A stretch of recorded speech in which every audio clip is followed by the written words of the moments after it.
nigga up too strong. I'm gon' move on. Swagger on diamonds just Sakasha trying to pick my brain and judge me like a book. I don't got many likes, but I got a lot of looks. My picture on the news, they trying to label me a crook. They say I do too much, I say I'm off the hook. They ask me where I've been, I say I just came from the hood. Smelling loud off this good, the whole day out in Jug. These niggas wanna go to war, man, I wish they would. Oakland like Baghdad in my neck of the woods. Rest in peace, my nigga Lil E, man. At the roots, he let the beats build, bitch, and we never switch. Even if I'm rich, I'll be broke like I'm Mitch. Niggas talking down, but that's headed in the wrong direction. But I knock that shit out like the boxing section. Cause they can't touch what they can't see. All I gotta do is be the same me. All I gotta do is keep it G, always be the same me. While I'm solid, boy, they can't change me. No.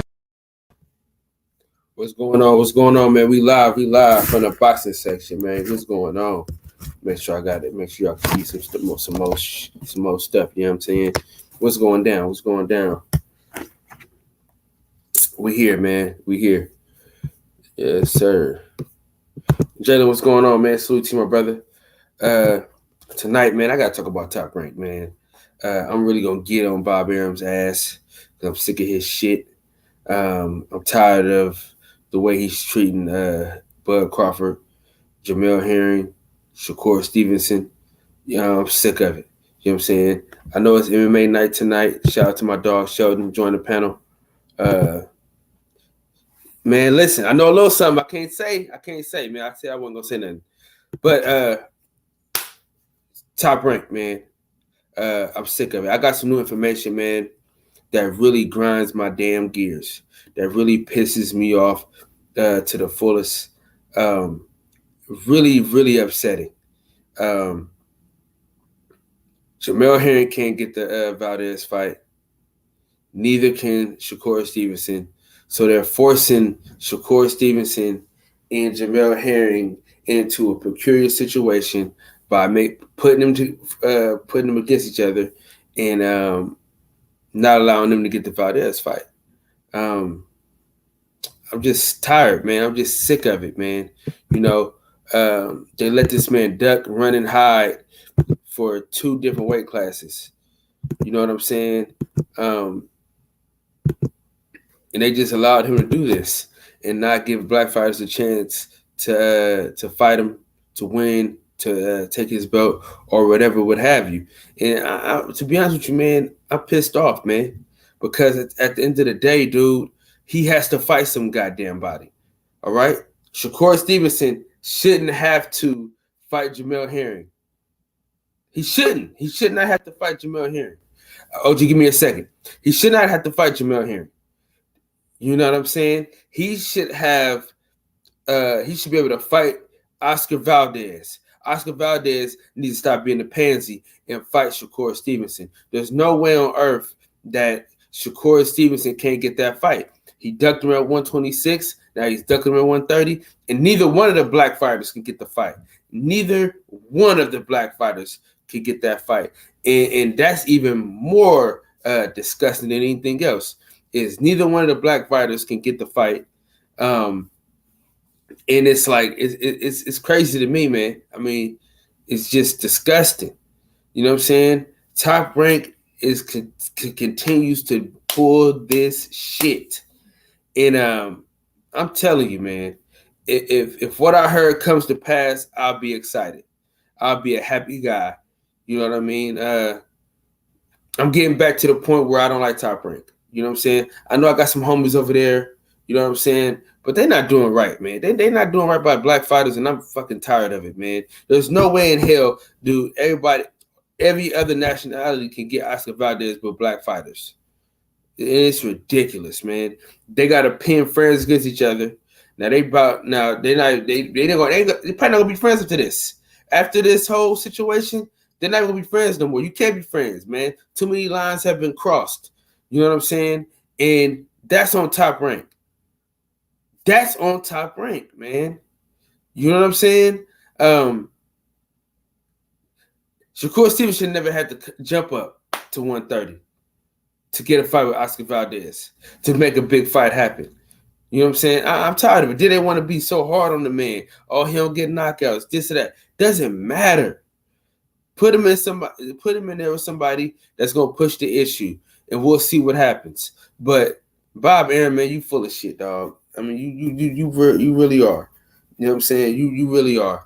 And it's flat out disgusting, to say the absolute least. It's disgusting. So with that being said, man, let me add the OG in here, man. OG, what's going on, baby? What's poppin', youngster? Oh man, you know me, man. I'm just pissed off, man. Top Rank is just full of shit. Shout out to Boston True Serum, man. Shout out to my dog Tom Brown. We in this thing. Why are you surprised though? I just don't understand why you're surprised. No, it's just that they selling us a fucking dream that ain't gonna happen. And bro, you don't realize by now that Bob caters to certain fighters of certain ethnicities. You haven't seen that over the years, bro? Yeah, I know. You know what I'm saying? You know, I know it. So why does it shock you? No. Did you ever think? No, let me ask you this. Before you finish. Let me ask you this before you finish. Did you ever really think he was gonna feed Oscar Valdez to Shakur Stevenson? I thought he could. I thought he should have. But did you ever think he would? I thought he would. I thought since he jumped to 130, he was gonna give it to him. Nope, never happened. Because he wants to make money off of Valdez. Yeah. He wants to make money off of Valdez. And the way to make money off of Valdez is the same thing they said in Rocky 3. You ever see Rocky 3? With Mr. T? Yeah, you saw that, right? Yeah. Remember what Mickey said to Rock when he called him out? Why was you giving me those easy fights? He said, kid, the last fight you had with Creed should have killed you. The last beating you took from Creed should have killed you. My job was to keep you winning and keep you healthy. That's how Bob looks at it, bro.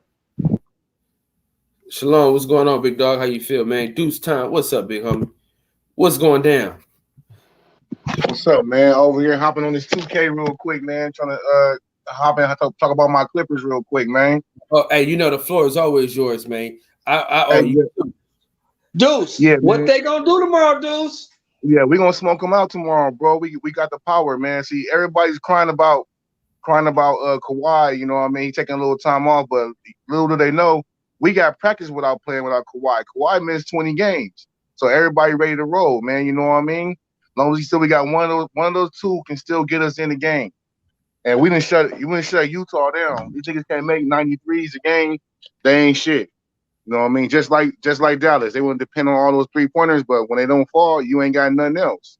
And we on their ass right now. We locking in defensively. You know what I mean? We making our shots. We getting any shot we want whenever we want to get it. We sitting there and demasculated the defensive player of the year. And now Donovan Mitchell hurt too, so he ain't throwing in threes and ones and all that shit. We got these dudes locked up, bro. We on our way to the chip all day. So what you telling me right now on this live is that Phoenix ain't gonna be a problem. Nope, Phoenix ain't a problem, bro. They try to play that big man game. We got big men. We got Boogie Cousins. We got Zubac to slow that down. We got Nicky Batum. Man, we so deep. We like 10 deep out there, man. And we playing with heart. Difference between last year and this year, we playing with heart. Okay, so we got tomorrow night. You win tomorrow night. I think I'm gonna believe you. Got tomorrow night. Got tomorrow night. Patrick Is Beverly that game 6? Is tomorrow night game 6? Yep, game 6, 7 o'clock. I'm gonna be there posted. I'm gonna be there. I ain't gonna be on no lives and nothing. I'm gonna be posted watching this one. I want to see what your Clippers is gonna do. Yeah, man, we gonna put it down. Paul George playing with heart. He been playing with heart all year. T-Man coming in. Not all year. Come on, bro. You can't say he ain't been playing. He playing. No, Paul George not one of the best since he had it all year. Bro, he just started playing good, bro. He was straight at Dallas series, man. Come on. You can look at the stats, homie. Niggas be hating on the homie. Hey, That let nigga- me ask you this. Let me ask you this. Can we be real though? Who- Hold on real quick, Sheldon. Go ahead, brother. Let's be real though, bro. Utah's not 100% healthy. So let's hold our horses on that bullshit. Now I'm gonna let you come over here because y'all won that last series and you ain't been on the cook since then. So I'm giving you some passes, but don't act like it is 100%. Kawhi Leonard nigga on earth. He always catching niggas when they get hurt. Because he wouldn't have had that ring in Toronto if KD didn't get hurt. What about Steph Curry, the second best player ever to play basketball? You need 10 players to win a championship. They won their first one without KD. They couldn't win another one. Wasn't Clay hurt too? Yeah, Clay was hurt too. Okay. What about Draymond? Draymond 4-time All-Star, 2 against 2. Stop the shit. Niggas running the boxing one against Steph Curry. Dude, they ran a boxing one against Steph Curry. Give me a break, bro. Cut the shit, man. That championship was earned. Deuce time. Who coming out the East? Man, I was going with Philly, man. Look like it's gonna be the Nets. And that's gonna hold KD showing everybody what he worth. Man, I told niggas, listen, I've been telling niggas at work, I told them the Knicks was gonna be good and the Hawks was gonna be good. Niggas laughed. Knicks was a 500 team. Don't listen to New York East Coast bias bullshit. No, listen. Knicks wasn't shit. Nigga, they wasn't shit before that though. They made the playoffs. I'm saying they still ain't shit. Making the playoffs don't mean shit, man. Yeah, nigga, that means something when you ain't made it in 13 years. That means something. That don't mean shit. Hold up. They won that shit in the East. Hold on, Juice. Now I got love for you, but I'm not gonna let you come in here with this bullshit. The Clippers ain't fucking things. You coming in here talking about the damn Knicks.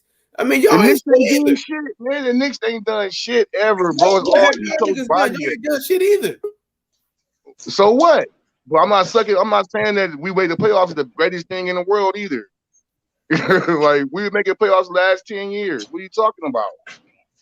Them niggas need that. Them niggas need that. Fuck New York, man. New York ain't nothing but a bunch of sellout shit talking motherfuckers, man, who don't represent real shit. New York ain't shit, man. Don't listen to that East Coast media bias. Nobody gives a fuck about nothing. I'm the nigga that said it, nigga. I'm from Oakland. Listen to what I'm saying. I know what I'm saying. You brainwashed though, homie.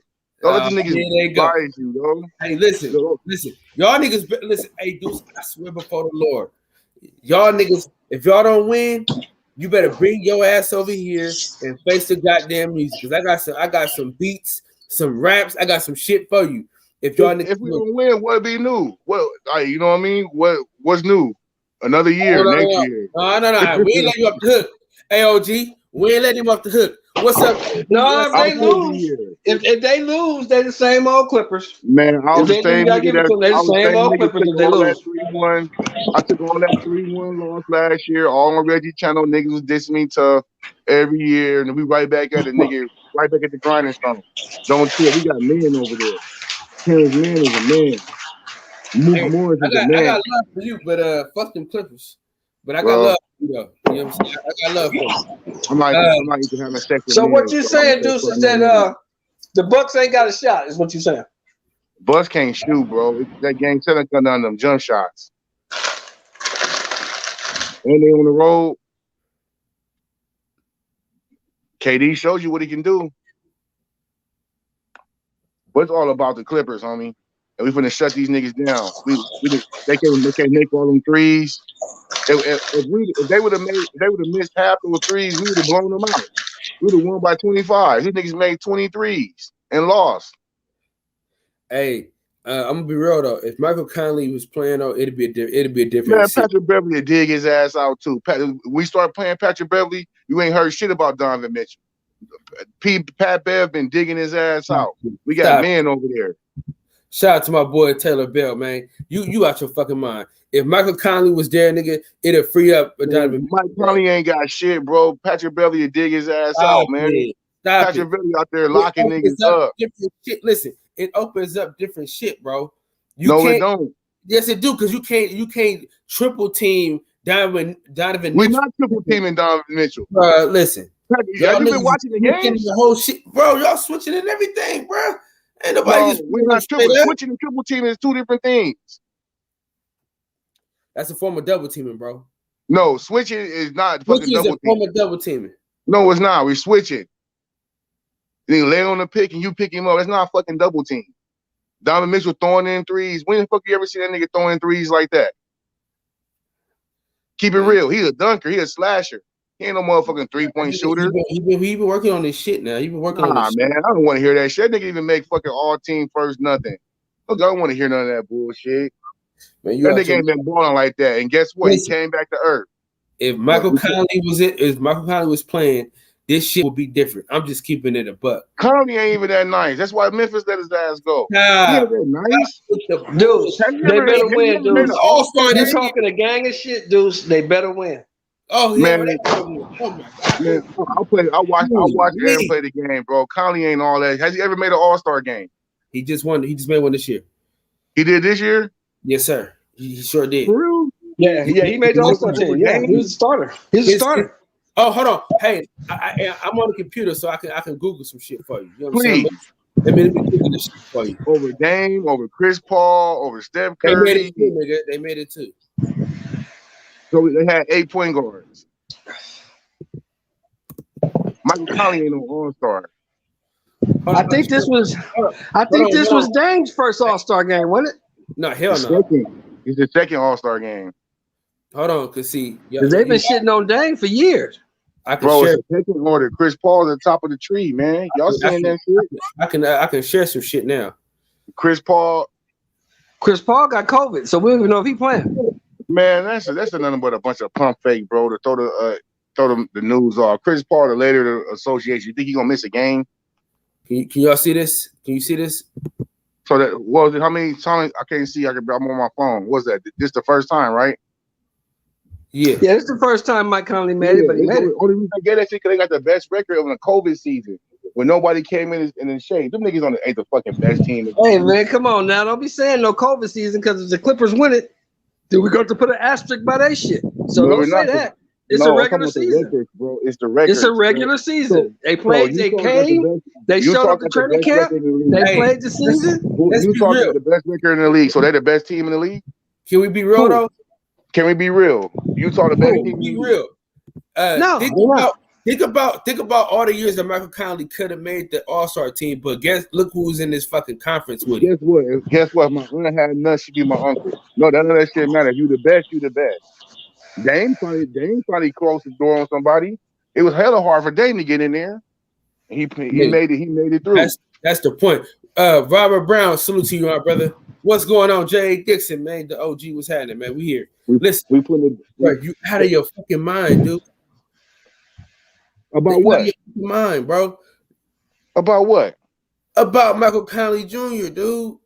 Michael Conley ain't that nice, bro. Oh my God. He was out there killing. He was over there balling with Zach Randolph and Marc Gasol. All you gotta do is dump the ball to them. That's an assist. Don't give me that shit, bro. I can name.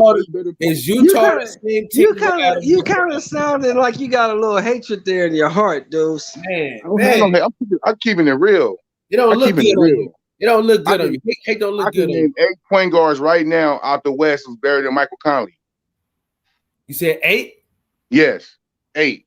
I'm not doing that. We can't do some shit like this. No, we're not gonna do no shit like that, man. Chris Paul, Steph Curry, Dame Lillard, Lonzo Ball. Fuck out of here.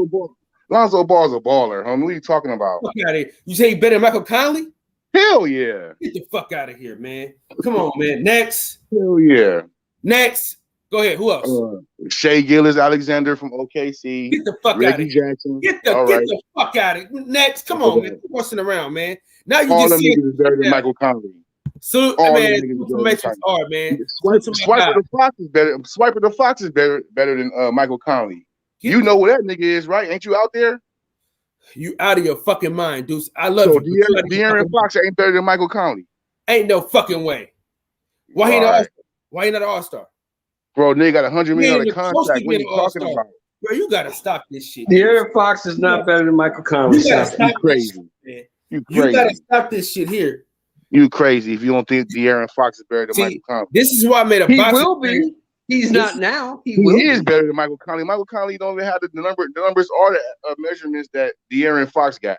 He got an all-star. Crazy. He's an all-star right It's now. the first time for a fucking. That was a fucking. That's like Draymond Green being an all-star. That's what they did for them. Deuce. This is why I made a boxing channel and not a basketball debating channel. This is exactly why. Because the shit these motherfuckers come up with, OG, is ridiculous. I gave this. I ran down and grabbed Deuce. Like, hey man, please talk about the Clippers. And he came with me. He came to me with this. Shit. You know what I'm saying? You got to cut this shit out. Who is this? Okay. Now listen, hold on. Somebody has a basketball icon on their YouTube channel. And it said Michael Conley wasn't an all-star this year when he was. The shit's got to stop. I said this. I got a boxing channel also this year. I didn't say that. I say never been one before. That's what I said. I said I didn't know if he was this year. It surprised the hell out of me. He got robbed a few times. Hell no, I mean, Michael Conley is second tier point guard. Hey DJ, until DB or you come in here, we don't know shit about MMA. You know what I'm saying? Until you and DB come in here, we don't know shit about MMA. We're gonna talk about this right now. Because Deuce Times is giving me a lot of material to talk to people about some bullshit. Now let me tell you this, bro, because that's crazy. Finish your 8 players. Well, how many players I named? I mean, you only gave us 3 people that was better than the man. You ain't. Lonzo is better. Lonzo is a better point guard than Michael Conley. And what you call it? Stop this shit. Go ahead, man. Swiper's better than him. Shea in OK City. Shea in OK City. Who was that? 7? No, that's not. Because is Alex Caruso better than him? Who would say that? Alex Caruso don't belong in the league. Well, you just naming random motherfuckers, so I'm just saying. Am I? Yeah. Shea Gilgeous-Alexander, you naming random motherfuckers now. Just because you don't know, don't mean nothing. You sound like you don't know too much about the game. Salute my boy Reggie Owens, man. Salute my guy Reggie Owens. Shay's a baller. Shay's a baller, homie. 6'4" with handle and shot. Okay, hold on. Let me get DB. How many games they win this year? Let me get DB up in here, man, so we get to this MMA, man. How many games they win this year? Who? I don't know. Oklahoma City. you don't know shit today, man. What's going on, man? How am I supposed to know how many games the OKC win? You can't tell us. How am I supposed to know He's a baller. OKC win? He's a baller. How am I supposed to know? Who? He's a baller. You said he's a baller. He is a baller. He can't be. Chris Paul left. They went to shit, so he can't be that good. Are you kidding me? Was they in the playoffs last year? You just don't know the way the game rolls. He said the West. He said the West. He didn't say all point guards. He said the West. Okay. If De'Aaron Fox is not better than him, cut that shit out. De'Aaron Fox is better, man. Look at that nigga body. The body of work tell you that. What body of work, bro? What body of work? You know who he played with? Do you know who he played with? Zach Randolph, like top five low post scorer ever. Mark Gasol. You said top 5 low post scorer Zach ever? Randolph? You said top 5? Are you kidding me? Okay, MMA. Are you kidding me? It is. DB, yeah, let's stop this conversation, DB, save us all. Are you kidding me? DB, let's stop this save us all. Zach Randolph is top 5 all time. DB. I said low post scorer. Yes, hey, he DJ, is. No, DJ, he's not. No, he's not. Yes, he is. DJ, he better than Moses. I don't care. He better than Moses. DJ, Moses. Please. Yeah, they didn't throw the ball to Moses. Moses was a garbage man. They didn't throw the ball to Moses. Moses Malone? They didn't throw the ball to Get him. the fuck out of here. I'm about to time you Yeah, out. get him off. Get out of here. DJ, I don't care how loud it is. DJ, come here.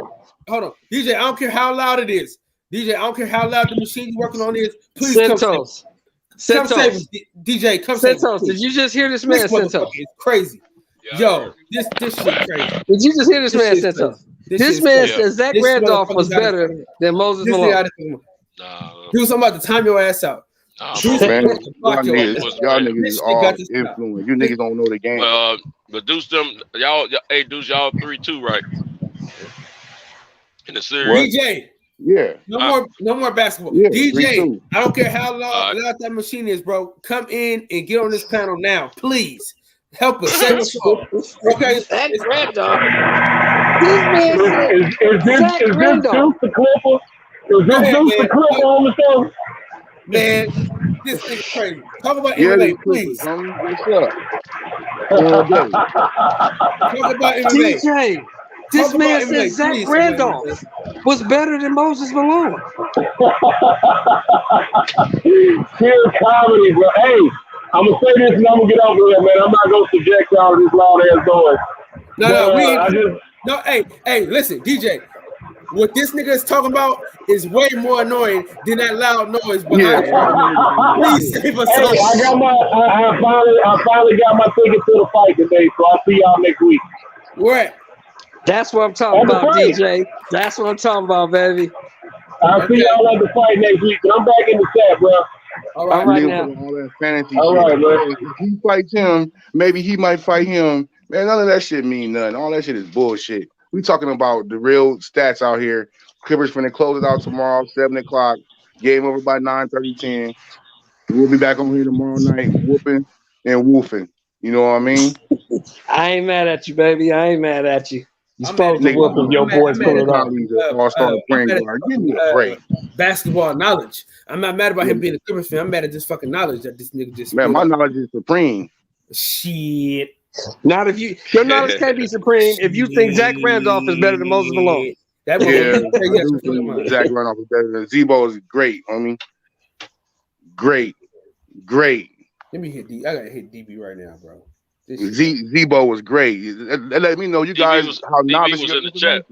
We're not saying that Zach Randolph wasn't good, but compared to Moses Malone, Zach Randolph wasn't shit. That's crazy, what I'm trying to tell you. Who did Moses Malone play with? He played by his goddamn self. You know, crazy. He was the the MVP by his fucking self. Nigga played with Dr. J. You know what? No, fuck you. I'm gonna Google some shit. I'm gonna Google. We're gonna just Google some. Don't go I know. I think he was in ABA before he played with Dr. J. He played in the ABA by himself. He played in Houston by himself. He played with Dr. J for 1 year. Man, are you kidding me? Man, if you think he played in Houston by himself, you don't fucking watch the game, bro. He nigga had what's the little dark skinned nigga Calvin? What you call it? The point guard he had that was killing. Man, y'all niggas. Moses Malone was a garbage man. Throw it off the backboard and go get it. You out your fucking mind. Big ass country fan, motherfucker, can nobody block out. You out your fucking mind. You out your fucking mind. What are you talking about? I'm not gonna put up with this shit. I'm not gonna put up with this shit. You can't argue with that, man. He got his own idea. No, fuck his ideas. Fuck his ideas. Look at this. Look at me. No. I got love for you. You might have 100 grand, but this is some bullshit. Because you're fucking crazy. I'm trying to figure out how is it. Y'all see it better now? Is it blew up or not? I can't see it, but I don't need to. I know what Moses did. I watched him personally. Yeah, Moses was the man. I didn't say Moses was trash. I didn't say that. Yes, you did. You just said he was the garbage man. You said he was trash. That's a compliment in basketball. You know, Dr. J didn't win a title until Moses Malone showed up. Hold on. That's a compliment in basketball. Garbage man, Draymond Green, Ben Wallace, Dennis Rodman. That's a compliment. What are you talking about? And them dudes you just named can't hold Moses Malone's basketball. All the dudes you just named. They can't hold his jock sweat. Listen. Hold on, right. Hey, all these 50-year-old niggas, man. Them niggas couldn't, man. Anybody had this conversation with me? No, I don't respect the game in the NBA back in the day. I don't respect that game. You gotta stop this shit. I don't respect that game in the NBA back in the game. I don't. You gotta stop this shit. All that pushing. Them niggas even dribble between their legs. Like, but I don't respect that game that much. Man, I'm about to go on mute after that. I'm done. Y'all go ahead, Kyle. I'm cool. Oh yeah. Well, I'm calling DB right now. I'm calling DB's ass right now on Instagram. I'm calling that nigga right now. I just hope he answers because we need some MMA talk because this shit crazy. I can't do this anymore. Reggie, it is a compliment, Reggie. I'm telling you, homie. You get called a garbage man. That's a good look at his numbers, bro. It's time to go to work. Look at that man numbers, bro. Look at his numbers. What does that mean, bro? What does that mean? Hey, DB, save us all, please. Save us, please. Come talk about shooting 50%. Please, I beg. 50% ain't good. All right. Hey, in 2 minutes we're safe. In 2 minutes we're safe. Thank you, DB. I love you. I appreciate you, man. Thank you. This shit crazy. DB is here in 2 minutes and we'll be done with this bullshit. Listen, man, you niggas crazy. 20 and 20, bro. You gotta cut this shit out. You gotta stop this shit. You gotta stop. 20 and 20. Where you see 20? I see 20. Where's that at?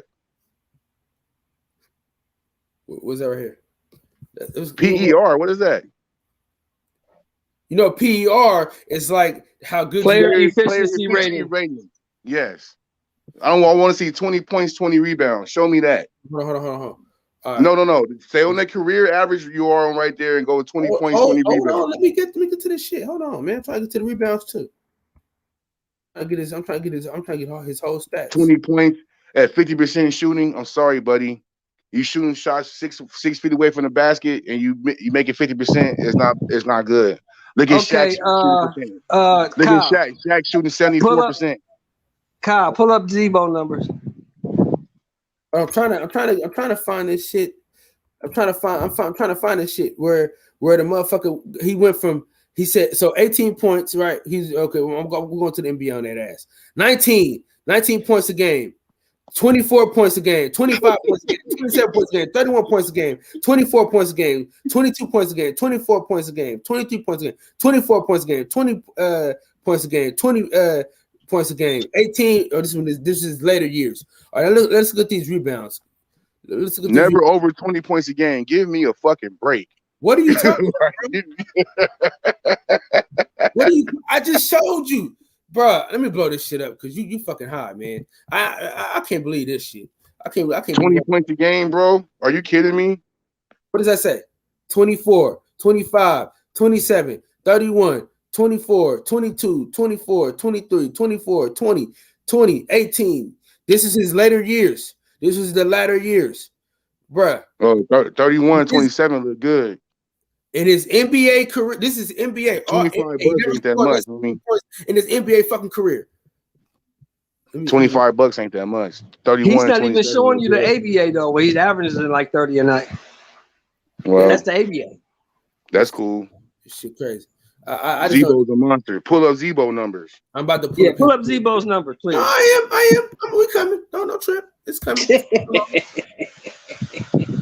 I'm just waiting for DB to come save us all. Like the Messiah, you know what I'm saying? Never put your faith in man. Right now. This motherfucker crazy. This nigga crazy as hell, boy. This nigga crazy. Ooh, this motherfucker crazy. That motherfucker, boy. Nigga down talking to homie Z-Bo. Are you crazy? Hold on, because you got Moses Malone fucked up. Just because you got Moses Malone fucked up, watch how I'm about to do my boy. How am I hating? I'm not fucking hating. I'm not hating. I'm stating the fact. You said you got him fucked Z-Bo up. was a better low post player than Kevin McHale? Hell no, man. I don't know. Kevin McHale had an up and under, killed everybody. But here you go, niggas talking about all these niggas. So you saying, are you saying Kevin McHale is better than Moses Malone? I don't know how to look it up. Get him the fuck out of here. Let's keep it consistent. I don't know. Let's keep it consistent. That's what your boy averaged for his career. That's his average for his career. Is that 16, Kyle? That's 16.6, my boy. And but he's better than Moses. Oh, and this is his PER. This is PER. For the people at home. 19. Right up under. So what does that tell you? He's right there with him, better right? than Moses Malone, my boy. Man, I don't want to sit here and break down how the nigga didn't play for 4 years. In the last couple of years, he didn't play. But man, whatever. You niggas don't know. That's all. You gotta stop. It's all good. Deuce. Bro, he sat on the bench for 4 years. You can look up Kobe numbers. Kobe's numbers ain't all that too, because he sat on the bench. Just like Z-Bo sat on the bench for 4 years behind Rasheed Wallace. Hey, Deuce. Let me tell you something. what? Google doesn't lie, but you won't know unless you give it a try. Give it a try. Google doesn't lie. You gotta get your Googles on, man. My man said he sat when he came out of Michigan State. He sat on the bench behind Rasheed Wallace. This is true. He didn't. Moses ain't sat on the bench behind nobody. Hey, and Moses Malone came out of high school, my boy. Straight out of high school. I think he was the first one. I think it's the first one. Listen, this basketball stuff, man.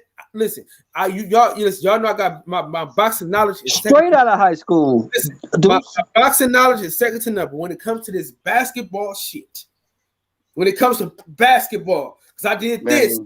You niggas can't tell me. So you know what I mean? I'm just saying. You can't tell me about no motherfucking numbers, bro. I did this. You can't tell me nothing about numbers compared to the game, man. It don't mean nothing. Numbers don't mean shit. Numbers for niggas who didn't play. No, numbers don't lie. Men and women lie. No, numbers for niggas who don't play. Men and women lie. Numbers for niggas who don't play. It's okay depending to be on wrong, man. So you saying so what you trying to say is since numbers don't lie, you saying numbers ain't shit, so Kareem was overrated. Who said that? That's what you saying, bro. You just said numbers don't mean shit. That's what you said. Kareem got the biggest numbers of scoring of any player so far.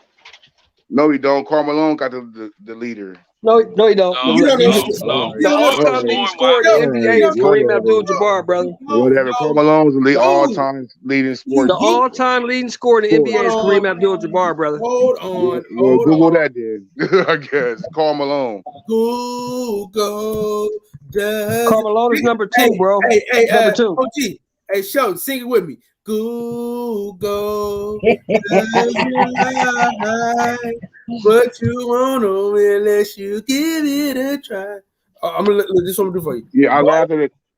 Most points in NBA history. See that I'm saying? We're gonna do that right here. What's that say? Kareem Abdul-Jabbar. By how many? And by how many thousands? By how many thousands? 38,356, if I'm not mistaken. I'm just Google does. Oh yeah, there we go. But Malone is better. Unless you Karl Malone. Try. You gotta give it a try, bro. You Don't gotta give me Karl Malone. Hey, Deuce. Damn. I was since y'all won the night, y'all took the lead, man. I was all about letting you celebrate this victory and this. Oh, this nigga here, man. Look at this one. Listen. Hey, look here. You taking L's tonight, bro. Deuce. Bro, you taking L's. Listen. How am I taking L? I took an L on that one year. I was wrong. Took it on random too, bro. Listen. You know what you need to do, bro? You need to put your basketball knowledge on the shelf and get your Googles on, man. Your Google ability is ass cheeks. You got to get your Googles on, man. Listen, the fact that you ain't talking about is ridiculous. That's what I was wrong about. What do you mean? What are you talking about? You was wrong about Zach Randolph too, my No, boy. I wasn't wrong about Zach Randolph. You didn't prove shit by putting that number against Moses Malone. Numbers crushing Zach, man. Zach can tell you that. Okay, hold on. I'll do this. We're gonna do accolades. We're gonna do the accolades. We're gonna do accolade for accolades, so we can just show you who was better. Of course, he has more accolades than Zach Randolph, bro. But you put them in the game, man. It ain't too many niggas you will pass up before you get to Zach Randolph. You got any baller that. Will tell you he can't fuck with Moses. Ask Zach. He'll tell you he can't fuck with Moses. On the panel talking about what niggas did in the 80s. He don't command the court like Moses did. Moses commanded the court. No one commanded the court like Moses Malone until Shaq got in the league. I'm telling you, Moses Malone was the man, and no one commanded the court ever before that like he did. But Shaq and Wilt Chamberlain, some people like that. But man, no, during his era, he was the man. Then when Shaq came along, he kind of emulate that a little bit. But now Shaq was the man, dude. I mean, Moses was the man. And there wasn't a question about it. Can the people at home? Can the people at home see? Can the people at home? Can y'all see this? You might need to look at some old videos of the games he played, man. They really appreciate it, dude. Hold on. The dude was all that. Hey, man. Can the people at home see this? That's all I gotta know. Can the people at home see these stats? Can I get it? We already know Moses Malone has MVPs and all that. That's not new. Can I get an amen in the chat? That's not news that Moses Malone has better accolades than Zach. It's not news, bro. Can I get an amen in the chat, please? It's not news. If y'all can see this on the screen, can I get an amen in the chat? Look at McDonald's All-American. Let's go with this one. Let's go with this one. How many first-team All-NBAs did Zach Randolph make? Listen, it's right here. It's here for you. It's here for Probably you. None. He played with KD. He played against KD and Tim Duncan. Probably none. Okay, listen. Okay. All right, Deuce. Just listen. Just all you gotta do is sing this song, and we'll leave you alone. No, I'm not singing no song unless it's Bobby Womack. Listen. Well, shit, you lonely now. Wait, Kyle, stop. Wait a minute. Did that say only 2 times in the All-Star? 2 times NBA All-Star? 2 times? I'll bring it back up for you. That didn't say 2 times, did it? Bro. Okay. Wow. So he's making All-Stars over KG. Now let's go. All right. So he making All-Stars over KG and TD. If he's the best, if he's top 5 low post player all time, yeah. Michael Conley. What did you just say about Michael Conley? You had all this shit in the world to say about Michael Conley not being shit because he didn't make no All-Star team. But niggas won't pick Michael Conley. The niggas will pick Zach Randolph though. No. We're not talking about that. We're not debating that. We're not debating that with you. We are debating that. You trying to say that I'm talking about Michael Conley. No. You said he had one of the richest NBA contracts a few years ago with Memphis. Don't forget that. You don't get that if you can't play. Bro, but Cinto, that's not what we're talking about. Man. This is what we're talking about. You said Zach Randolph was a top 5 low post player of all time. Yes. We don't see that. We don't see the stats. Don't see that. The stats do not bear that out. Man, like I say, bro. Ballers know. Baller know, and commentators look at stats. And niggas who don't play look at stats. Nigga, what are you? Are you okay? Is Zach going to the Hall of Fame? Stop this shit. Everybody in the NBA goes to the Hall of Fame. That's not true. Zach ain't there. You gotta stop this shit, bro. Look, let me ask you something. Zach ain't there. Hold on. Let's just look at these stats. And I need my boy. Man, I don't care about the stats, man. Stats ain't nothing. At home, if y'all can see this, put an amen in the chat, please. So I know y'all can see this nice. Hey, dudes. Hey, wait. Hold on. Go ahead. Let me ask you something. Go ahead, this right here gonna nail the coffin. Let me ask you this. Hold on. How do veteran players secure more money contractually than the NBA or any other sports? Wait, what do you mean? NBA do your stats have anything to do with your upgrading your contract in the professional ranks? Yes or no? Yes or no? God damn. Oh, okay. Yeah. So I told you. Wait. Here's another one. Did that say, Kyle? Did that say 3-time NBA MVP? Hold on. Let me do the honors, OG. Let me do the honors. I want to do the honors. Listen, I want to do the honors, and then we'll go to you, and then we'll go to. I think Deuce playing with us, man. I think he messing with us, man. This nigga MVP. This nigga MVP. He got to be MVP to lose to Magic Johnson, a rookie. Who started center that game? Hey, but what we gonna do though? He wasn't even with the Sixers then, Deuce. He wasn't even with the Sixers then. MVP. He didn't come to the Sixers until '83, bro. And they beat the shit out the Lakers that year too. Julius Erving never got a ring until Moses Malone showed up. Hey, real quick. This is what we're gonna do. I'm gonna do the honors, and then I'm gonna go to OG Sheldon. I want you to read the honors, and then Cinto, I want you to read the honors. Then we'll go to Deuce. Okay. If y'all can see this, if y'all can see this in the chat, give me an amen. Okay, go ahead, Kyle. Okay. Somebody said 3 MVPs make him top 10 all time. Give me a grade. NBA champion. Nash got 2. Is he top 10 of all time? My boy, hold on. Let me finish this off. Steve Nash ain't got 3 or nothing. Oh, hey, fellas. He got 2 MVPs. Let me get this off, please. NBA champion, 83. NBA Finals MVP in 83. 3-time most valuable player. 12-time All-Star. We can talk about the ABA, but 4-time first team NBA. 4-time second team All NBA. NBA All Defensive Team. Man, this argument is frivolous, man. All Defensive second team. So for me to say the NBA is all about the big man, and they put all this stuff. Hold on, brother, please, brother, let me talk. Let me work. 6-time NBA rebound leader. Not only that, he was NBA's 50th anniversary all-time team. I mean, you was the 50th. There were 50 niggas playing, and you was better than every motherfucking body. Scottie Pippen on that team. Hold on, please let me finish, my brother, please. NBA all-time team. Okay, got his jersey retired in 2 different locales. Okay, National High School Player of the Year. Okay, there wasn't no McDonald's All-American back in those days. First team, I don't know what this is, but it got to be some good shit. 29,000 points, 17,000 rebounds, in 1,800 blocks. Since OG Shelton, it is your turn to read off these honors. If you need me to stroll down, I will.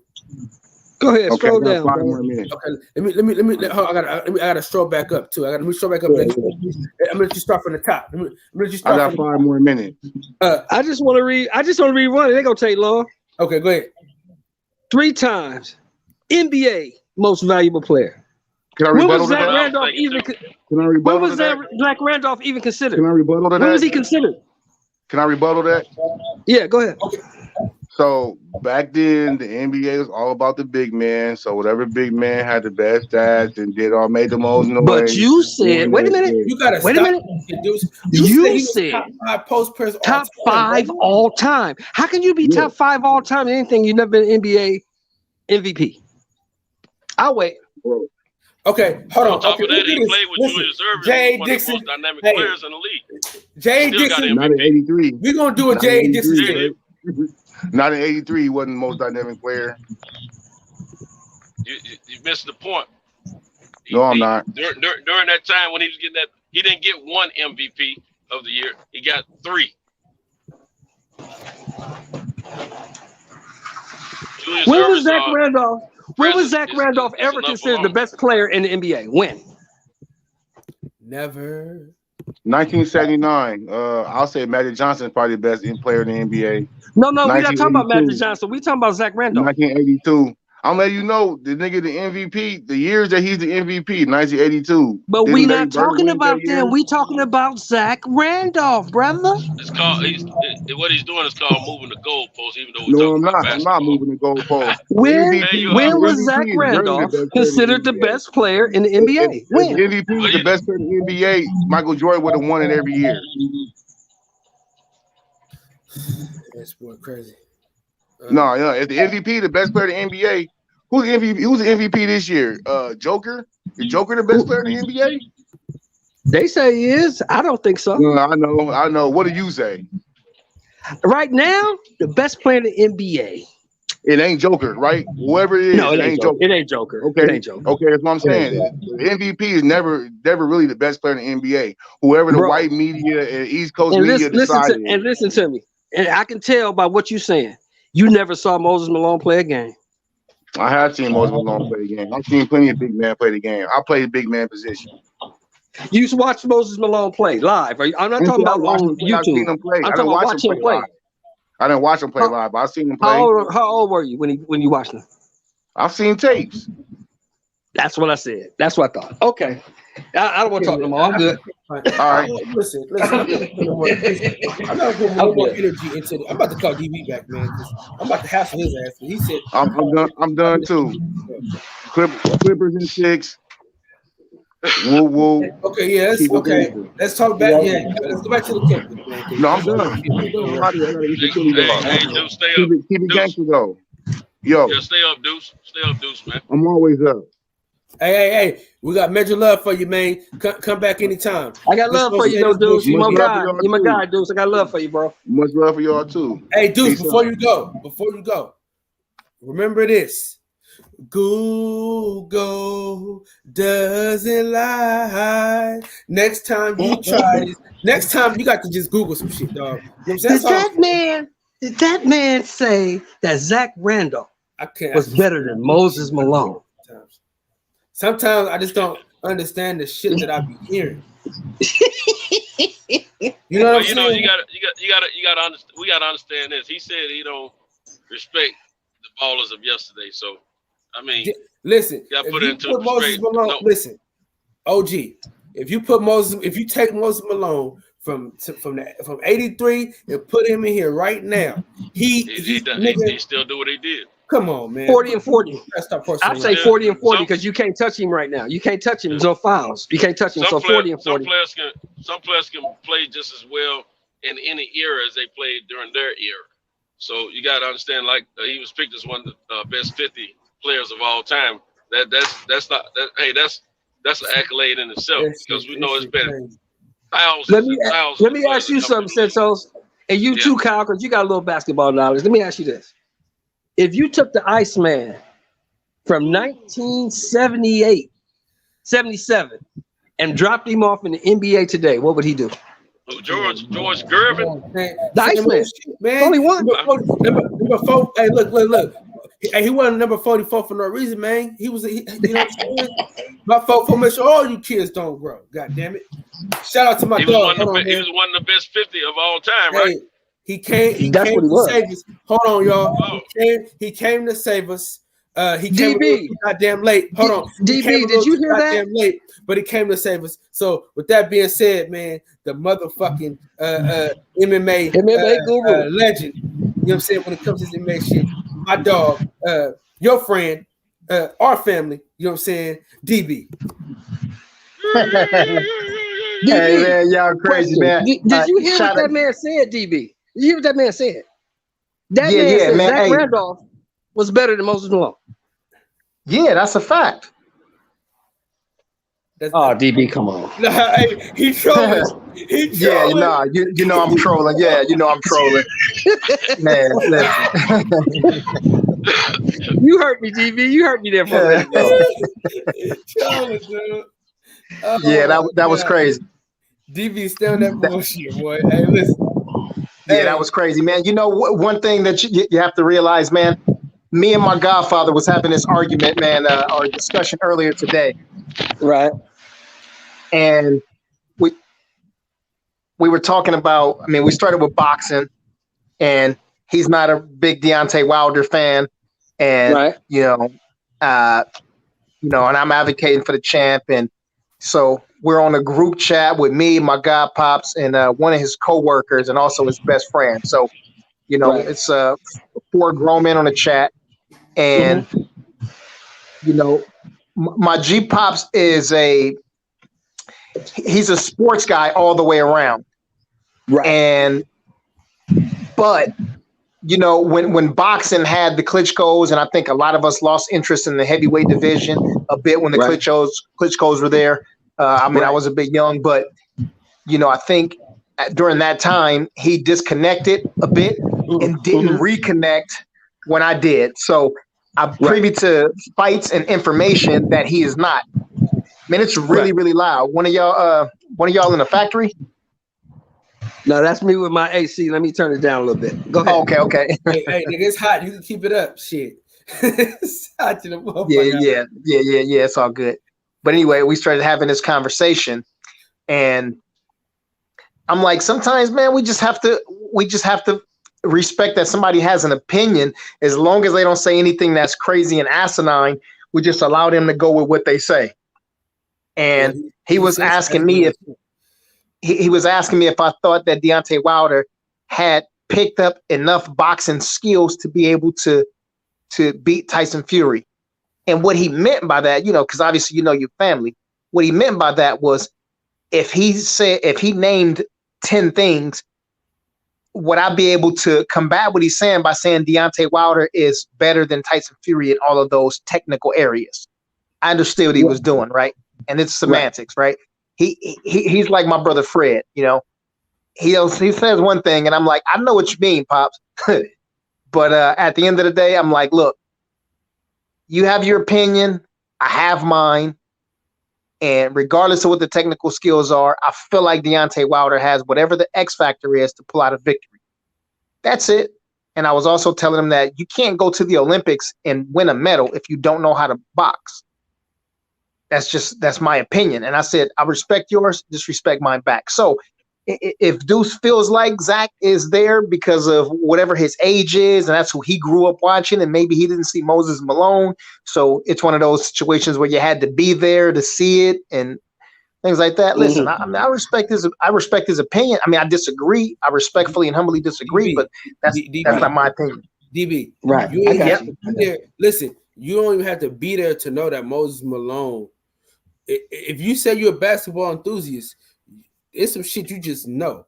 Moses Malone was in the 50, the best 50 NBA players of all time. He was on that team. You know what I'm saying?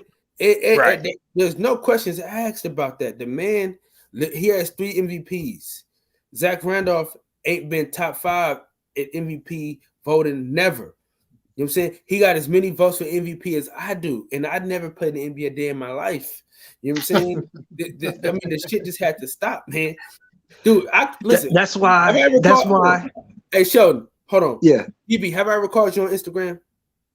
Yes. I mean, I called you today, nigga. I'm saying before today that I call you on. Oh, okay. No, you have not. Nigga, I was like, and I'm calling DB, man. Fuck this. He got to come save us because this shit got to stop. I was, man, listen.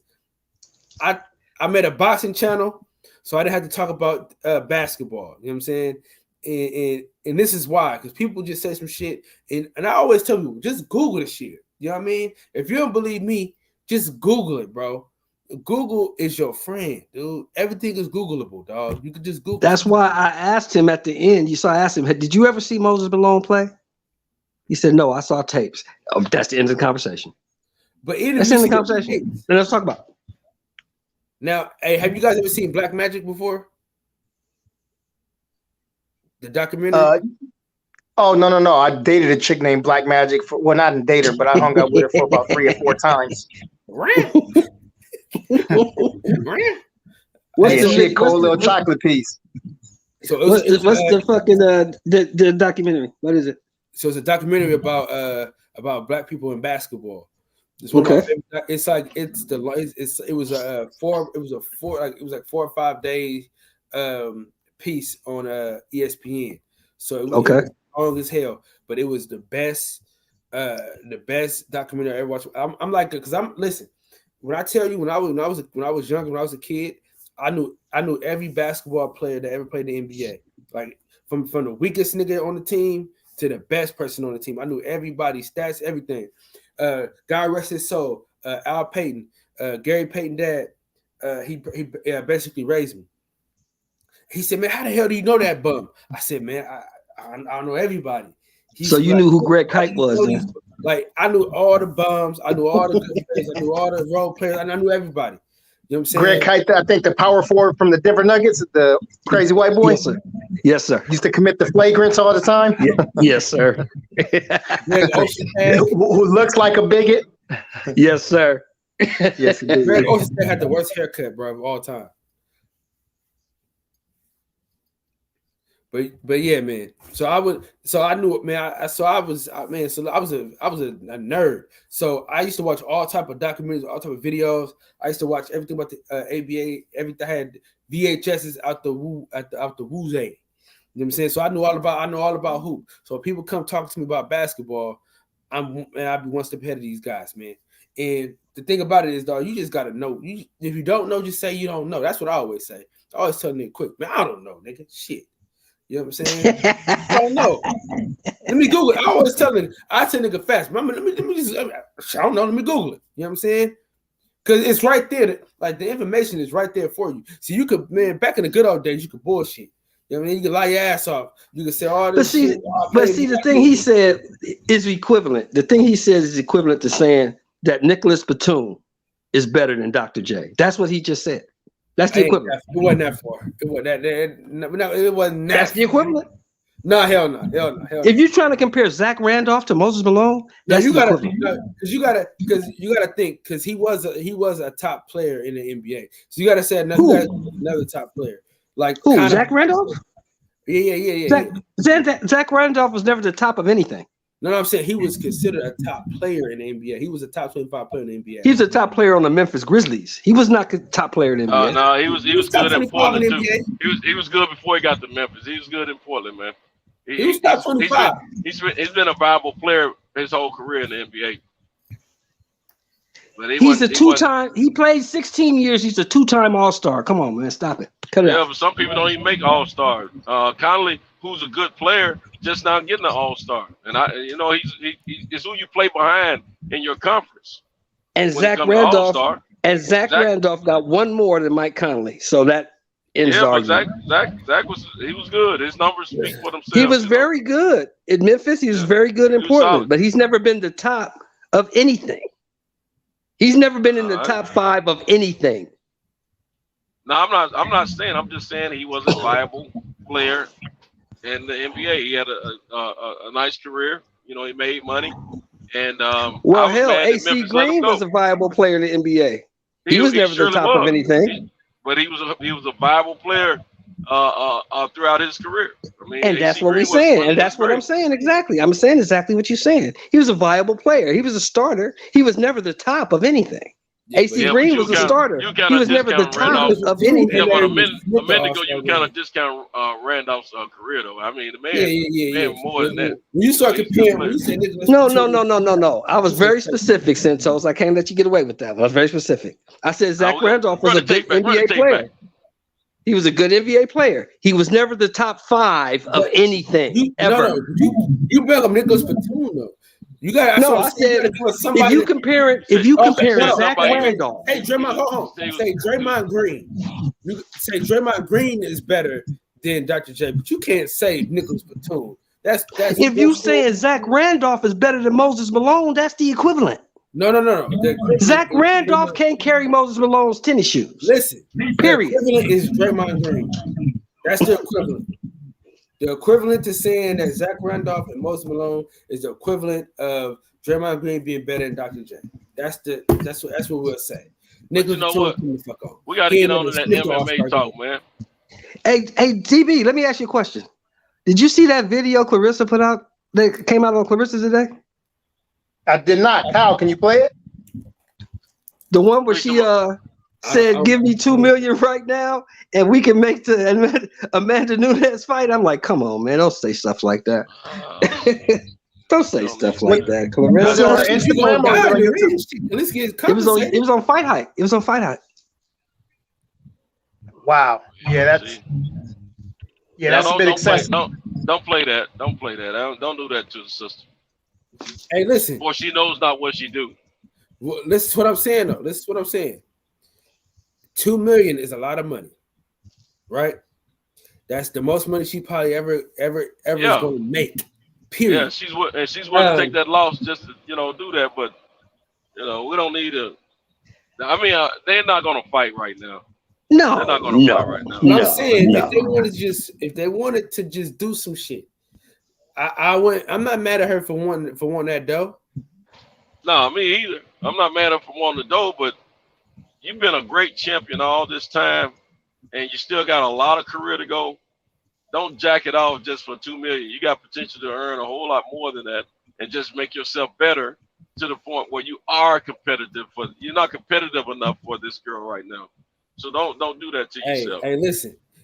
If they say MMA fight, but you can't take nobody down, it's not an MMA. When are they gonna do that? No, DB, please interject. DB, please interject. Please, DB. Yeah, Kyle, that was a crazy statement. That sounds like you said Zach Randolph is better than Michael Jordan. Oh, yeah. Yeah, that was crazy. First off, it's called mixed martial arts because it's a combination of a variety of different martial arts. Right. But let's run with Kyle's theory for a second. Kyle said if they said it was an MMA fight, which it wouldn't be, that would be called a kickboxing match. Right. It would be called a kickboxing match. Now, in kickboxing or Muay Thai, it's almost same difference.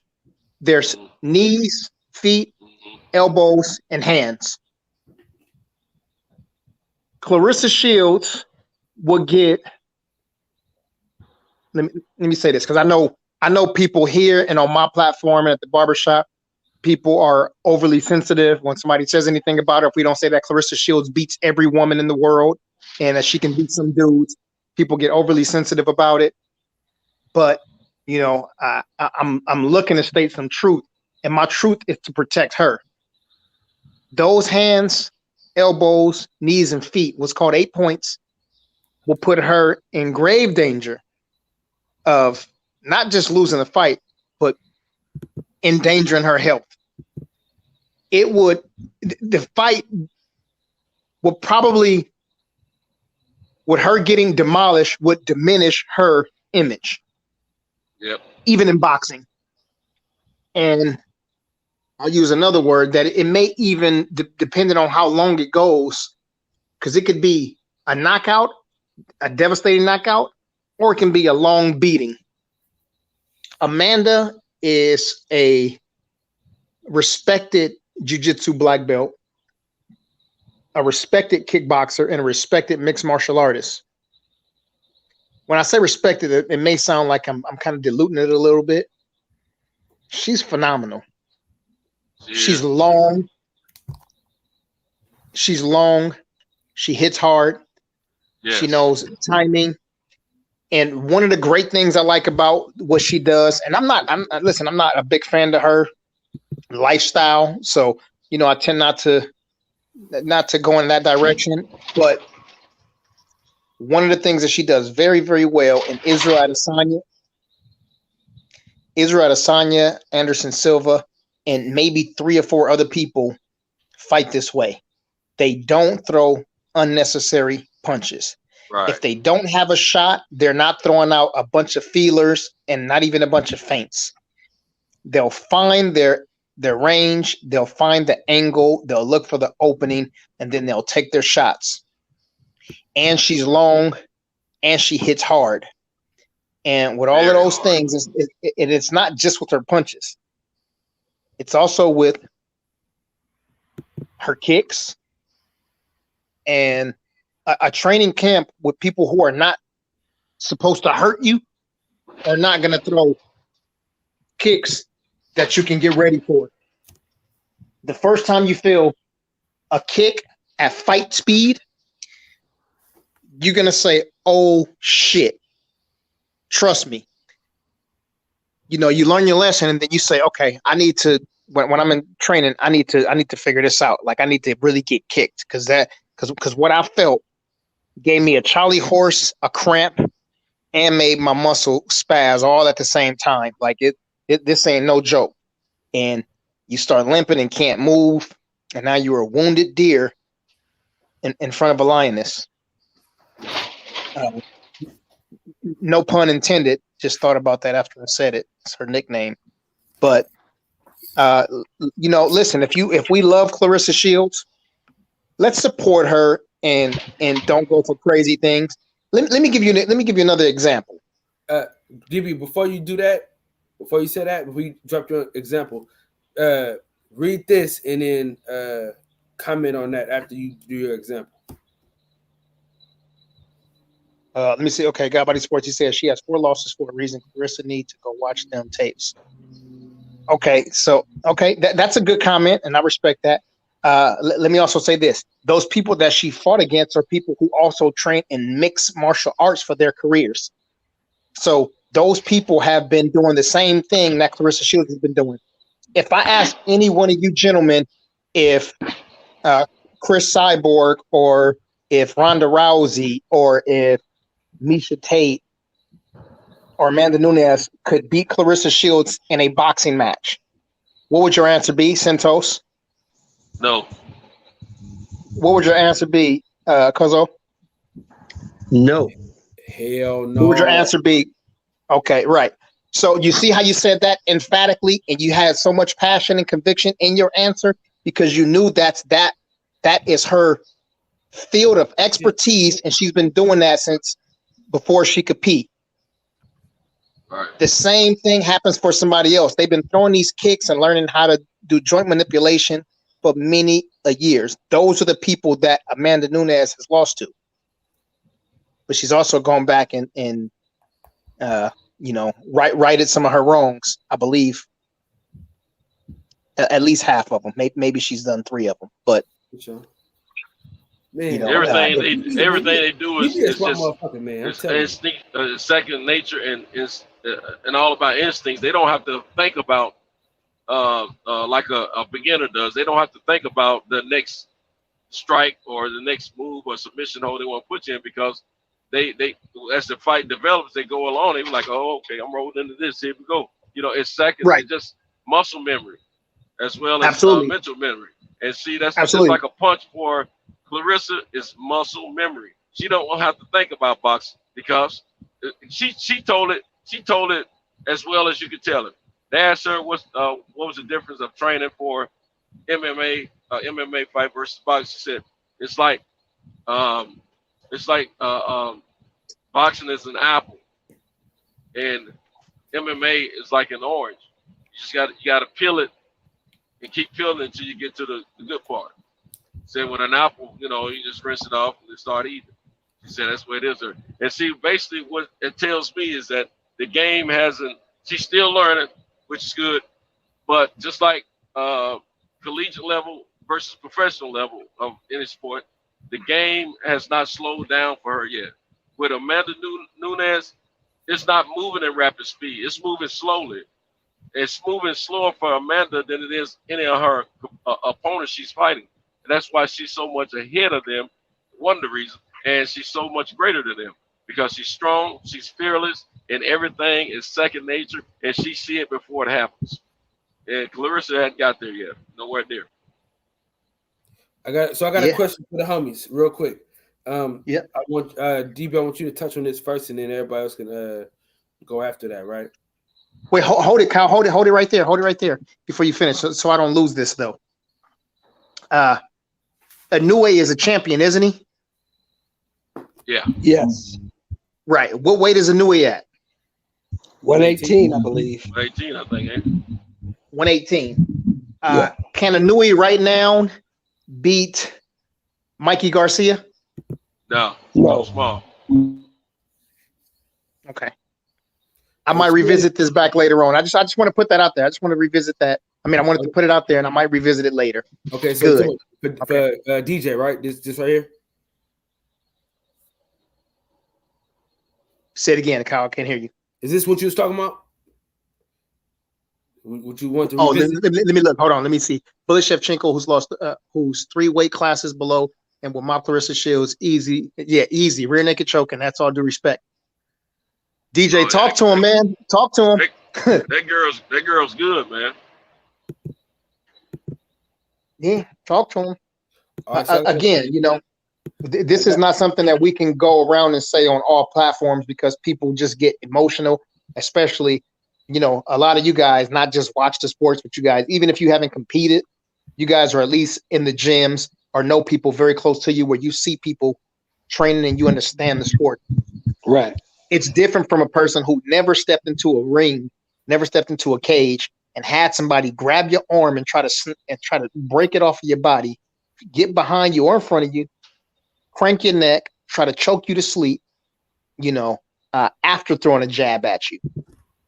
It's just a different ball game, and we can't be too emotional about it. I know we are attached. We can't be too emotionally attached, and like Jay Dixon just said, there, be living with delusion. We're gonna set her up for failure if we start saying she's the GOAT, she's the queen, she could do whatever she want to do. You hating if you don't allow her to take that fight.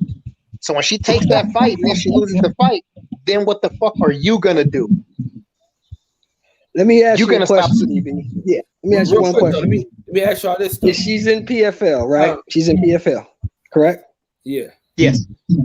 If you're her trainer, what do you tell her about Kayla Harrison?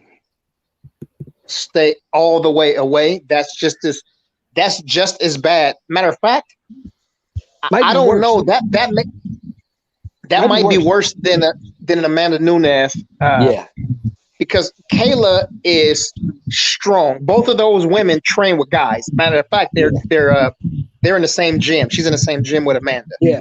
So when you got that kind of work, So when you got that kind of work, where you have the best female grappler probably and the best female striker, at least I know Chris Cyborg is still there for me too. But if you got those and you guys get that work every day, yes, and they're training with guys as well, yes, and again, according to there's a round table and it's got all of Ali's what's Ali's last name? I can't remember how to pronounce Ali's last name. Ezabidi. Yeah. Al-Aziz. Anyway, he's there with all of his clients. He's got Henry Cejudo. He's got Kamaru Usman. He's got Dan Ige. He's got Khabib. He's got Muslim. He's got all of these guys, and they're all sitting around the table, and they're talking about who's the best at the time, and who's the greatest combat athlete, and who's the best wrestler. And when they got to the best combat athlete, Henry Cejudo was there putting his bid in, and then Kayla was sitting next to him. She pulled her chair up, and she made some great points, and then he even had to concede, like, damn it, you know what? You are a better combat athlete than me. 2-time gold medalist, the same way Clarissa Shields is. Yes, but just in a different way. Right. And judo. Yeah, and they said that she's strong. See, Ronda Rousey was, and excuse me for going too far, but Ronda Rousey was really, really great with her judo, but her judo just led to her getting quick finishes against women who didn't necessarily have a great base. Right. The trunks wasn't strong. Kayla is different. Yeah, Kayla is strong. You can look at her and tell that she's like physically, like she's a menacing looking person. She's got great cardio. She's got a solid chin. Some girls have punched her. It's just a different ball game. So my advice to her, Cuzzo, I would tell her to stay away, stay all the way, and also get the fuck back. Yeah, pretty much. How long do you give her? I don't give her that time. That again, let me go back to saying this. That's just like when we go to boxing and I say, can Kayla Harrison beat Clarissa Shields in a boxing match? If I ask you 10 times, I believe 10 times you're going to say no. Am I correct? Yes. But what I'm saying is, okay, so with her only training for 8 months, right? In MMA, what ranking do you give her, DB? Well, listen. I mean, at the end of the day, she won her fight. We gotta give her props for her win. But I'm trying to think of a name of a person. Let me think. Who did Canelo Alvarez just fight?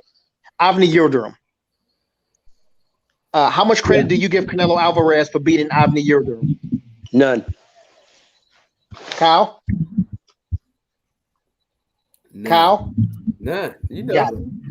Okay, cool. So the person that she fought is probably on the level, probably not even at that level of Avni Yildirim. You understand? So when he goes in there and win, and all of these Canelo fans start coming around, you can't praise that victory. You can just say he's got another notch under his belt, and he's got another W, something checked off in the W column. But that's not really something that you brag about. So if I see her in there with some more recognizable names, and again, I only know this girl not even from MMA. I know her from the jiu-jitsu circuit because she did a lot of tournaments. But outside of that, the girl's nobody. So it's tough to give her a grade. Kyle, I can just say I respect that she got in there and then she got that victory. She came from behind. You know, she showed championship medal. Those are all great. But if you want me just to say that she can go in there and be one of the top girls, I'll tell you that, and we'll stop the conversation. But that's not reality. Right. So I'm still answering your question. I'm sorry, I don't mean to be long-winded, but let me finish answering your question. Yeah, go ahead. How long would it take? DJ, what's her name? The girl she just fought. Damn, what's her name? The one she just fought. Brittany Elkins. How long will it take Brittany Elkins to train in boxing to beat Clarissa Shields? Forever. Yeah. See, she wasn't trying to stand up. She wasn't trying to do no no back and forth striking anyway. Plus, some punches were hurting her. So she went for the takedown because she knew she had the edge there. And that's what any other fighter would do to her, take her down. Yeah. Go ahead, Kyle. I want you to tell me how long would it take Brittany Elkins to box. So, how long would it take her to train in boxing to beat Clarissa Shields? I mean, when it comes to boxing, nobody can be good. I don't think some men can beat Clarissa Shields. So it's it's different. Okay, and you know what? The same thing goes for Kayla Harrison, and also for Amanda Nunes. They could probably beat some guys. So, let's respect her, what she's done, and let's not throw her to the fire. That would be like telling Inoue he can get in the ring with Mikey. Like, listen, you're great for what you do, and even if you guys were sparring, you may even give him a couple of good rounds. But like, if you guys are going full-fledged, it's just not going to work out in your favor. So, stay there and be the great champion that you are at that weight class, and let's keep it at that. Okay, so I got a question. Yes, sir. Will she ever become a champion in MMA? Say it one more time, Kyle. I couldn't hear you. Will she ever become a champion in MMA? So will she simultaneous holding belts? Will she ever be able to do that? No. Listen, no. I mean, anything's possible. Here's the thing. Here's the thing. What I think about that. I think that she can get to a spot where, and DJ and a couple of you guys will understand this. The guys who've been following. There's a guy at 170 he was living in Sweden fighting from Chechnya. Oh geez, I just forgot his name in 2 seconds. Prospect at 170 also fought Mearshot at 85. What's his doggo name? DJ. With the split lip. Jesus, how did I just forget his name? What's his name, Jay Dixon? The bald head guy you talking about, right? Got a beard? No. Yeah. What's his name? Yeah. Chimaev. Thank you, Lee. Chimaev, yeah. Okay. Khamzat Chimaev was ranked, I believe, like number 26, number 27. My bad, DB. Cam, why you just didn't get on and say it? Go ahead, DB. Shout out to Cam. Khamzat Chimaev came in at, I believe he was ranked number 26 at the time. He went up from welterweight to middleweight, fought against Gerald Mearshart, who wasn't ranked as a middleweight. Got a devastating knockout, which was amazing. But then he comes back down to 170 pounds, and then they dropped him to, I believe, number 12. And then after that, he was getting a title shot. Right. They wanted him to win his fight and get a title shot. My point is, it was set up for him to get a title shot. Now, in a title shot, let's say, I don't know, I don't think he can beat Kamaru Usman, but let's just say he hit him with a devastating shot and pulled it off. That doesn't mean that he can beat all of the guys that are in the top 10 the way that Kamaru Usman did. It just may be a stylistically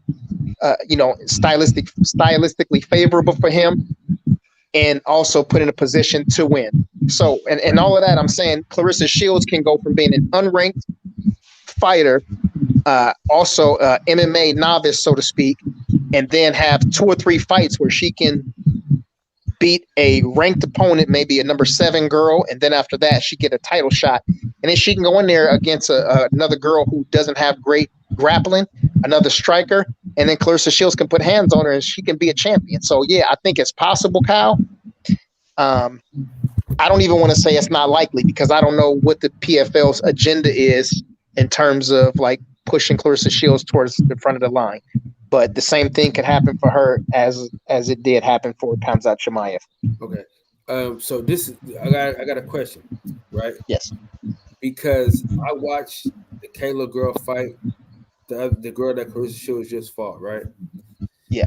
And she didn't look that good standing up, DB. She looked real shaky on her feet.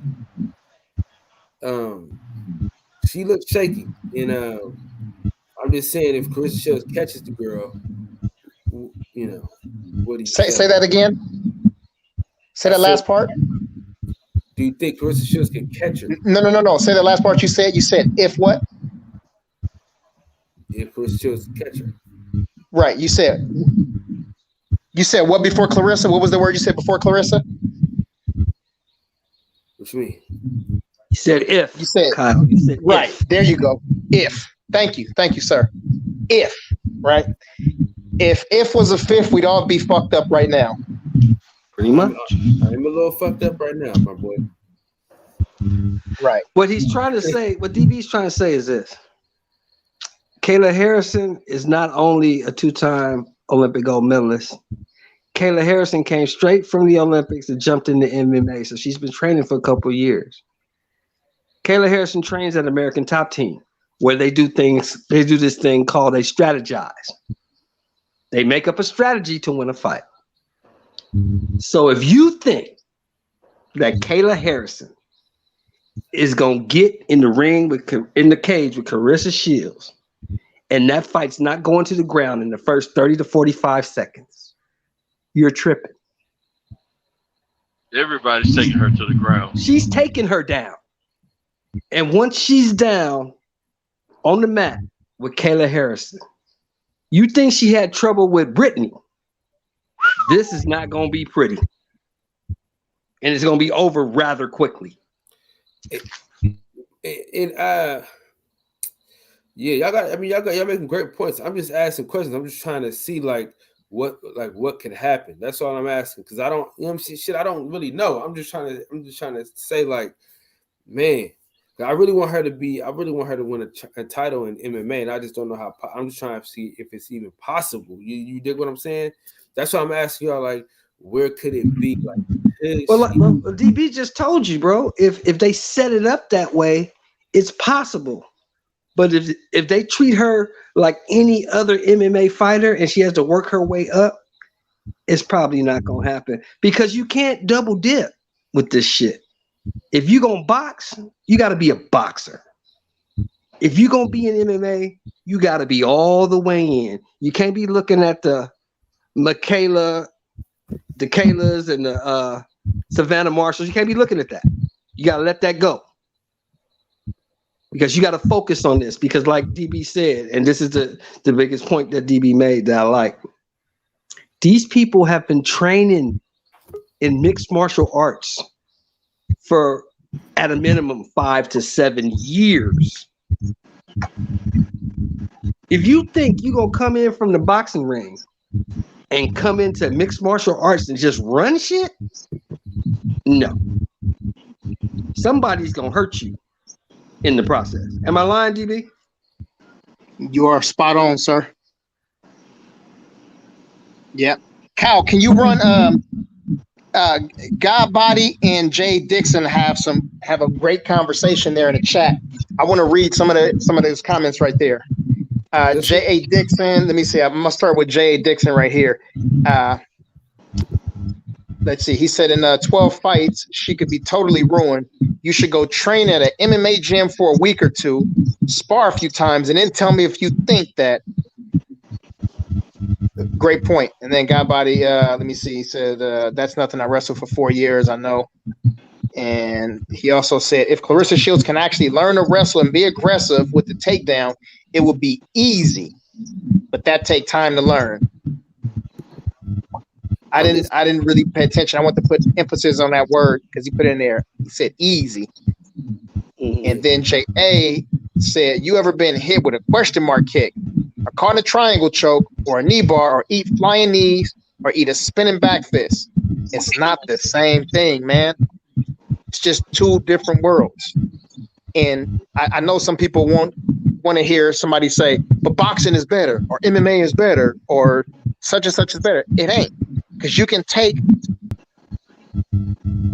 somebody from the other sport and they can go to the other sport and they can do great. But we're talking about, you guys are naming specific fighters, and you name the top of the food chain, and that's where it gets sticky. Okay. You can't take a person and then put them in a ring. Take an MMA fighter and put them in a ring with Errol Spence, and expect that person to do well. I don't give a shit I don't care if you put Kamaru Usman over there and how great his jab is. Yeah, the threat of the takedown assists with that. If Kamaru Usman at 170 fought against who's a 175-pound champion in boxing? Let's say Bivol. Right. Yeah. It's not. Listen, man. It ain't gonna work out for Usman. Smokes. It ain't gonna work out for Usman. Yeah. You understand? So from an outside looking in, being a casual MMA fan, shout out to DB. In those 8 months, you don't think she looked good? Like, I'm trying to figure out. Like, I thought she looked good as hell. I mean, but I don't know shit.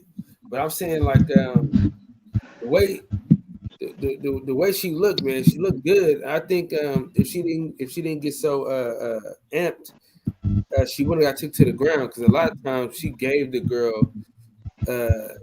She gave it back. Like she gave her the out. You know what I mean? To put her in some shit.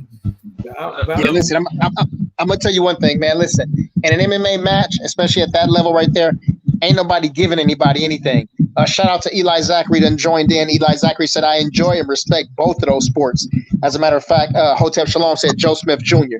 Yeah, Hotep, if he gets in there, you know, one of the a straight MMA fighter goes in there and fights against Joe Smith, and I don't think Joe Smith's that great. But listen, I'll tell you one thing. Get in there with this dude, and you an MMA fighter. I don't care if you got decent or good striking. It's probably not gonna work in your favor. And DJ said, ask TJ Dillashaw what happened when he boxed Lomachenko. Yeah. Yeah. Champion Hard in the building. What up, E? What's going on, brothers? Hey. How much work does Clarissa Shields need? Hey, y'all, hold on. I gotta do my Champion Hard impression. What's going on, fellas? Champion Hart, how much work does Clarissa Shields need? You did what? How much work does Clarissa Shields need to just think about stepping in the ring with, just say, Kayla Harrison? Kayla Harrison? Yes. Oh, man. Man. I would say, I would say a good 2 to 3 years. Spot on. That's what I say too. Yeah. She need to have 3 or 4 fights a year, in my opinion, during that time. Yeah.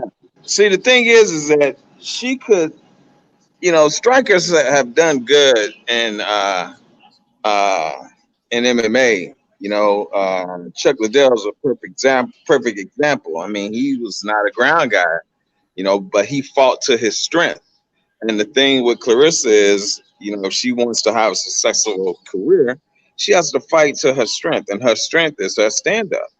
Now, I don't think she needs to try and learn the jiu-jitsu system, and DB and I have had this conversation. She really needs to concentrate on defending, you know, so that she can keep the, so you see how when she was taken to the ground, she was calm. You know, she needs to be able to keep that up, concentrate on defending, so that she can stand fights back up and finish them. That's going to be her success. You know, being able to sprawl and defend from being able to take, you know, to the ground. I hope she doesn't let what Ronda Rousey let her team do to her. They had Ronda thinking that she could box. You know, Ronda was a judo practitioner, and she, you know, she was doing good, but as the competition elevated, she didn't elevate.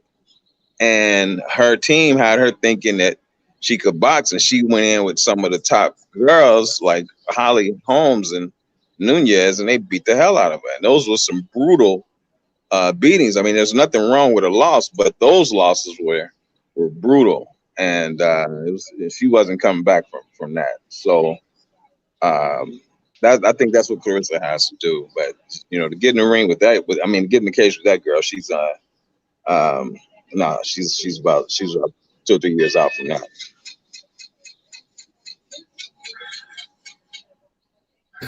Okay. Yeah, I was trying to figure it out. But listen, I'm gonna let y'all do y'all thing. Y'all can cook, keep it going. The whole nine. DB, man, I really appreciate you for always coming through, man. Showing love. Funny story, man. The nigga DB sounds, he looks just like he sounds, bro. However you think this nigga look, however he sounds, how you think he looks, that's exactly how he look, bro. I'm telling you. The nigga that I saw all this time is a nigga I seen the other day. I said, damn, this nigga look just like how I thought he was gonna look. You know, most times, you know how you see hear the voice, you know, you try how they look and shit, and they don't look the same. This nigga look exactly how I thought he was gonna look, bro. I said, damn, I knew it was gonna look like that. You know what I'm saying? DB, you going to the fight and stuff up, DB? Oh, dude, DJ, whenever you get done working on that loud ass machine, man, come back on. OG, you already know, man, what the show is about now. Let me go ahead and put y'all little banner up, man. You know, they got a new little banner and stuff like that, DB. You know, they got their skybox. You know what I'm saying? Look at that. You know. Yeah, man. The words of the direct philosopher, man. I want y'all to breathe air and live life, man. You know, it's all hey, Cal. It's me. Thank you for breaking bread with me, man. No, hell no, Centos. I ain't No, I got no real. It's Cam on. It's Cam on tonight. No. Yeah, I'll be knocked off in a few minutes there. Cam is in here now. He is? I ain't gonna let you talk to the death this time. Centos, you do it to me every time. I can talk to you. I wasn't gonna do it. Hey, Champion Heart, man. Hey, I appreciate you, man. Thank you for spending your time off with us, man. Safe travels on that road, my brother. All right, appreciate you, brother. Yeah. I'm actually on my way to New York in the morning. Damn, man. My man, safe travels, brother. Yeah, well, no, I'm flying. I'm going to see my daughter. Me and my youngest are flying down there. Thank God you're safe driving, man. Safe travels, though, my brother. Appreciate you, man. All good. DB, you going to the fight at the StubHub or what?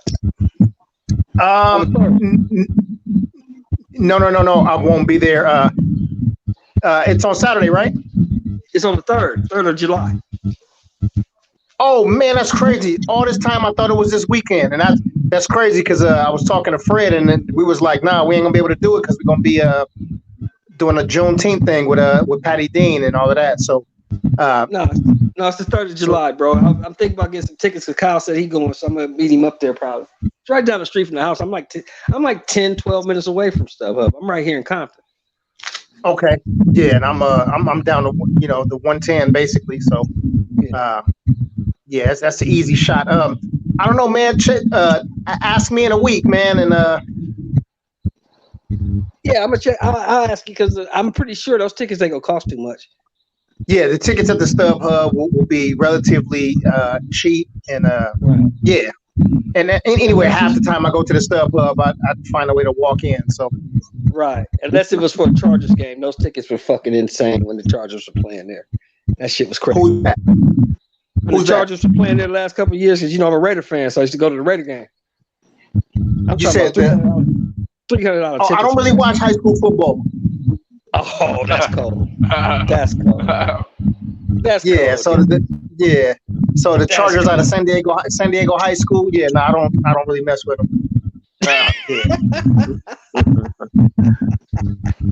Yeah.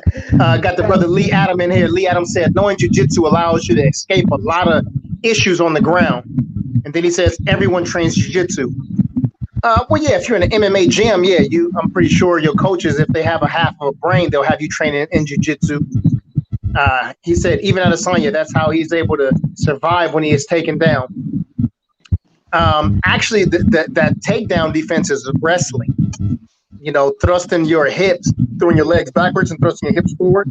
That's a wrestling defense.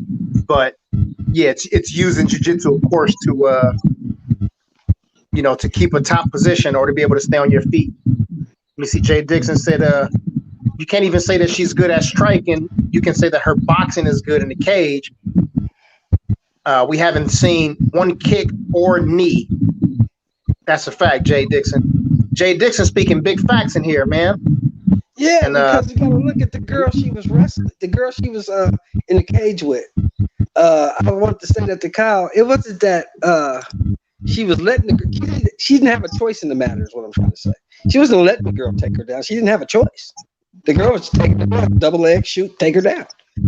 Because it's new to her. You know what I'm saying? She needs time.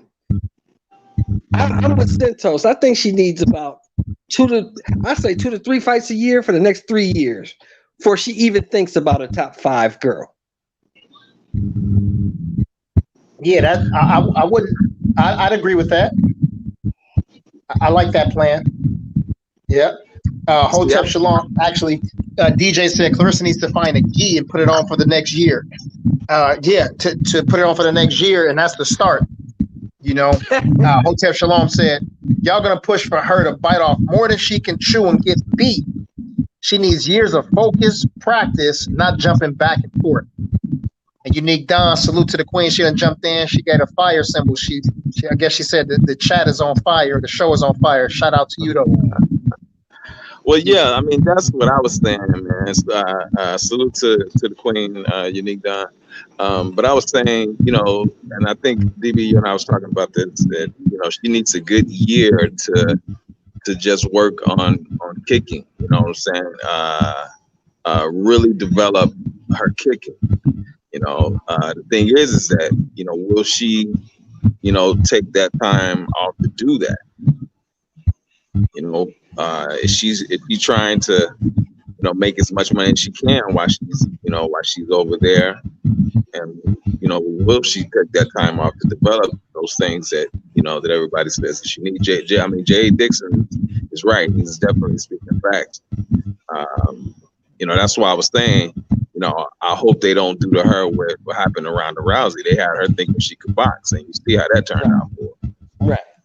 I was just glad, fellas. I was just glad when I found out that she wasn't in the tournament. I was like, oh, yes. Because at first I thought she was in the tournament. I said, oh, this is going to get badly. This is not going to end good.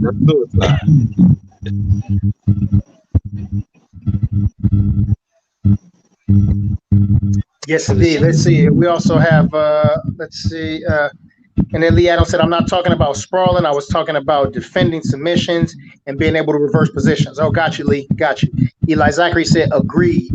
All right, cool, man. There's also a card. Y'all want to cook on that a little more? Or y'all good with that? No. We want to see what's going on in MMA this week, bro. What's happening?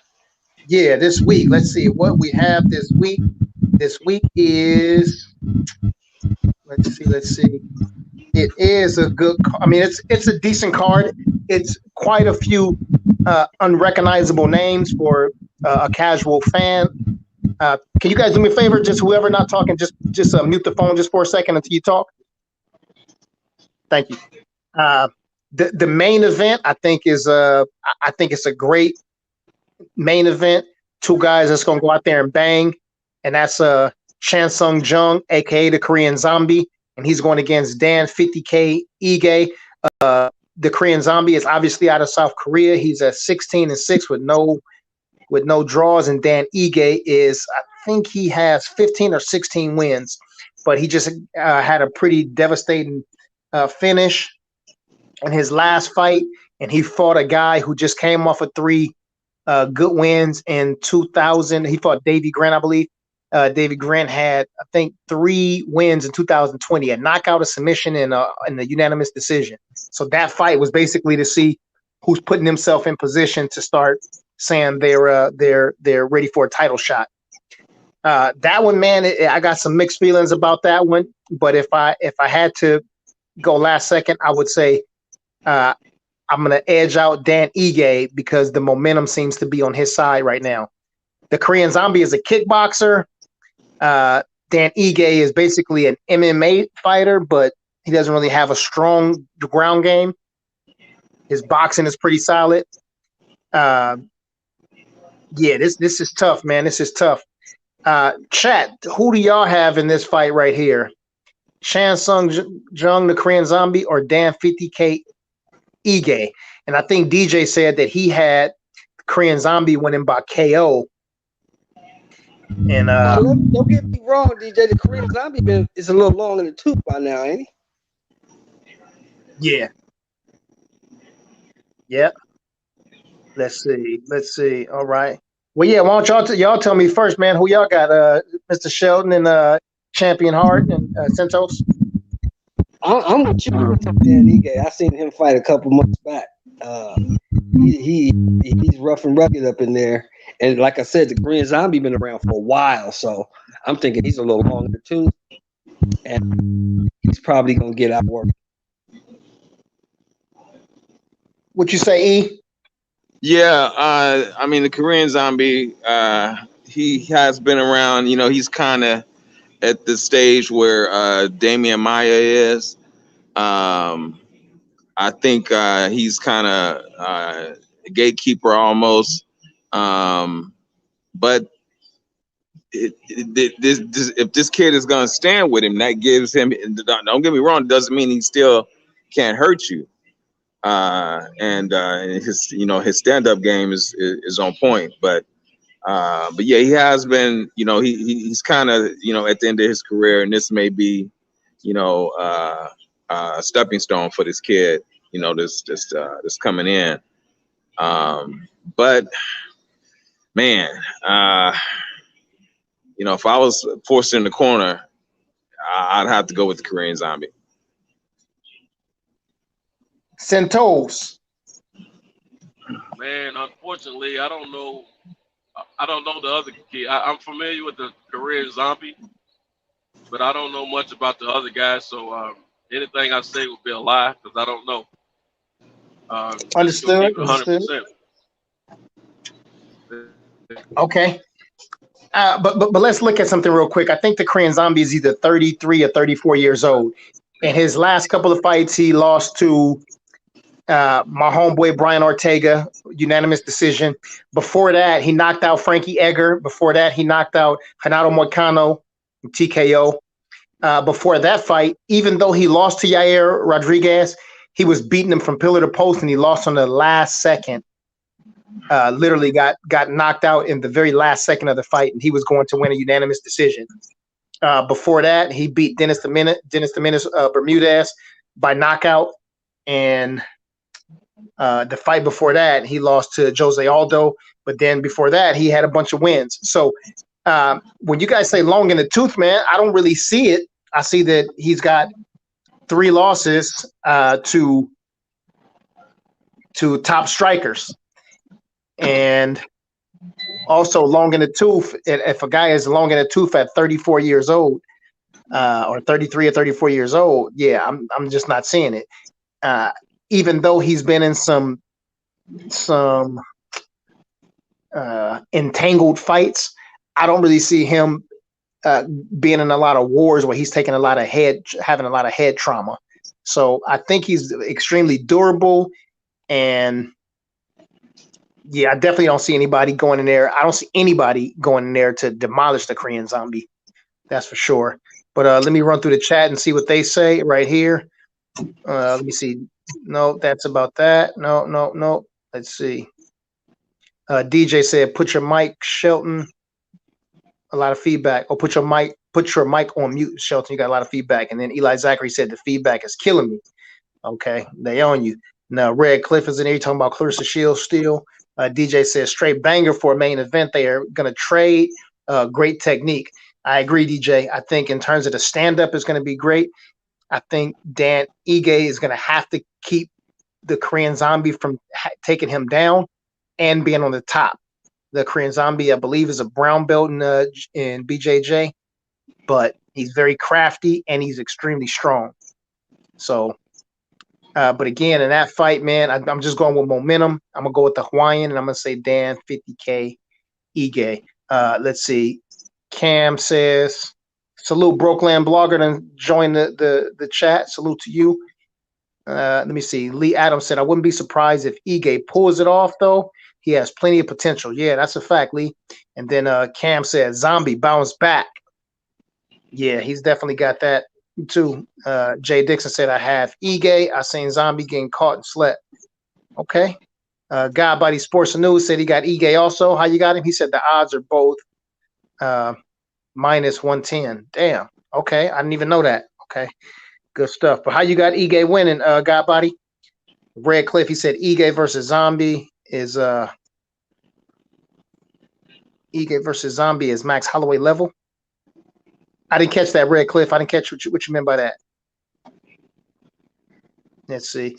So they got the Korean Zombie as underdog? Say it again. They got Korean underdog on the odds? No, it's even. Oh, it's even. Oh, okay. Jay Dixon said, by the way, Holloway fight got canceled due to injury. Yeah, I was going to talk about that.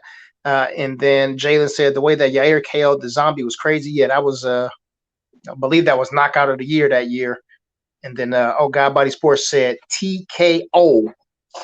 He got Ige by TKO. So it's people on both sides, but I think the majority of people have Ige winning. I definitely got 2 for Zombie. So we got to make sure that we give Lee Adam and DJ they credit if this fight happens to be in the favor of the Korean Zombie. Who is on the main event? I'm sorry, the co-main. The co-main is this one may be uneventful. You got Sergey Spivak, and he's fighting against Alexei Olenek. I got Olenek in this right here. The dude's got about 80 pro fights. He's a submission artist. He's very similar to like a John Fitch or a Khabib Nurmagomedov. He'll stand with you not John Fitch, but say a Khabib. He'll stand with you long enough to get you to the ground. He'll take a hit to get close enough to grab you. And once he does, I believe, what's his nickname? The Anaconda or the Boa Constrictor? And he gets his hands on you. Yeah, he's gonna take you for a ride. He's definitely gonna take you for a ride. So I'll probably go with Olenek for this. Matter of fact, his last fight, I know he just lost. I believe it was by knockout, but before that fight, he lost against Derek Lewis. Even though he's an old guy, he stays pretty active and fights at least 3 times a year. Let's see what the chat says. Olenek against Spivak. Are you guys familiar with those fighters? I'm familiar with Olenek. And who's he fighting? Spivak. Spivak is probably ranked maybe in the top 15. I'm not. That name doesn't sound familiar. Yeah, I'm trying to think of who his last fight was against. I cannot think. Yeah, I can't remember, but who you got? I mean, just off of not knowing much about the other fighter, I'm gonna have to go with Olenek. Got it. Sheldon, who you got? Familiar? I'm not familiar with either one of them, brother. Okay. And Centos, I'm going to assume that you're not because you were not with the other guy. So these are definitely more unrecognizable names. I know these guys. I'll just kidding. Oh, okay. I'm just kidding. Right on. So what you got on this one? I don't know these guys. Where did Reggie go, man? Reggie was just in there. Where did he go? I didn't see him. He popped in. All right, cool. Okay. Jump back in, Reg. Lee Adams said Olenek will submit Spivak. That's what I believe. DJ said Boa Constrictor. That's right, DJ. Thank you. Jay Dixon said Olenek by decision. Yeah, I can see if he doesn't get the submission, he'll stay on the ground and he'll stay busy looking for the sub. And then get decision. I agree with that too. Let's see. God Body Sports and News said Jeff there by TKO was the last fight. Yes. That's right. And DJ, but God Body, who you got in there? Oh, he said I got Spivak. He gave Tybura a hell of a fight. That's right. Damn, I forgot about that. Eli Zachary also said he got the Boa Constrictor winning. How you got him winning, Eli? And DJ said Boa Constrictor by sub. Yeah, that's his specialty. So we shall see. Eli, how you got him winning that? You got a sub or you got a decision? And if you say Olenek by knockout, man, I'm dropping the phone. Reg, who you got? I got the Boa Constrictor winning by sub. Yeah. I think that Spivak will beat him on the hands, knock him down, that sort of Damian Maya style. Even if it's not a really hard punch, he'll pretend like it's really, really tough and kind of fall down and pull guard a little bit. But he'll do anything to get on the ground. He's very strong and very clever down there. Yeah. Richie, you familiar with these dudes? Yeah, I remember Derek Lewis knocking that dude out. He old as shit, though. This is true. Let's see. I'm trying to think if there's any other ones on there. Oh, yeah. In that bantamweight, we have Marlon Chito Vera, who just came off of his win against you know what? He may have had a fight after that, but I think his last fight was against he beat O'Malley, right? O'Malley, right? Yeah. The Irish Hype. Yeah. I think that was his last fight. And then he's fighting against Davy Grant. So that should be a decent one. Davy Grant out of the UK, I believe. That should be a decent one. Both of those dudes are scrappy. Man, this is tough to call in that fight right there. Man, that one's tough. I don't know yet, man. That's a tough one. I don't know. Y'all want to run around and see who y'all got in that fight right there? Marlon Chito Vera against Davy Grant.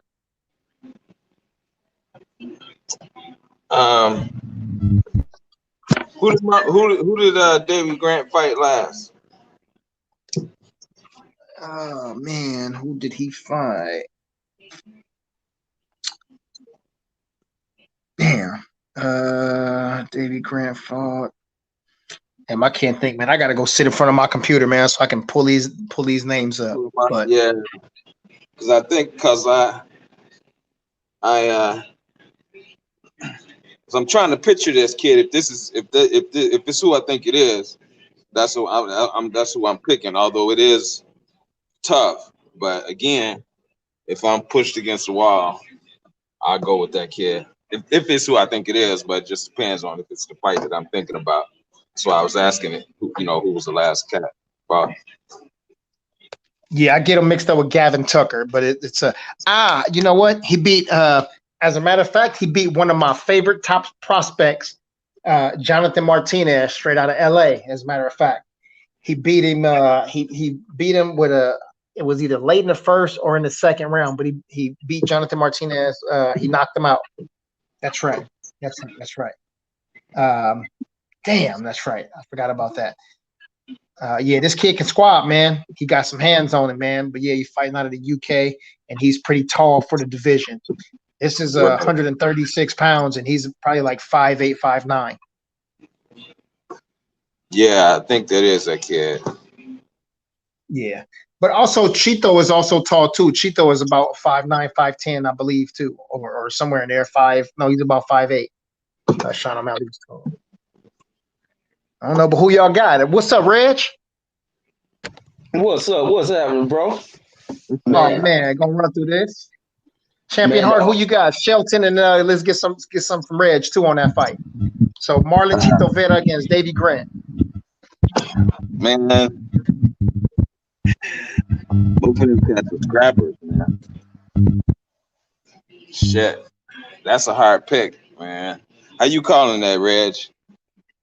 Man, I don't know any of these dudes towards the bottom of this card, but I remember Vera versus O'Malley winning that one. He fought Jose Aldo too, didn't he? I think that dude fought Aldo. I got to rock with him just because I know who he is. The other guy, I don't really know who he is. Yeah, I'm a Reg on that one. I know Chito Vera. The other guy, I haven't heard of him. I don't think I ever saw him fight. So I'm a roll with Vera on this one. Okay, y'all got to listen to what I said. He beat one of my top prospects, Jonathan Martinez. He was one of my top prospects for 2020. I thought he'd come in this year blazing. This doesn't mean, and then this is not like the way that we look at boxing. Guy can come in here and lose 2 fights. Guy can go on a 3-fight skid and then win 2 fights, lose 1, and then go on another run for 4 or 5 fights. And after that, this guy is getting a title shot and reign supreme. So it's a bit different. I know we can't look at a guy and think that he got knocked out or he lost 2 fights in a row. that's the end of him. So, yeah, I think it's two scrappy dudes. Let me see what the chat says. All right, let me see. Lee Adams said his last fight was a loss to Jose Aldo. Right on. That's what Reg asked. Got it. Eli Zachary said, can't respect the Mo Lester. No, yeah, hell no. Guy Body Sports and News said, somebody in the chat just talking, being crazy. A troll. Guy Body Sports and News said, I got Chito Vera. Hotep Shalom said, is the show every night? I'm going to watch this card and look forward to hearing the reactions after. I'm a novice still learning. Just on Thursdays. That's what Robert Brown was saying. Robert Brown said MMA for dummies on Thursdays. Yeah, and also MMA for the intellectuals like y'all. Guy Body Sports and News said Jonathan Martinez, 13-4. Yeah, Jonathan is a scrapper, man. I like his style. Reggie would know, Mr. Shelton. They would know these kind of guys. It's a certain type of Mexican that's from LA. When you look at him, you know who he is. He's not the loudmouth. He's not a cholo. He's just a different kind. But when you see him, you know who he is. Right. And you can tell that he can get down. And that's Jonathan. I like his style. Let me see. Jay Dixon said, I have Chito Vera by TKO. Guy Body said by TKO. Jalen said he got Chito. He said Chito just lost to Aldo. That's right. And then DJ said Davey Grant is on fire right now, and I got him by decision against Chito. Definitely going to be a great scrap, though. Both guys are very well rounded. Right. Yes, indeed. And Guy Body said it was a second round TKO. Okay, Eli Zachary was talking about my boy. Let's see. Redcliffe, he said Ngannou is concentrated on working on his craft. Yes, he is. Ngannou is the best heavyweight in the world right now. Let's see. Eli Zachary said 2. Chito, Godbody said Chito Vera, Sean O'Malley. Okay, I think we got all of that. And then Eli Zachary, Sir Eli said Grant by decision. Cool. Y'all got anything else on this card y'all want to add to that? Reg, Champion, Hart, Mr. Shelton? No, that's cool. That's about it. I want to ask you a question though. I want you to give me an update, bro, on this Aljamain Sterling situation. What's happening with him? No new updates. Aljamain had a surgery maybe about a month and a half ago or somewhere in there. And it was a neck surgery. And then he also had another procedure, I believe he had done on his wrist. So he had 2 surgeries in a short period of time. And, I think once he recovers from those, I'm pretty sure he's probably back to being mobile and maybe in the gym doing light work, but no sparring, nothing heavy.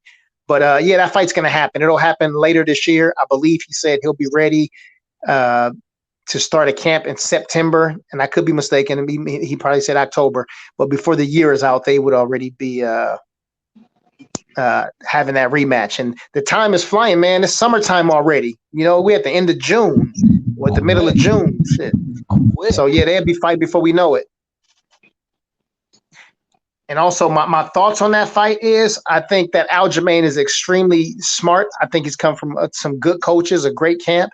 I think he lives like a martial artist for the most part. And, he went in there and, he got bested for the most part. But you had a guy who he was in there with who cheated. And that guy should be the one getting all of the fingers pointed at him and the blame. But somehow Aljamain Sterling is the guy, no matter what he says, what he done, what his actions are. If he seems animated, he was the one that got cheated. So he should have won the belt by default, whatever. I don't care. But they need to run that fight back. And I think Aljamain will come more prepared. And I'm not saying that he'll win, but I think this fight will be a much closer fight. Red, you want to add to that? Yeah, man. Aljamain is going to have to tighten up on his ability to stand up with this guy if he's unable to get him to the ground. Because outside of that, this guy is going to do the same thing he did in that first fight. He just can't go in there and make the mistake of hitting him while he's down. But Aljamain's going to have to pace himself. I thought he was a little too excited, frantic. Too amped up. Yeah, so I don't know if he had to where he exhausted himself. He expended himself too early in the fight, not pacing himself out. He's going to have to pace himself out, stick to a better plan, study this guy. And I think him working on his boxing is going to be critical because this guy's good on the ground too, right? The Russian cats tend to be like that, but he's just going to have to pace himself, utilize his ability to his athleticism, and learn to box. I think that's one of the critical aspects in there. But pace himself is the main thing for me with that one. But outside that, if he don't do that, that dude's gonna whoop on him again. Yeah, I agree. Got to come ready, man. When you're in a fight and somebody trying to take your head off, you definitely have to be prepared. Cam said, any thoughts on this last week's pay-per-view event? And I didn't even think that we got a chance to cook on that, but that was Israel, the last stylebender out of Adesanya, and he fought against Marvin Vettori. I believe for the most part, at least from the people that I remember having conversations with, I don't think nobody had Marvin Vettori winning that fight. I know people had Izzy winning the fight, and Izzy did what he's become great at. And I think I can't remember if it was DJ, but somebody mentioned this too. It was Champion Hart. Said fighting to your strengths. And hey, can you guys hit mute for a second? Yeah, it just sounds like somebody's getting ready to talk, so I didn't want to talk over anybody. But it was a good card. Easy won by decision, and he did what at least I thought he'd do. I thought he'd be able to finish this fight somewhere in the second or third round by chopping the leg down. He did a great job of throwing that kick and chopping the leg a bit or hurting the leg, but I thought he would go to it just a little bit more and chop it, but it may have been too telegraphed, and he probably didn't want to do that. But he's very cerebral. He doesn't throw a whole lot of unnecessary shots, as I mentioned earlier. You know, he'll pick and choose his shots, but he'll throw a lot of those leg kicks. Now, one thing about leg kicks that people have to understand, you throw that kick. If I throw a kick at Reggie's leg is going to be hurt, but guess what? My shit's going to be hurting too. You got to place that kick in the proper spot, and even if I hurt him really bad, I'm gonna feel it sting in my leg too. So, you know, I'm pretty sure his shins are well conditioned for those kicks. But you know, when you chopping at a tree trunks, you still feel a little bit of it. But Izzy styled, man. He did what he's supposed to do. He used his range, and he went in there, and he was smart. It went to the ground where Marvin Vettori is supposed to have the advantage on the ground. He had him in a rear naked choke, and it was a deep rear naked choke.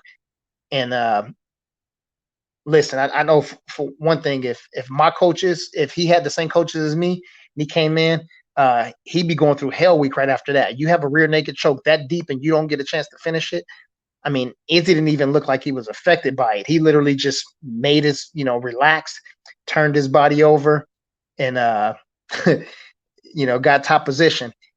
Izzy put his hand on Marvin's throat, and he looked at him. He said, "You scared now, bitch?" And commenced to putting them things on him. But I'm happy for Israel. I'm excited about him finishing that fight. And he said he was motivated by Kamaru Usman lapping Jorge Masvidal in finishing that, and now nobody can bring up Jorge Masvidal's name to him anymore. And also the same thing, he said he was also with Francis. Francis went in there and had a lackluster performance against a caveman named Stipe Miocic, who calls himself Stipe. And he went to the lab with Coach Dewey Cooper, straight out of South Central, and went in the lab, man, and focused on his craft. And then he came back, and Stipe couldn't take him down. Stipe couldn't hold a candle to him, and he got knocked the fuck out. And so Izzy said he was excited about that and motivated by that, so he wanted to go in there and take what people called the closest fight that he's had. He beat Marvin by split decision before, and put a exclamation mark on there. So that's my thoughts on that one right there. Next for Izzy is he called out Robert Whitaker, Bobby Knuckles, and I just don't think Whitaker's got anything for him. He knocked him out, like he said, 2-3 times in the first fight, and Whitaker, self-admitted, said that Israel Adesanya is just a different kind of striker. He's very slippery, very tricky. His movement he's crafty, and he's just a hell of a beast to deal with inside the ring. But I'm pretty sure that'll probably be the next fight, and it'll end up the same way the first one did. But go ahead, Champion Hard, and and then run it around you guys about that fight.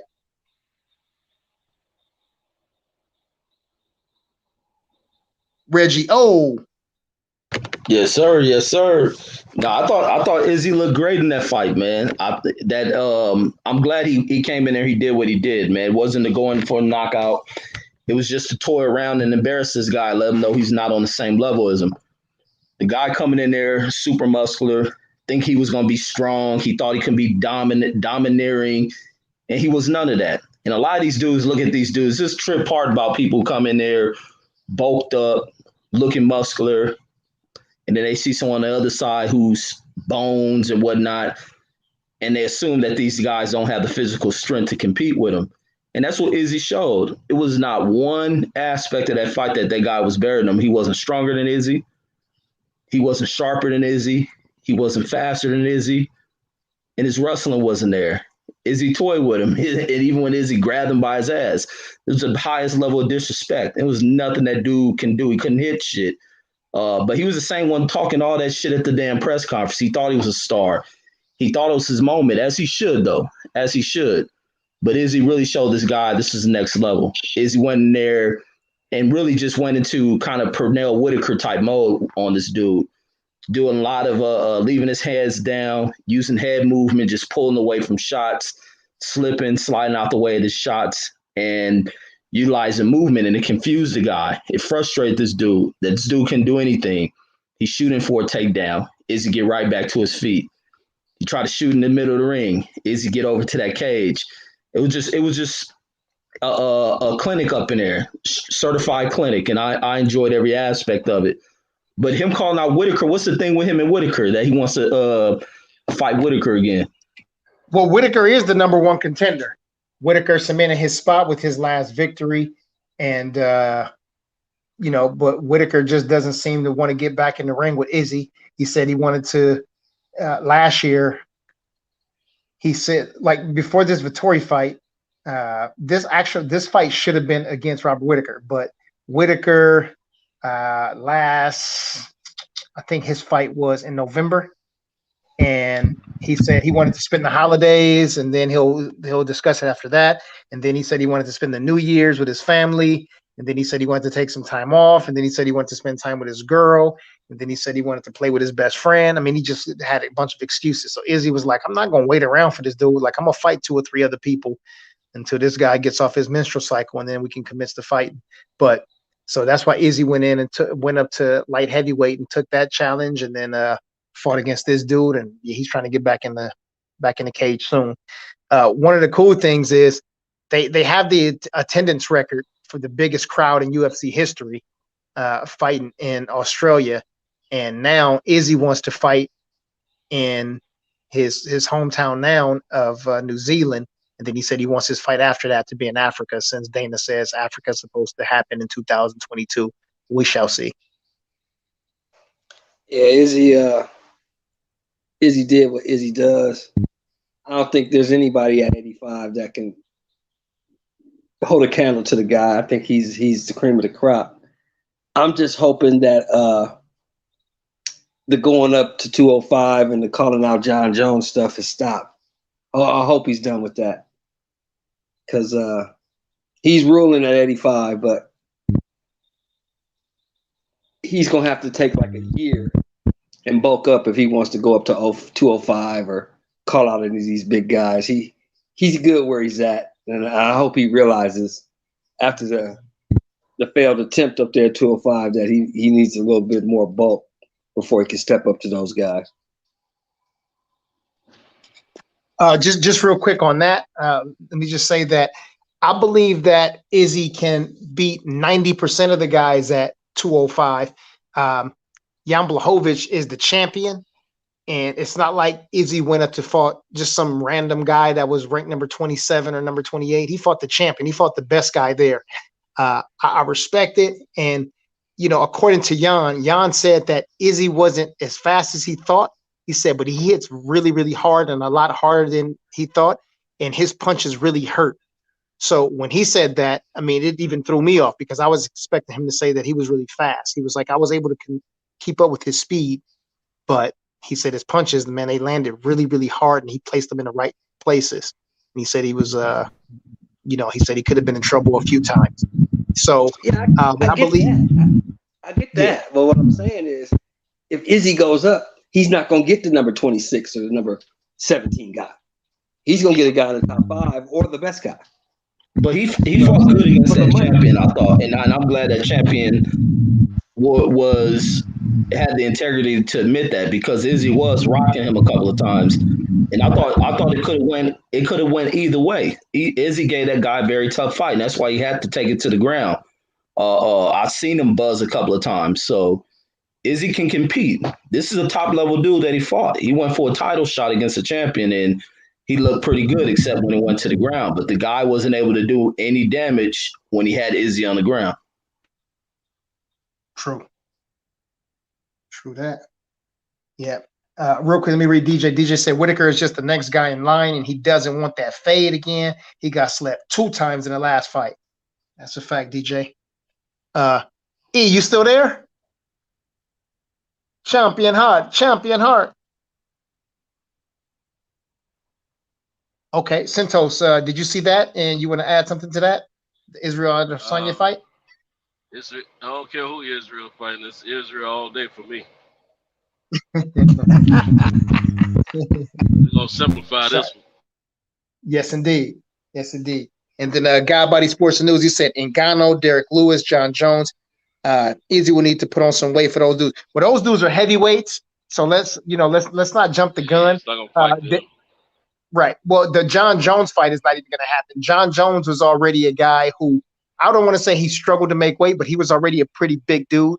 Had conversations with Alistair Overeem and also with Daniel Cormier, and they both said, man, John is bigger than people think he is.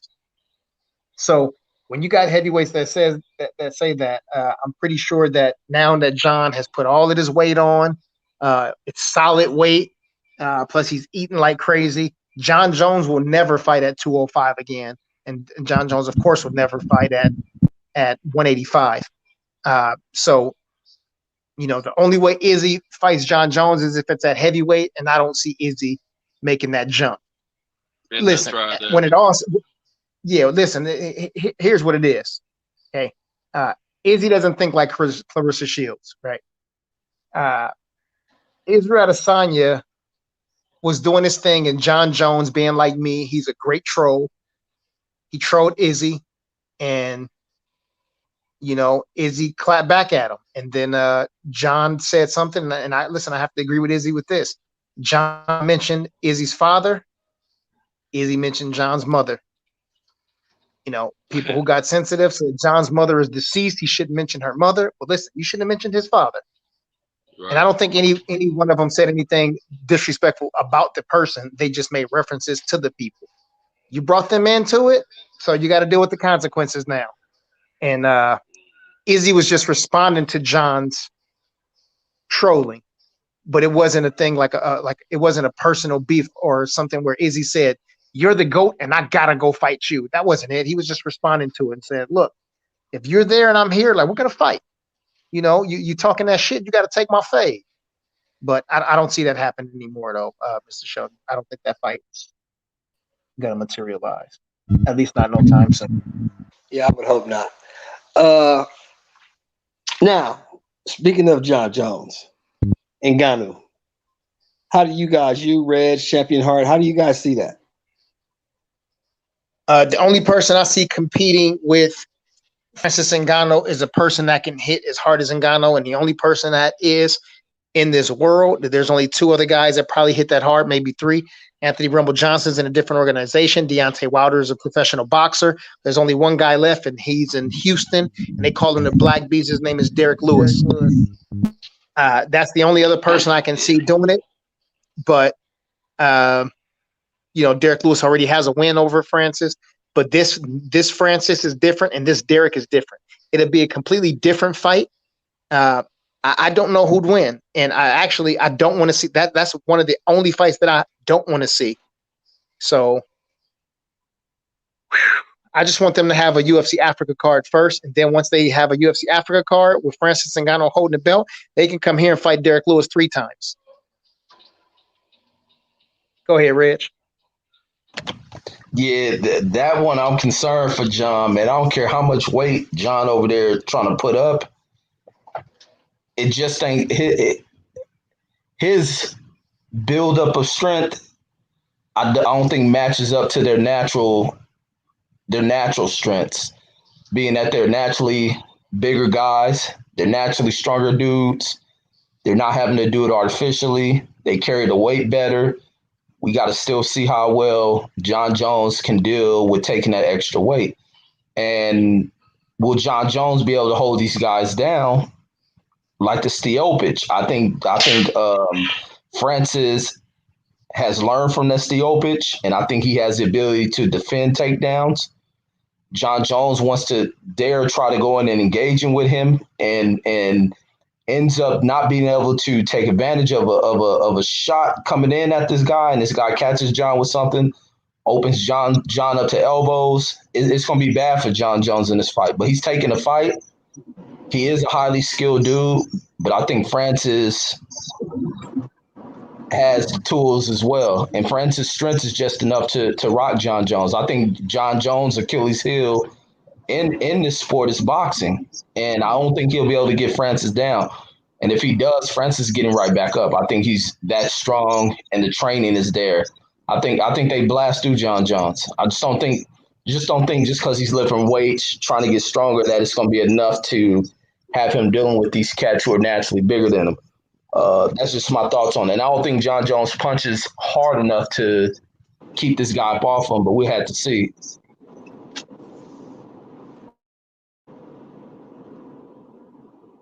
What do you see in that Champion Heart, Santos?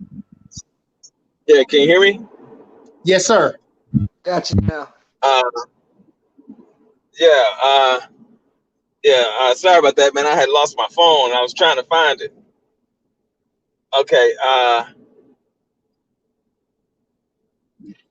With Ngannou, man, John Jones, you got to admit, man, he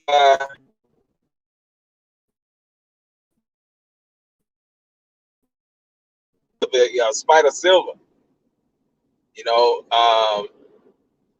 I don't think he's as strong as Ngannou, but you can't just totally kind of, this is different techniques, that he uses. I don't know, man. That was hard. Man, that was hard. Yeah, let me. I got to think about that. Take your time, Santos. What you got? Santos. John's a freak of nature, man. I mean, he's a big guy. He's long-limbed. He's not the thickest guy, but he usually handles the thicker guys with no problem. Like when him and Cormier. I mean, I never seen Cormier handle so easily until he started fighting John Jones. Now I know there's a different weight class, but still, I mean, Cormier had a little bit better center of gravity than a tall, long, lanky person like John Jones.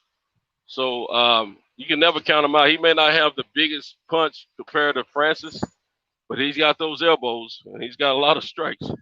And I think his striking from his arsenal of strikes with his legs and his limbs in general is going to make it competitive. He's never, he's a strong guy, man.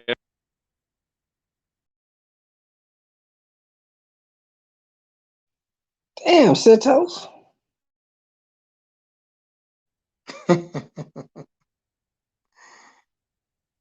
All right. Well, anyway, so Champion Heart gathering his thoughts on that. We can revisit that right there. And Santos must have dropped his phone right next to Champion Heart, but we did have another fight. That was on the Izzy fight, man. Say it again. I said I didn't get a chance to cook on the Izzy fight.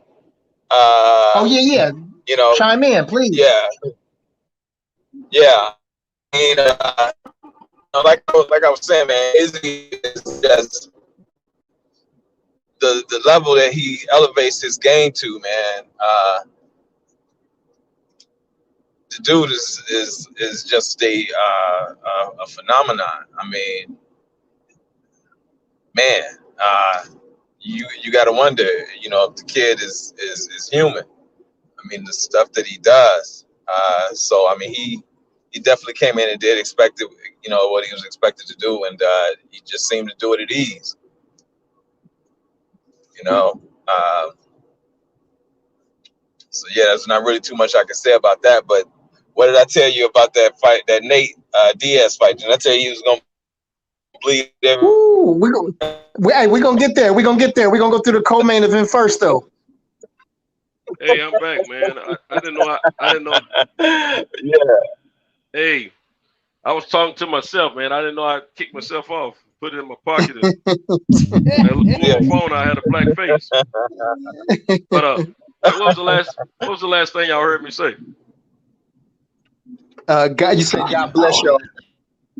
Said God bless me. You said God bless y'all. That's the last thing you said. No, I didn't say that about God bless. The last thing he said was he said he was a freak because the way he ragged all DC. Yeah, and I was saying that when I thought I was saying that you know, he's got he's always been surprising. You never know. I mean, Francis is a much bigger guy than Cormier. He looked really good against Stipe the last time. He got his revenge, and he knew what he wanted to do. He did it. He didn't. His stamina was cool. But John is just a freak of nature, man. I mean, you never know about John because you know, he's always competed against his brothers. They always said they didn't whoop his tail, you know, because they were much bigger than him. But I think messing around with them gave him the edge on how to deal with the likes of Cormier and stuff like that. So I never know. It's all about. I think when it comes to overall MMA skills, John is the victor there. But if there's a knockout by a strike, I got to ride with Francis. But if Francis don't get that knockout, I think John's going to do better than people think. So, John, I wouldn't put any money against John. I would.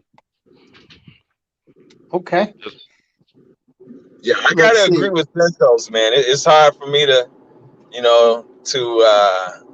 I keep saying this, you know, if I'm backed in the corner, you know, but like you said, man, John is just a freak of nature, you know.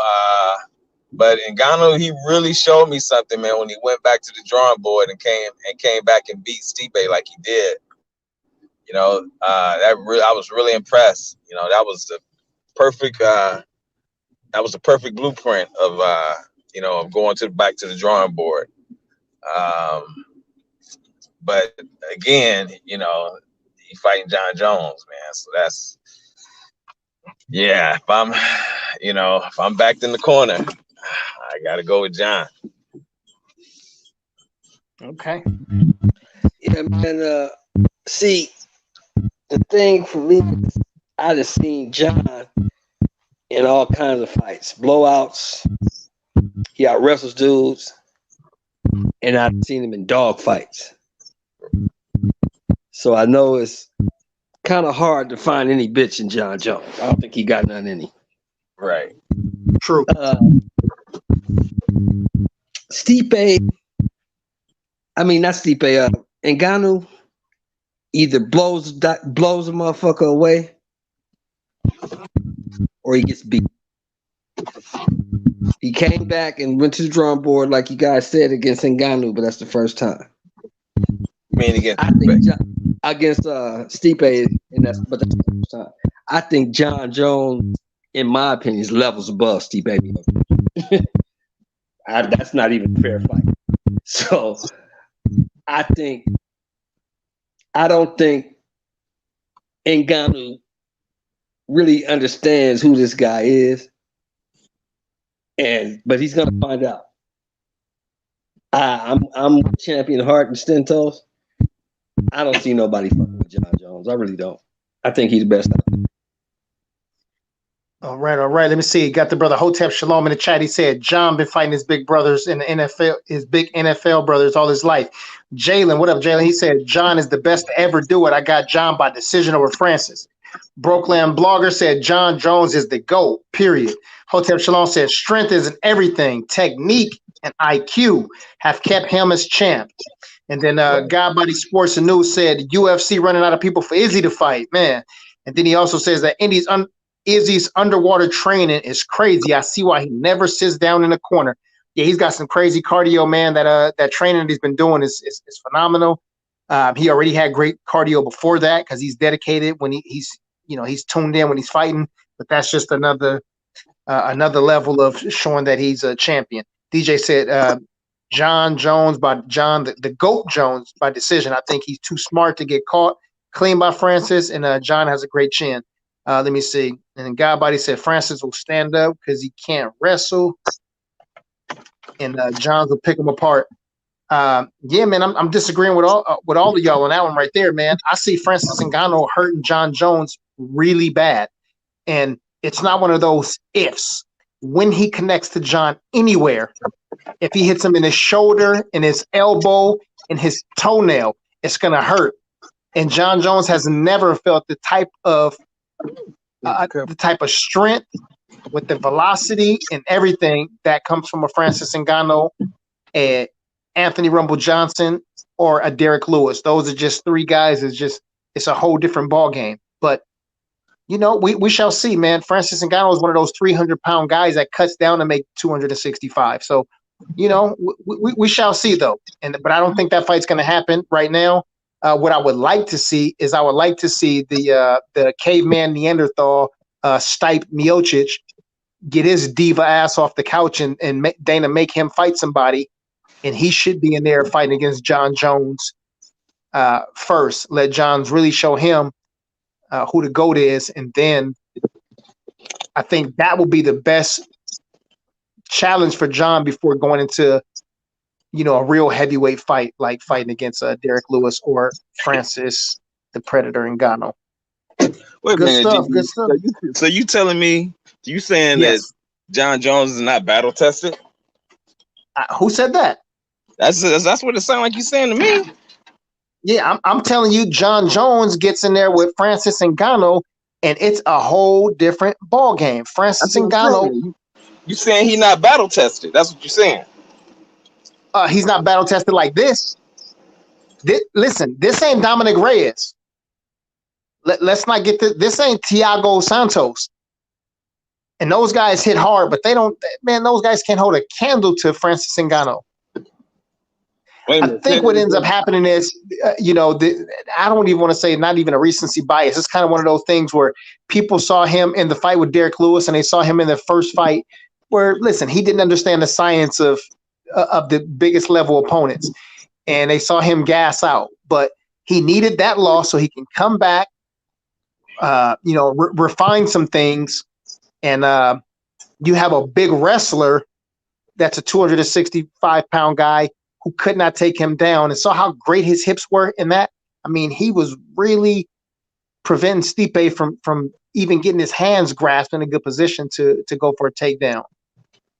This is different. So, I respect all the opinions of the people who say John Jones because he is the GOAT, but goats are not. Anybody can be beat. Let's just say that. Right. That's true. That's true. I guess we'll have to see, man. Yeah. Reggie. I've been sitting back, just listening and commenting in the chat.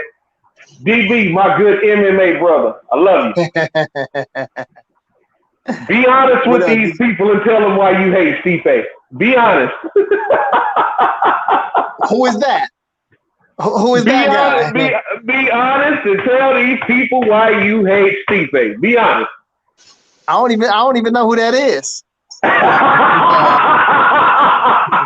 I'm gonna say this real quick and I'm hop back on me. I just had to step off real quick. Oh man, you a fool. Yeah, I'm hiding right now. But anywho, how do you think Francis will react to those stomps on the knee that John does, those oblique kicks? Once John gets 2 or 3 of those, Francis will stop coming forward. I'm telling you, man, I think he's too smart to get caught by anything Francis throws, anything clean. Francis might throw a couple leg kicks in there to kind of throw him off. But once John stomps on his knee a few times, that'll take some of that pop out of that punch, man. But hasn't every stand-up fighter who has approached John been able to touch him? Them kicks ain't gonna work all day for John. He's gonna have to be able to. He's gonna get hit with something, and he has had difficulty. He ain't always looked great against everybody. These guys who have almost matched him in height, not showing, the fearful, intimidating, defeated. And because you're in the ring, you're defeated because you're in there with greatness. But those guys who feel as equals and challenge John, they give John difficult times. John face don't react too well to getting punched on. We see him swelled up. To be hit in the face by somebody this big, it's going to be a different ball game for John. And John puffy in the face right now with all that weight. It's going to definitely pocket. But I feel you. I feel you on that, Reg. I feel you on that. But dig this, and I think me and DB spoke about this before. I think it's 2 parts to that. I think the guys like Reyes and Thiago Santos and even Anthony Smith to a certain extent, I believe those guys fought the fight of their life. You see how they look since then. And I also think it was John playing with his food. I think that was more so than anything. I don't think he really got up for those guys. I just think he had to fight them because they were next in line. I don't think he necessarily wanted to fight them. I think he was bored with them. And that's why I believe we've seen some of the lackluster performances that we've seen from him. It hadn't been classic John Jones, you know what I mean? So I believe that's why we've seen, how he's looked recently. I believe he'll get up for Francis. And I believe we'll see John Jones at his absolute best. I'm talking about the Rashad Evans John Jones. The Machida John Jones. The second fight with Alexander Gustafsson. The Cormier fight John Jones. I believe we'll see, because he was motivated for those fights. He felt like he had something to prove. I don't think he felt like he had anything to prove against those guys. And those guys were there to fight the fight of their life. So that's just my piece on that. But I hope the fight happens. But until John Jones loses, yes. Don't leave just yet. Just wait 30 seconds. So you don't think that Francis Ngannou can fight also the fight of his life? Yes.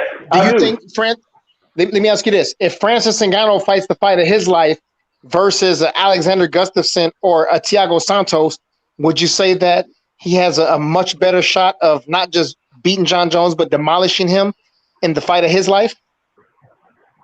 I disagree. Okay. Let me also ask you this right here. You talked about motivation. Hold on. I want to make sure I understand your question. You're asking, would he demolish Alexander Gustafsson and Thiago Santos, right? Or is that what you're asking? No. I want to make sure I fully understand your question. So go ahead. Yeah. I was saying, you said that these guys that fought John Jones, they had good fights because they fought the fight of their life. It's kind of like when a team plays against the Lakers, right? It's like the most storied franchise in the history of sports. So these teams play the best basketball they've ever played against the Lakers in the preseason. I understand what you're saying. So my point is, if guys are fighting against John Jones or fighting the fight of their life to make the fight close, for him to fight against the hardest hitting guy in the history of MMA to fight the fight of his life, you think that the fight's going to work out the same way it did with fighting against guys like Dominic Reyes, Alexander Gustafsson, and Thiago Santos? You can't forget the second part of that. Was he motivated enough to actually go out there and want to step on the gas and get him out of there and perform the way that we know he can perform? Is it safe to say he underperformed in those fights? I think we have to give credit to the guys that he was fighting against. Reggie said it too. Okay. He struggled with guys who were also 6'4", 6'5" like him. it's easier. And again, he's the GOAT, so I'm not taking anything away from that. But like, listen, there's no question. But when you're fighting against guys that are somewhere between 5'10", 5'11", 6'1", 6'2", and you already got a longer reach than guys that are even 6'4", you have an advantage on the feet. Not that you can strike better with these guys, but they can't get in your range. And then when you take them down, you're dynamic on the ground. So he's had an advantage. But then once these guys started becoming more rounded fighters, and also becoming guys that were his same height, and they hit hard, as Reg said, his face didn't and doesn't react too well to that. So putting those same guys, I don't care if you take the best John Jones that you've seen in the last 3 to 4 years, put him in there with Francis Ngannou, it's not going to be nice. It ain't the triangle theory of watching his fights where he lost to Derek or the Neanderthal. You guys look at those fights and go. I'm sorry. Go ahead. Hey, you guys look at those fights. Yes. What about the level of respect that he had for his opponents whenever he faced them? Because I'm thinking some of those guys that he let touch him more than we normally see him let other guys touch him. I think sometimes it was a level of how much he respected their striking abilities as well as the rest of their fighting game. Because John, John, I thought he was out of a fight. I think the first time he fought Augustusson, is that how you say his name? Yeah. When Augustusson or something. But anyway, I thought the first time he fought him, I thought the man had his number because it was like a mirror. And I know I ain't saying he didn't respect him. I think he did respect him, but at the same time, he still pulled that fight out when he needed to, and his face wasn't looking good then either. But John, I don't know, man. I just think I think he's had the opportunities to fight bigger brothers over the years. Sparring wise, he's got accustomed to guys being a little bit thicker and bigger than him. So the smaller guys are no problem. The bigger guys, a little bit more competition.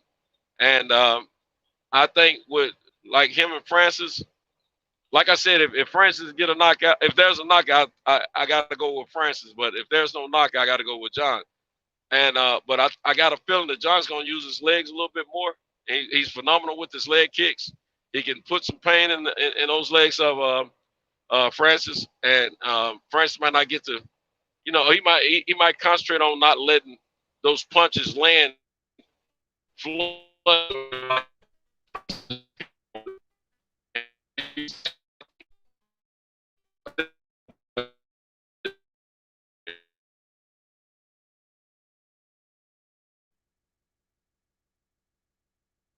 Yep, understood. Yeah, we hear you. Go ahead.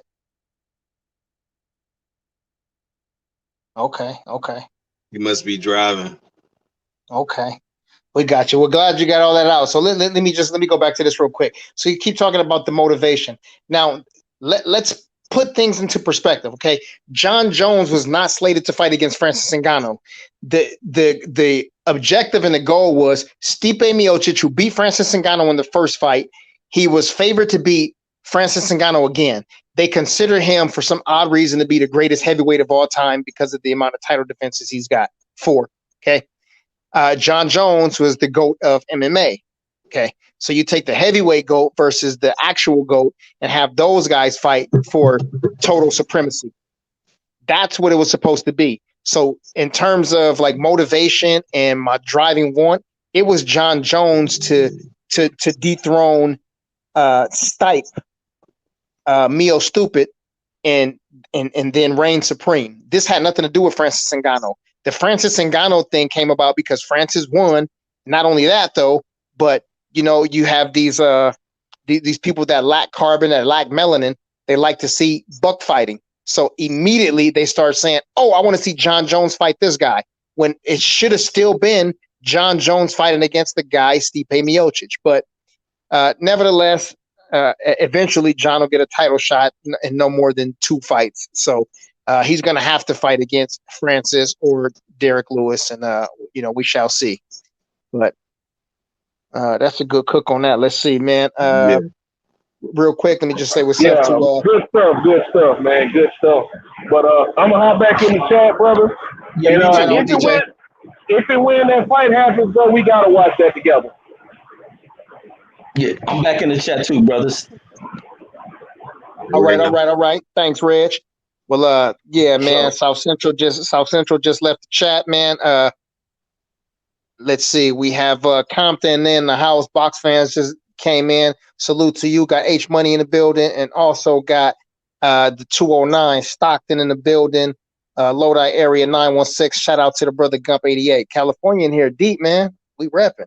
All right. And let's see here. Hotep Shalom said, I'm not sure if that's supposed to say that's true. He struggled against bigger guys, but still took the W. Yeah, no doubt about that. Let me see. He's saying somebody, yeah, you're doing fighter math because guy A beat guy B doesn't mean beat guy C. Yeah. Styles make fights. Talk to him, Hotep Shalom. That's what it is.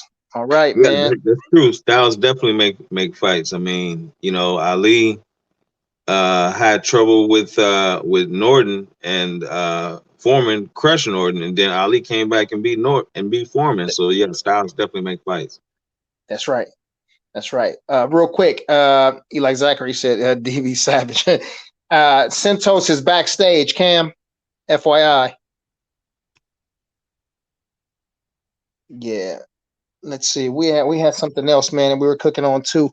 Anything else? Though? Anybody got anything else they want to add about about that heavyweight division? About the Neanderthal, Francis, Derek the Black Beast, Lewis, John Jones, and oh, you know what? I actually had something that I wanted to add. What was it, man? I just thought about it a second ago and lost my thought. Hold on.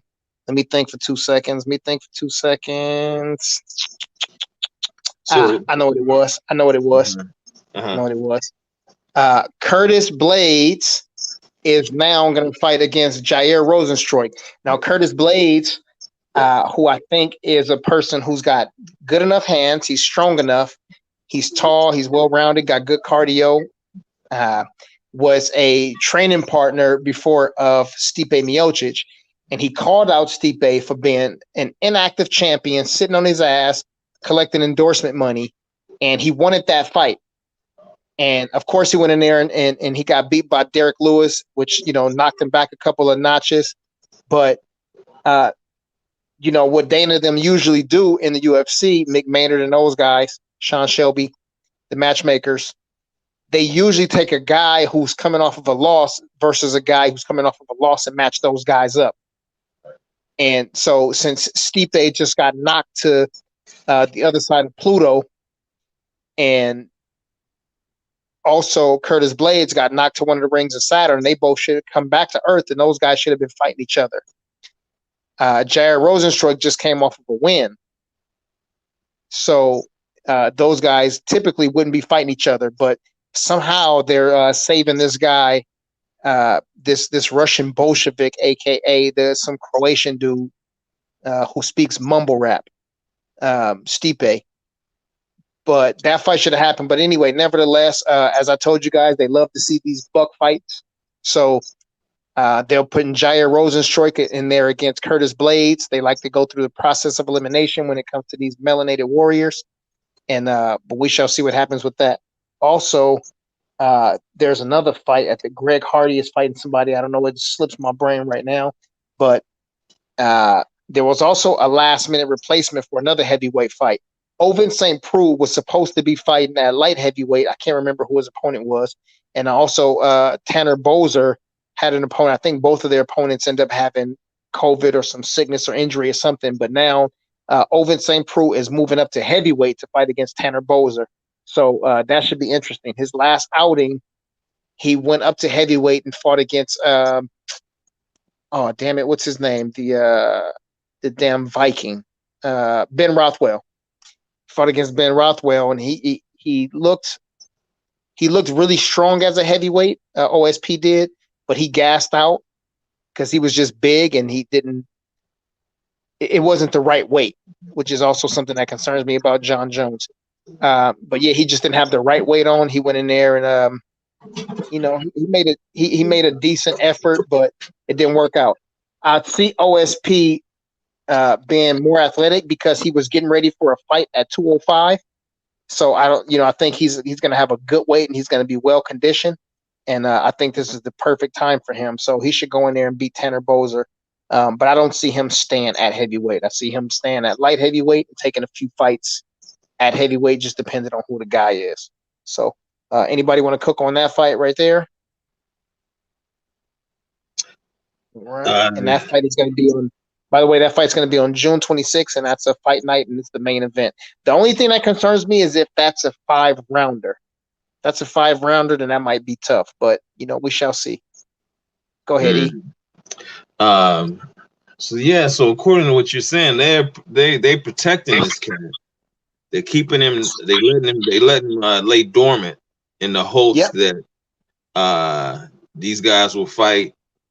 Then he'll come back and not even have to get a step-up fight. Yeah, not even get a step-up fight. Just come right back and fight the champion in the hopes to get the belt back. Yep. Yeah, that's what they're doing. That's crazy. That's messed up. Yep, that's exactly what it's been. I've been watching this dude for all of his fights. He's one of those guys that I'm the champion. I want to fight once a year, and listen, I can't stand when fighters talk about spending time with their family and all of this shit. Fighting is a young man's game. If you fight late, that's on you. But you got about 7 to 10 years, and you make as much money and you fight as many times as possible. And then when you get to your mid-30s, you should be on the downslope. You should be doing what Nate Diaz is doing. It's really smart. You go in there and you take fun fights, which means money fights, because you're fighting against a guy with a big name. And win, lose, or draw, you walk out of there with a big-ass check from pay-per-view points and also a big contract. And and that's doing it the right way. Yeah. Other than that, you take as many fights as you can, especially when you're the champion. They need to find a way of making champions. You have to fight twice a year. You shouldn't be able to sit on your ass for a year or a year and 3 to 4 months. And let me make sure I clarify this too. Francis Ngannou had knocked out 4 guys in the first round, so he was going to have to fight Francis. So what he wanted to do is he wanted to keep sitting back and trying to wait to see if somebody would beat Francis so he wouldn't have to fight him. He wouldn't have to fight him. Francis said, man, fuck this. I done knocked out everybody, all of these top heavyweights in the first round in seconds. No, I'm not trying to run backwards with anybody. I'm going to sit down. I'm going to wait for you. So as long as you wait, I'm waiting. And so when he had no option, then he said, well, fuck, I got to fight this guy, Francis. And now that they got in the cage, you see why Stipe, the caveman, didn't want to fight Francis. He knew he didn't have nothing for him. Right. Okay. Yeah, that's interesting. Wow. Okay. And that's what they call facts on facts on facts. Yeah. Let's see here. What else? Guy Body Sports said Blades versus Rosenstruik at UFC 266. Yeah, that's it. Yeah, that is it, man. That was the one we were just talking about a second ago. But yeah, I think that fight is a Curtis Blades fight. I was talking to my brother and my cousin. They are both pro fighters too as well, and they both said that they picked Rosenstruik for that fight, and I disagree 1,000%. I think Curtis Blades is going to go in there and he's going to take him down and he's going to dominate with wrestling. I don't know if he finishes the fight, but he's going to go in there and he's going to listen. He just got knocked out by Derek Lewis. I don't think that he's going to do anything to put himself in a position to fight against one of the best kickboxers in the division. He's going to go in there and play it safe and do what he's been doing to get him all this success. Go in there, throw a couple of shots, set up your takedown, get a guy on the ground, stay heavy as hell on the top, and stay busy. And I think after 2 or 3 rounds, Rosenstruik's going to be exhausted, and he's going to want to get out of there as quickly as possible. So, yeah, that was a serious knockout. from Black Beast. Yeah, I agree with you on that fight. I don't see this cat dominating Blaze. If he keeps it to the ground and like you said, stay top heavy, he should be good. Yep. Yeah. And DJ in the chat, DJ said, DB, that's a great point. Izzy and Kamaru have fought 3 times in the past year. Champions have to be active to keep the division moving. That's a fact, man. Can't stand these guys that have these belts and they just hold on to them because they want to say that they were a champion for 2 years or 3 years. Well, yeah, you were 3 years. You fought 2 times. Mother lover. Yeah, well, he allows that shit. Didn't he allow Rashad to do that shit for a little while? Hell no, Rashad was fighting. I thought Rashad was doing that shit for a little while because their cats was on him about fighting. I guess I'm wrong on that. Then I could have sworn it. No, my people fight. You talking about some other people? Shit. Yeah. Not my people's. Yeah, DJ said, have you heard the rumors about Nick Diaz versus Jorge Masvidal? Yeah, I heard about that, but the Diaz brothers, I'm not sure if you know this, they said they usually made a habit of not fighting the same guy. So if Nick fought somebody, Nate wouldn't fight him and vice versa. Oh, no, I didn't know that. I think it's a fun fight. But I still think that they boosted Masvidal up, and they put him in this position. They put him in this position to be at the top of the division. You can't fight for a title, and then all of a sudden now you fighting these novelty fights. Fuck that. You put your hands on Leon Edwards, you got to take that fade.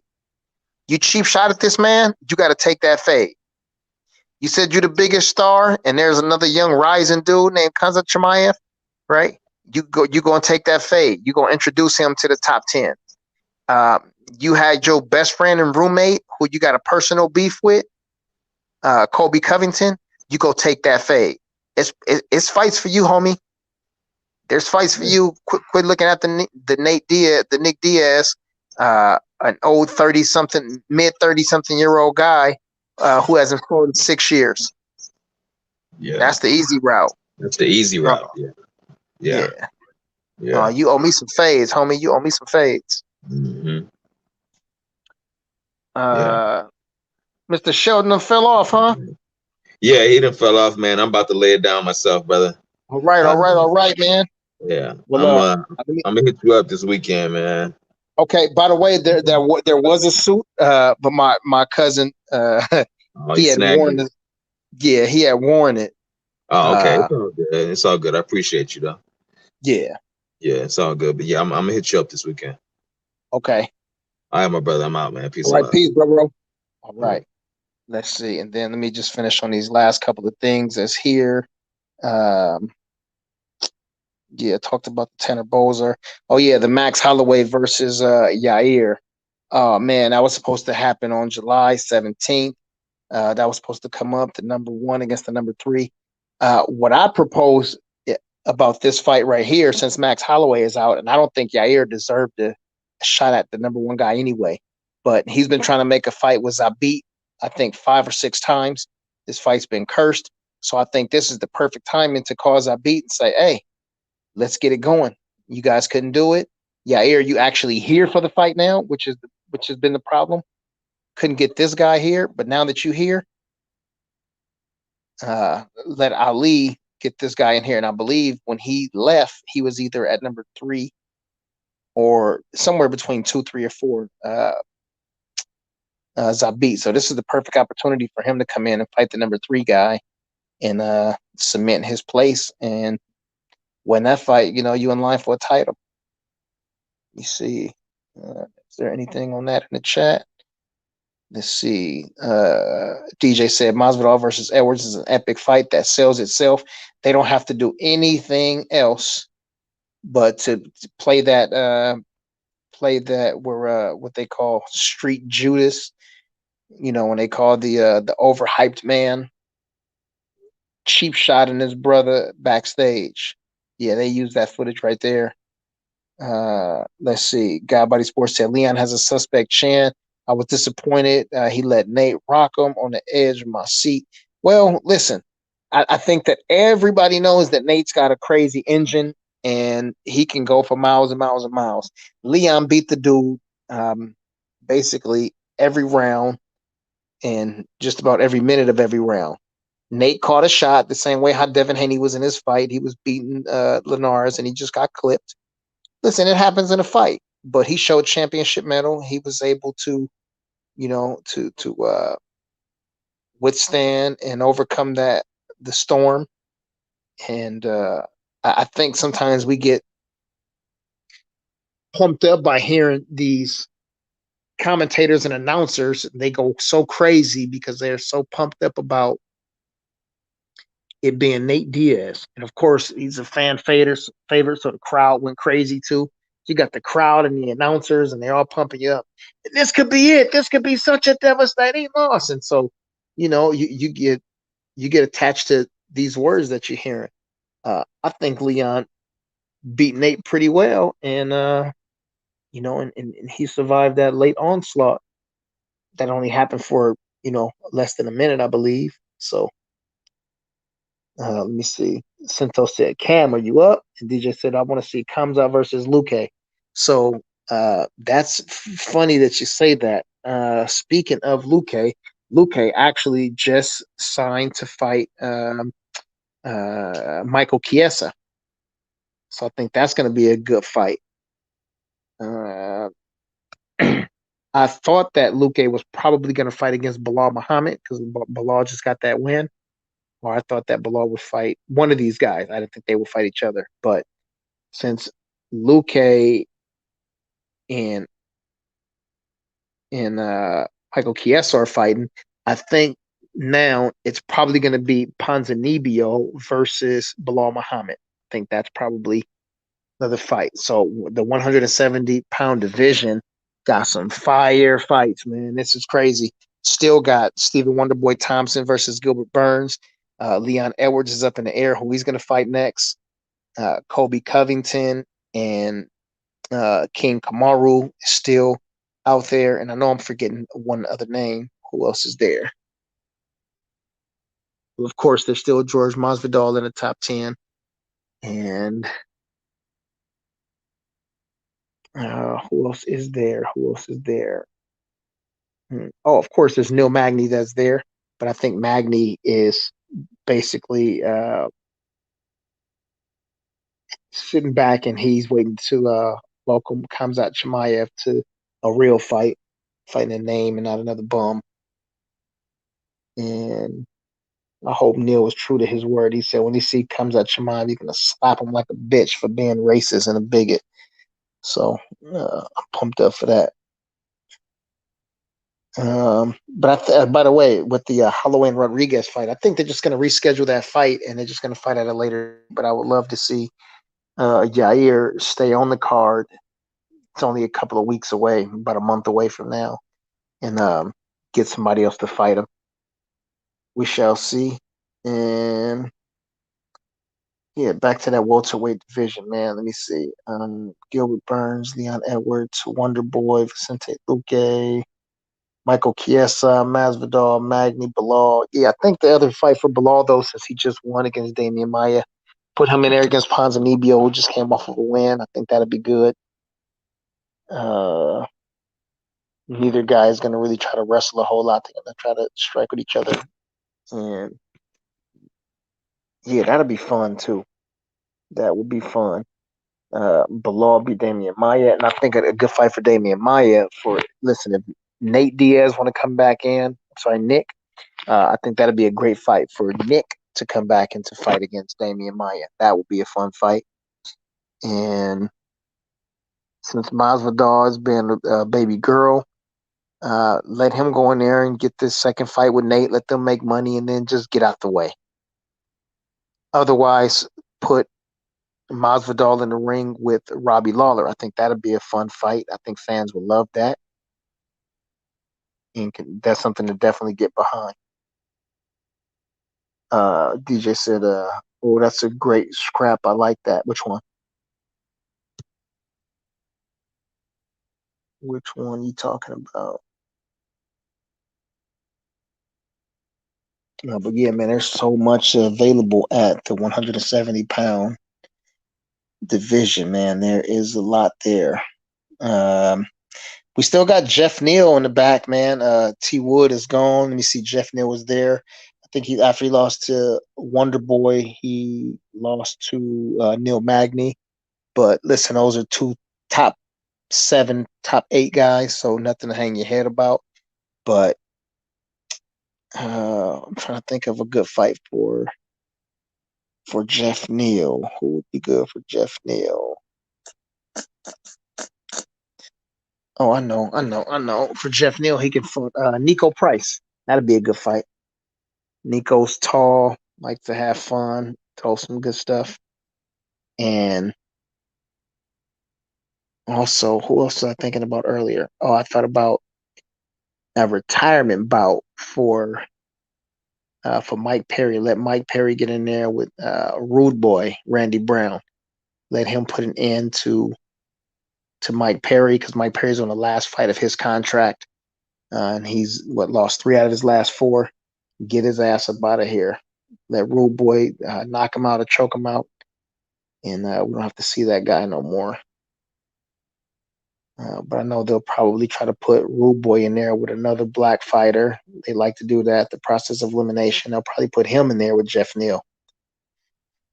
But yeah, I think that's probably the most fun division right now at 170, because the fights there's more fights to make probably than any other division with recognizable names and talent that you know. So I'm probably excited about that division more than anything. But at the end of the day, I don't think none of these guys are able to beat, I'm not saying compete, but able to beat King Kamaru Usman. He is the king right now and arguably the welterweight GOAT. All right, DJ, what you say? Let me say. Kaiser Tramavi said, I want to see Conor lose so we can get that Conor Nate trilogy. Yeah, I'm with that.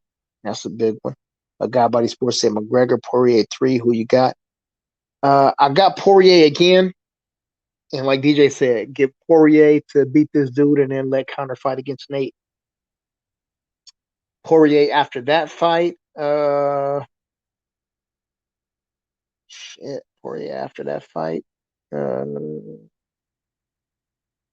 he's teammates with him. He's teammates with Mike. So maybe Gaethje. I don't know. Run that back. Yeah, I don't know. It's tough. Yeah, but I'm not crazy pumped about the 155 division, man. It's just a lot of political bullshit. I want Conor McGregor out of the picture, and Dustin Poirier doesn't really want to fight top competition anymore. He just wants fun fights or money fights. So, let the guy go and do that and have these novelty fights with other people. Cowboy Cerrone. Some of these guys are just on their last leg. So the guys that I respect that are on their last leg, those are the Robbie Lawlers, the Damian Maias. I let those veterans all fight each other in retirement bouts. Bring Diego Sanchez back. Let him fight against one of these dudes, against Cowboy. Let these guys have a card with all the old guys. Have one with Mike Brown. With Matt Brown, with the Natural Born Killer, Carlos Condit. Nick Diaz, Nate Diaz. All of these guys that are these fun fighters, respected veterans. Put them on a card, man. And just have a big retirement fight party. Let everybody give these guys their roses while they're still healthy, and let them get out the way, because it's a whole bunch of young guns that are coming up, man. Let these dudes get some shine. Let the UFC put their marketing dollars behind these dudes and push them.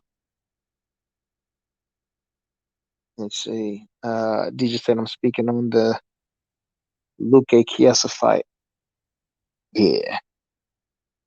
Oh, that's a good scrap. Yeah. See, look at you, Jeff Neal versus Rude Boy Randy Brown. Man, let these brothers go and beat up on some Europeans. Kind of put these dudes in there with each other. Y'all love black on black crime, man, and fighting. They just said Poirier gets a little shot. He'll get a title shot. I'm sorry. If he wins, that's a no-brainer too. Yeah, but I don't think he wants a title shot. I think he wants to fight whoever the biggest named person is. So I think after Conor, he may want to fight against Nate. You know, I think him and Masvidal are friends, so they're not going to do it. I mean, he'd probably take a fight against Colby too. I like that. And those fights are cool. Listen, those fights are cool. I think that's what I need, a 165-pound division, man. There definitely needs to be something in the middle, or a 163 division, somewhere in there. But, or matter of fact, make it 155, 165, 175.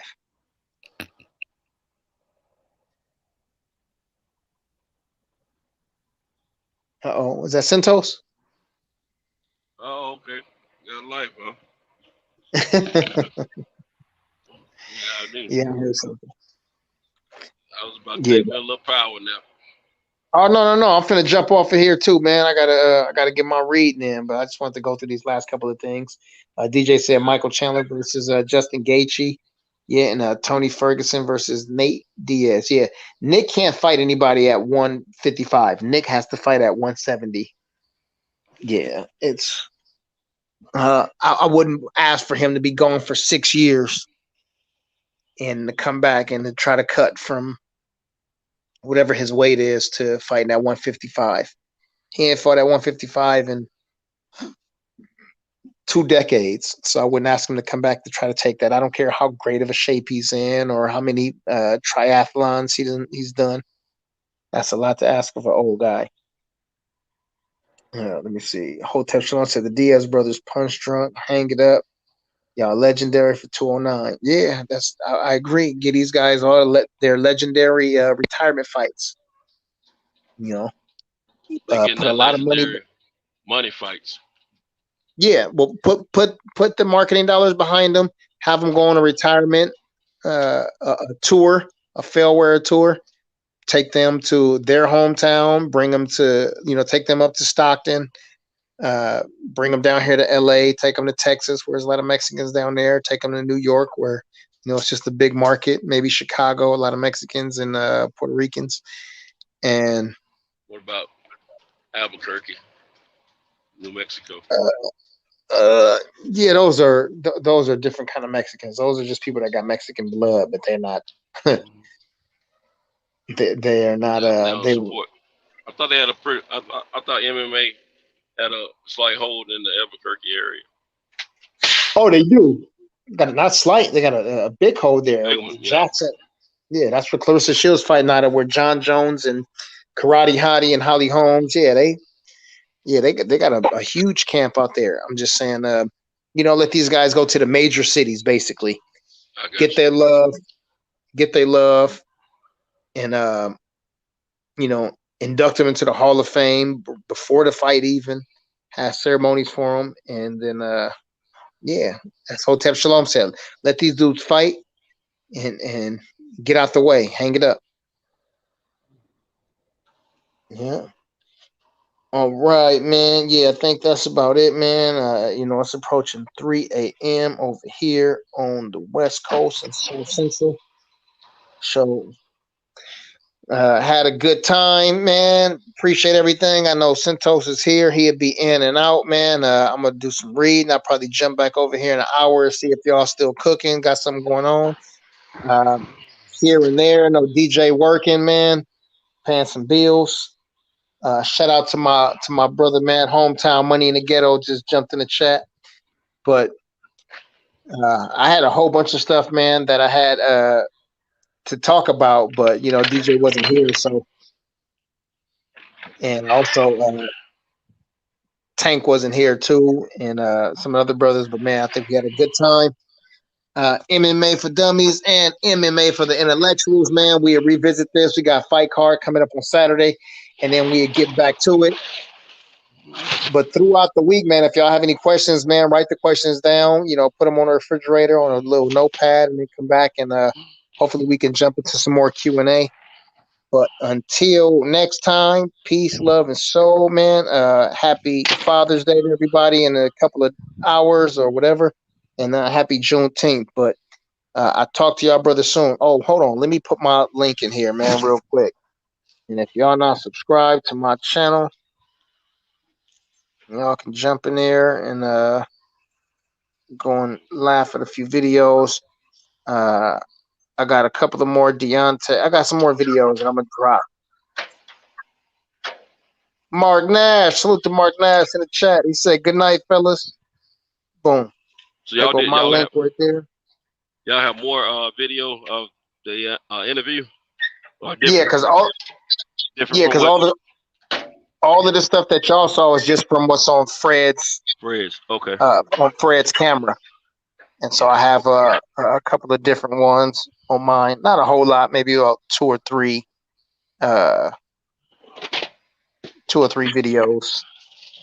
But I also got something with Sugar Hill and Bob and some other people. I don't know if you know about this. Ellis Setback was in there before you guys. Right. And he did an interview with Deontay. Deontay spoke about a little bit about the cheating and arbitration.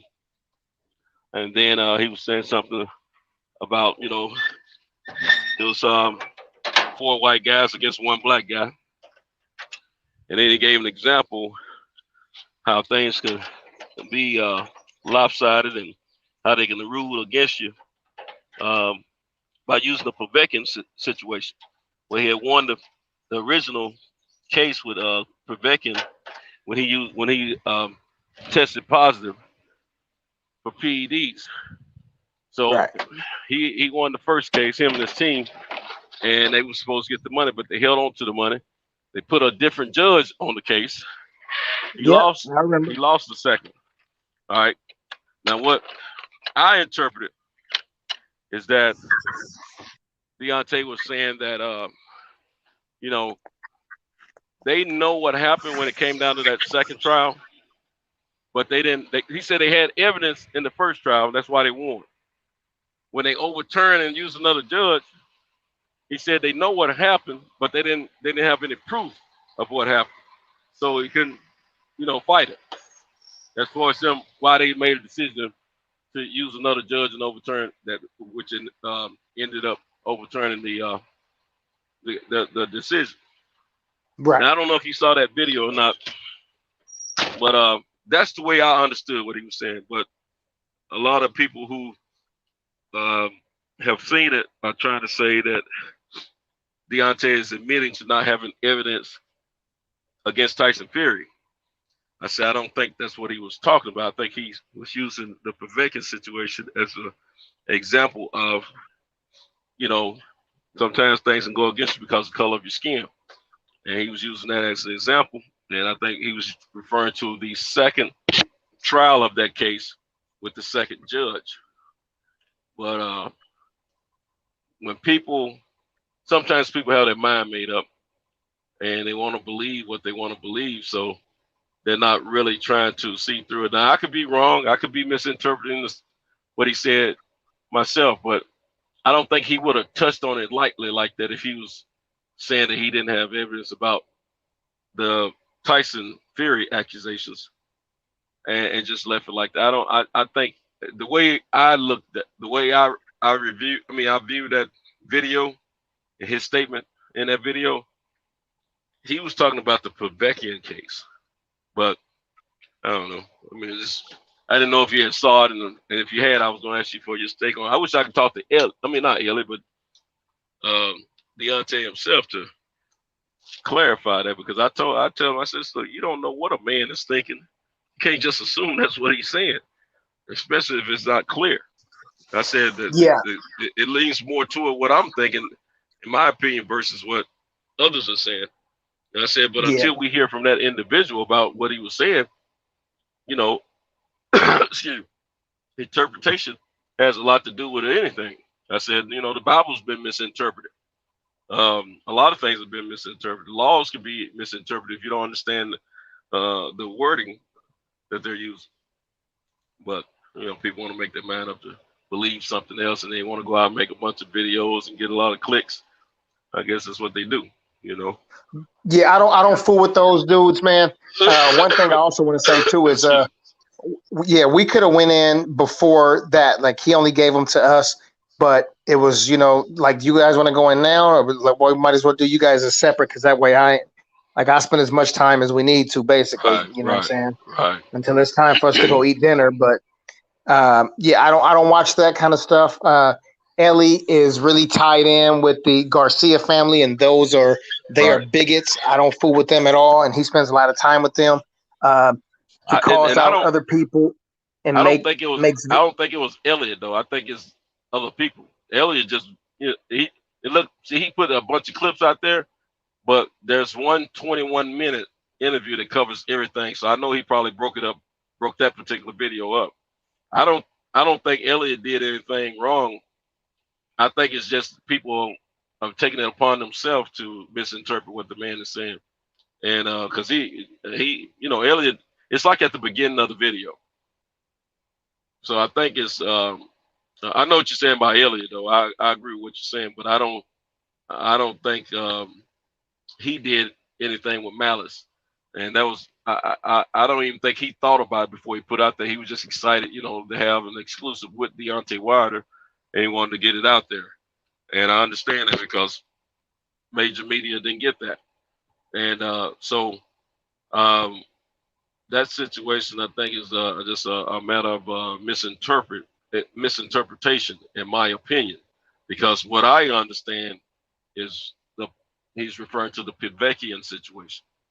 I don't see, you know, I don't see it that he's referring to the Tyson situation. I don't think Elliot thought that either, because I think Elliot would have asked more questions if he thought that. But I don't know. That's I didn't know if you saw it. That's why I was asking. No, yeah, and I probably won't see it. I just don't want it to be on my phone. I don't want to create no algorithms from watching that stuff right there. But my brother Shelton said Ellie traded integrity for access. Yeah, and I agree. You know, he's over there with guys. He'll so-called like kind of call guys out on things that they do and say, but he spent so much time with those Garcia bigots. He never called them out for anything that they say or do.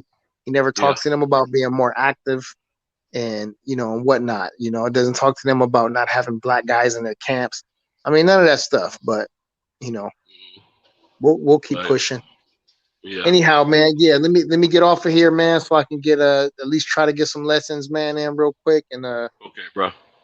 All right, take care, man. All right, brother. Yes, sir. Yes, sir. Have a good one, brother. Oh, okay. I was just about to ask him to drop a link, and he did. My man. All right, yeah. All right, look here. Anyone out there that's looking to jump on the panel, come on in. I could use the help. I'm driving. I got you, bro. All right, I got you, bro. Cool. I've had a late start again tonight. I was in traffic when I first started my route, and it held me up for about an hour. Now I'm behind. But anyway, we got Mr. and my brother Shelton Moore in the house. Yeah, and, DB had to go, huh? Yeah, they went out. They went one by one. By the hair of my chin cam came back on just in time to get me back in. I was backstage most of the time. Yeah, I was my phone died, so I had to charge him up. Oh, okay. You got it on the charger now? Yeah, I got it on the charger. I got it on the charger right now. Be up with you for a bit. Yeah, man, I kind of agree with DB on that one, man. Ellie, you know, I kind of lost a little respect for Ellie because Ellie, you know, he made a trade, which I ain't mad at him. You know, he getting his paper, he getting his bread, he doing his thing. Ellie ain't trying to rub nobody the wrong way. He just out there doing what he do. He ain't asking the hard questions. And I understand that. he traded integrity for access. I mean, you know, it's a trade-off.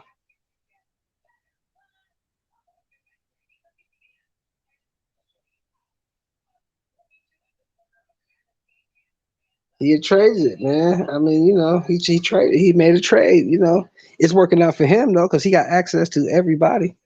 So good for him. You know what I'm saying? Satoshi there? Ah, shit. Satoshi froze up.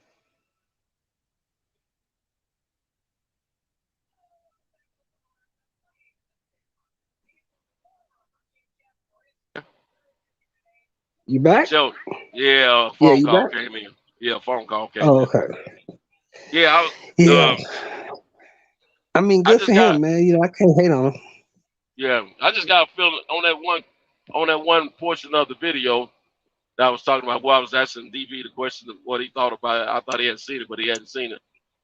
So Yeah, he don't fuck with them at said we'll all. I talk. know that for sure. Yeah, he told me. But I just think something that big.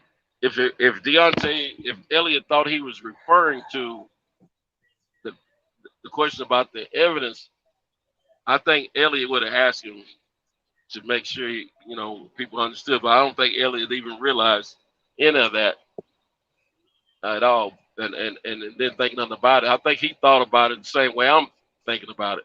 He was using the Povetkin situation as an example. I'm gonna tell you why people. I'm gonna tell you why people think that is because right after that statement, right, that Wilder made, Ellie went into where you was an Olympian and you medaled in the Olympics. You had 30 amateur fights. You had 43 professional fights. You know what's going on in there. And then he went right into, yeah, for sure. I know what's going on in there. I know what went on. And that's why people interpreted that he had switched from Povetkin to the Wilder fight. That's why people interpret that. I don't know how they got that, because he was as far as I could tell, he was talking about the overturning of the Povetkin case. And he was talking about they know what happened as far as with them getting another judge and the case getting overturned, but they didn't have anything documented they could prove. They had evidence for the first case, that's why they won. But the overturning of the case, they didn't have anything to prove why. In addition to what they already had, I think he was referring to that. It was a funky way how they got another judge to come in and overturn. I think that's what he referred to. I could be wrong, but I don't think he was talking about that Tyson issue at that point at all. Well, the point I'm trying to make is this: he left the shit open for interpretation where he should have cleaned it up. He did, but I don't think he realized it. But he did. I agree with that. Yeah, he should have cleaned that up so you knew exactly what he was talking about. Because now it's open for interpretation. But see, exactly what he was trying to prevent when he wasn't talking to the mainstream is what he did then, and didn't clarify 100% where so no one can spin or twist or change or interpret a different way. And right. I agree with what you just said there. I think he could have closed that up a little bit better. Yeah, so now the way it goes now is he has to he should because what people are mad at is the fact what people are tripping on, rather. I ain't gonna say mad. Well, yeah, some of these motherfuckers really are mad. But I think they're more mad about the Mark Breland and the water situation than anything. Well, he didn't say nothing about it. That's the thing I'm trying to say, Santos. He never even mentioned it. He didn't mentioned it. He needs to let that stuff. When you mentioned it for 16 months, but everybody that's affiliated with you mention it, and then when you get a chance to mention it in front of the mainstream media, you go silent. So yeah, but that's kind of a contradictory thing, man. He messed up the first time he spoke about it. When he came out the second time to speak after he was quiet for a minute, he came out the first time he talked about the glove gate. He went quiet again, and then somebody put out there that he rehired Mark, and then he refired Mark, which wasn't true. And he came out and spoke about that. He should have stayed quiet at that moment. They should have stayed quiet there and left it that Mark was fired because of the fight. And they would have took it a little bit better. And then if I was his advisor, I would advise him not to touch it anymore because his damage is there, and the more you talk about it, the more damage is going to be there. You know. But see, the thing is this, Santos, and this is what he should have realized. He doesn't owe us anything. Oh, he didn't have to knows. tell. He I think shouldn't. He didn't have to tell anybody anything. He didn't have to say nothing about the gloves, the water, none of that. He should just kept that shit, left that shit alone. It would have been a better look for him. After that night at the fight, they should have been over with. Yeah, he should have left that shit in house. Truth be told, I know a lot of people are mad because it's a black man and a black man, and no one believes that Mark tampered with the water, including myself. But I can't argue with the firing because of you've been warned. And on jobs, when you've been warned, you don't do what you've been warned and told not to do, you can't be fired. So I got to look at it from that standpoint, especially as a business owner. But do I agree with it now? Because I would have done the same thing Mark did. But at the same time, Mark knew what he was getting into. And I saw the Darrell video. Yeah, go ahead. He shouldn't have let somebody else pressure him that has nothing to do with the fight, period. Don't care what gym they from. You shouldn't let nobody influence you because that's kind of damaging, that video. Now, Darrell was, I don't think he was in mean and in malice. I think he was sincere about, what he thought should happen. But you as a trainer, you shouldn't look to an outsider to help you make a decision like that. If you got to make that decision on your own and you got to flirt with the situation. If you've been told you'll lose your job for doing that and you do it anyway, if that's your decision, you got to stand on and roll with it. But if you are doing it because somebody has pressured you into going along against the decision that you want to do, then that's a problem. I don't believe it's that. I just think Mark Breland was wrong. Number one, for staying quiet for so long. Well, I was about to touch on that as well. And then when he came out to talk, he talked too much. He should have just said, "Look, that man was getting his." He should have said, "Look, that man was getting his ass whooped. He was getting battered, and I wasn't going to allow him to stay in there and get hurt. I don't give a damn what he wanted. I don't give a damn what he says. I'm the lead trainer. I decided to throw in the towel. That's it, and I don't want to talk about it no more." Yeah. That's what he should have done instead of going into all that other bullshit about Wilder's this and he's untrainable and all this kind of shit. Everybody in their feelings, and truth be told, a lot of people forget that Mark did a video before the Tyson Fury fight where he let it be known that Deontay doesn't listen to him, and some days he's going to fight, some days he don't. I mean, train, some days he don't, and things that, that's a very prime example of that relationship wasn't where it needed to be between the two of them. Wait, once he came out with the video talking about he didn't listen, he should have walked away at that point before the video was even made. Exactly. Once the dude stopped listening to me as a trainer, what am I doing here? I see a lot of people that's upset about the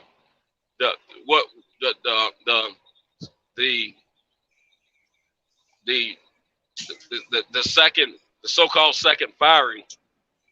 That's what a lot of people are upset about. They're not thinking about the fact that second firing was not real. They're not thinking about the fact that there was a situation brewing way before the Tyson fight, the first fight, So a lot of people are not looking at that. Now, I wish they could have kept it together. And somebody made, I think it was Batman when we were on Malachi's channel yesterday, the day before rather. And Malachi said he helped him develop a right hand, and Batman said, "Oh, Shorter already had that right hand," which is true. But he helped develop that jab, and we know that to be true. Mark Breland helped him develop the jab. It's been talked about, documented on video and everything, as well as the fact that he wanted that jab. He was trying to learn to throw an effective jab so much over the years that there's even video of Lenny Swans and him in a parking lot somewhere, and he's showing him some better techniques to throw his jab. So we know those things to be true. And Batman was spot on right there when he said all that the other day. But I think because of all the other stuff that's been said, and the majority, hold on, excuse my bad. Bless you. The majority of us are somewhat upset about what we feel we know about the so-called firing of Mark Freeland. Somebody got upset. Hold on.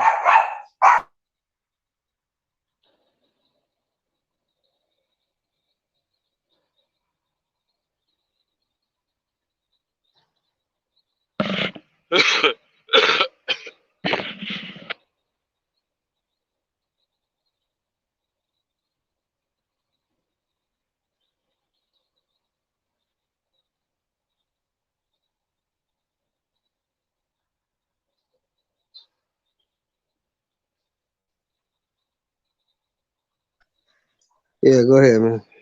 All right. Well, you sound like you mad at you.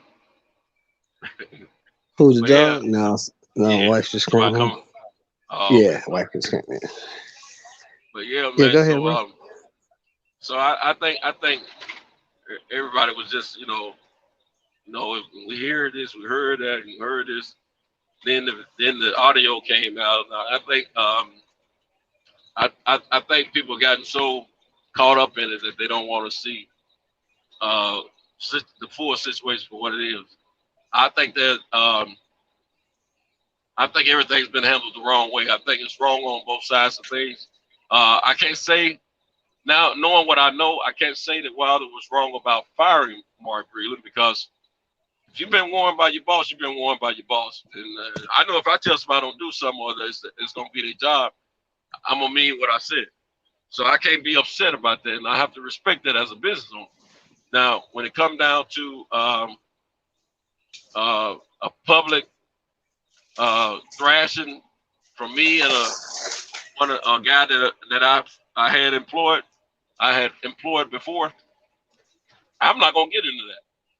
And I just I think Wilder felt like he needed to address it at first, but I think it was handled the wrong way with some of the things that was said and stuff like that. I mean, he's never said Mark spiked his water himself, but he said he felt like Mark was over the water and allowed it to happen, which is about, almost saying that he did do it. But I think it was wrong for that if you don't have evidence of that. Have factual evidence of something like that happening. Because first of all, you're talking about a man's integrity. Plus, it can affect his career.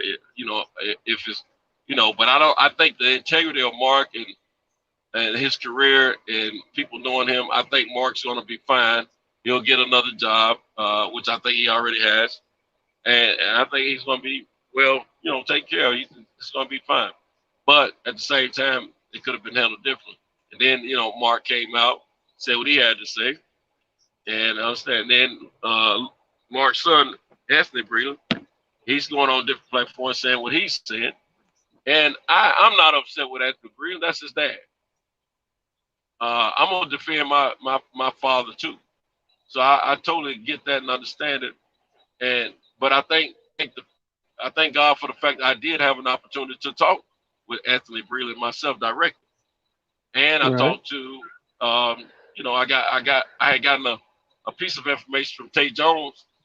This was about the firing situation. And I let Tate Jones know I didn't agree with how all that stuff went down. I support Wilder, but right is right, wrong is wrong.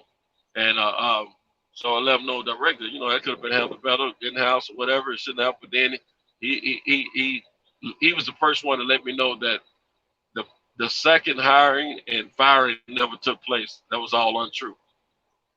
The night that he was fired. Go ahead. The night of the fight, he was fired and he was never brought back.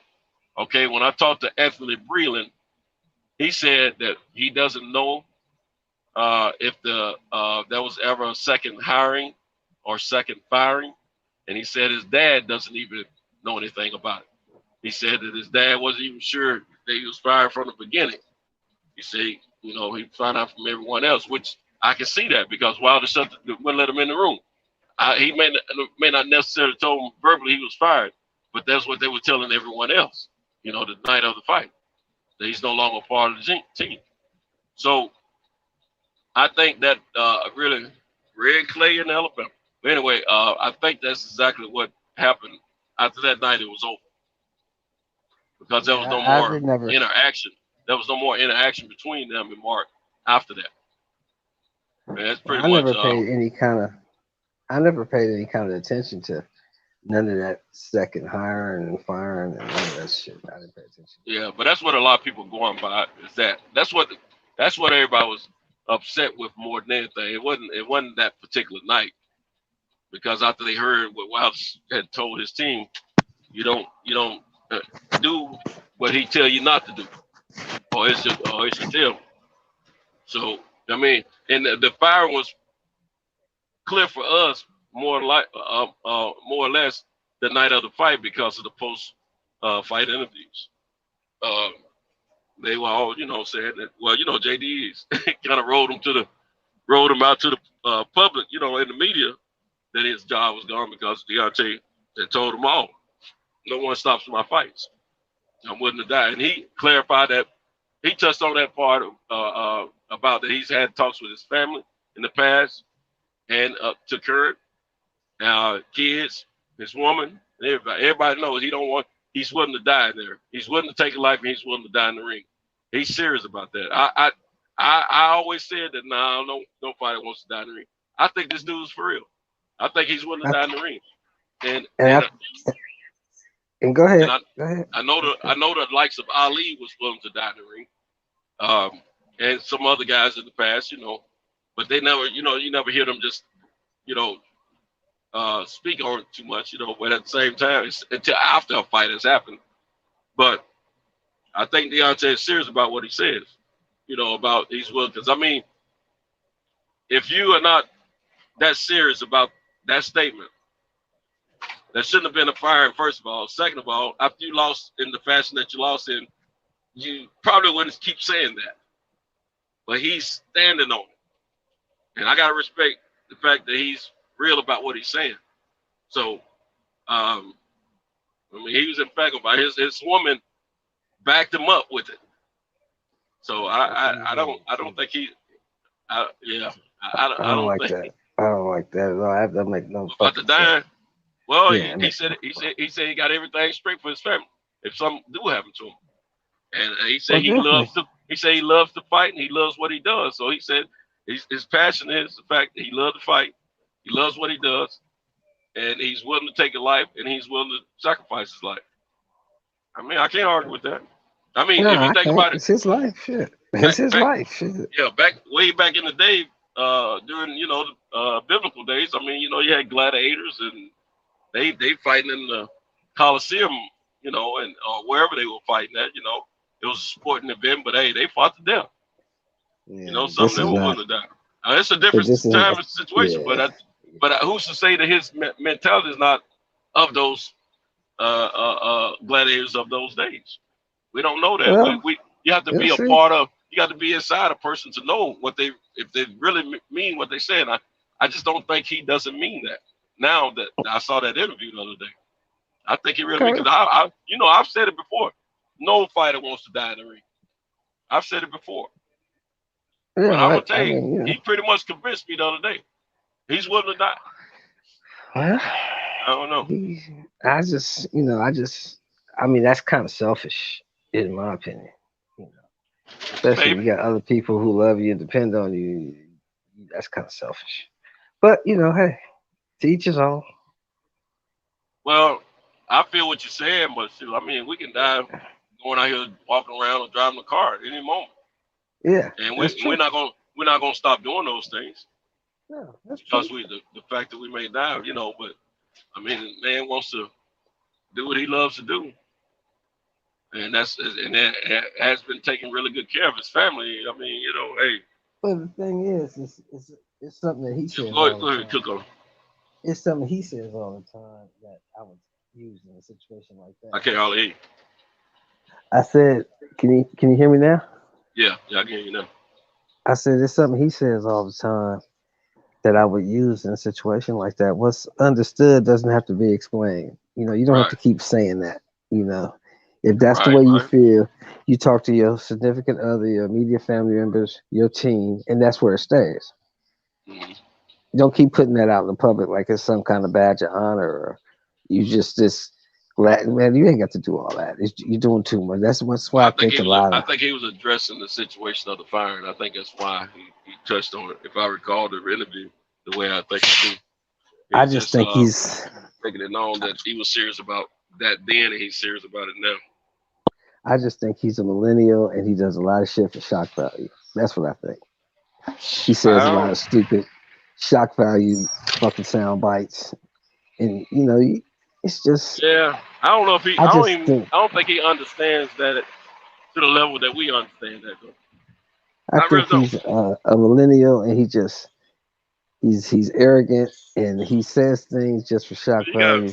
He's very smart. He's not a dummy. No, he's not a dummy. He's not a dummy. But you know, for yourself, you got to be a little arrogant to be in this game of boxing or to have any level of success with it. Yeah, of course. You know, any athlete or anybody doing a certain job, and they doing it above. If they doing it above average, opposed to others, you got to have some level of arrogance about it because that's what's part of what's driving you to be successful. Do I like it? Do I like it personally? No, I don't, because I never try to be an arrogant individual. But maybe that's why I'm always a mediocre, successful person. You know, no, that's not it. But I'm okay with it. You know? Yeah, it's just that, you know, it's not that. It's just that, you know, you don't even have to say stuff like that. Just keep that type of shit you got to keep in house. But, you know, we're from a different generation, so we think differently than that guy. Guys, you gotta equate it.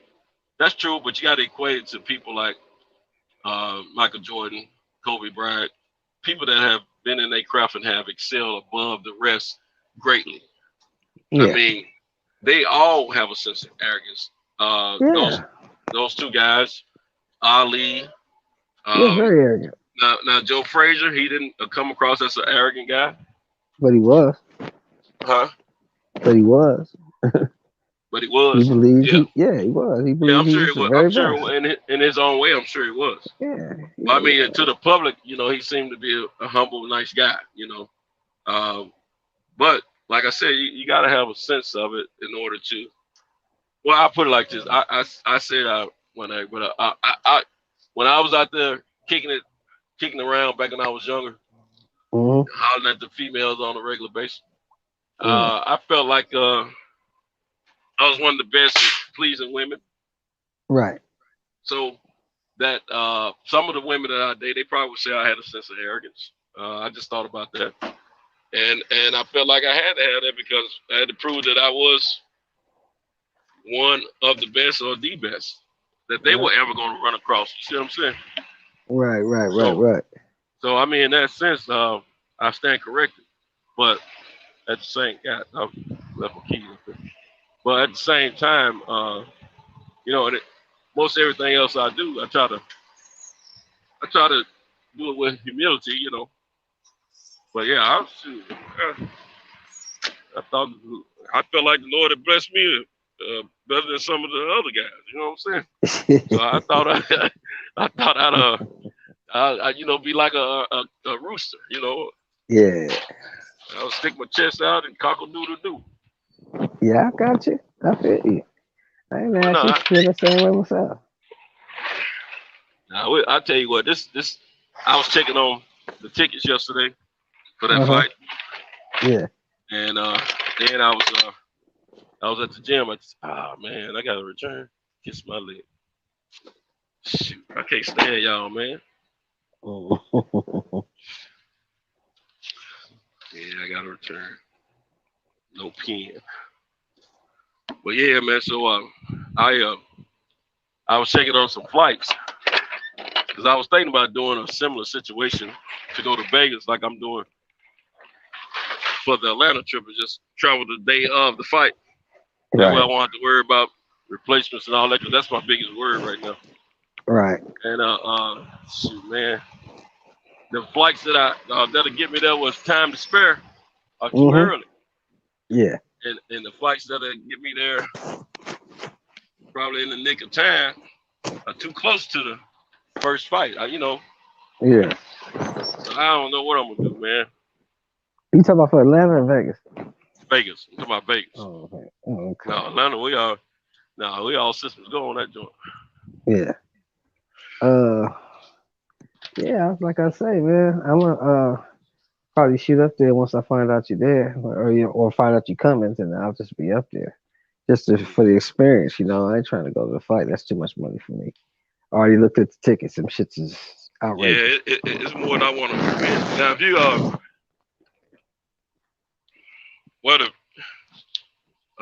I just got to be able to get there in a feasible amount of time. But if you know of a spot we can go sit down and watch that fight, I'm down with that.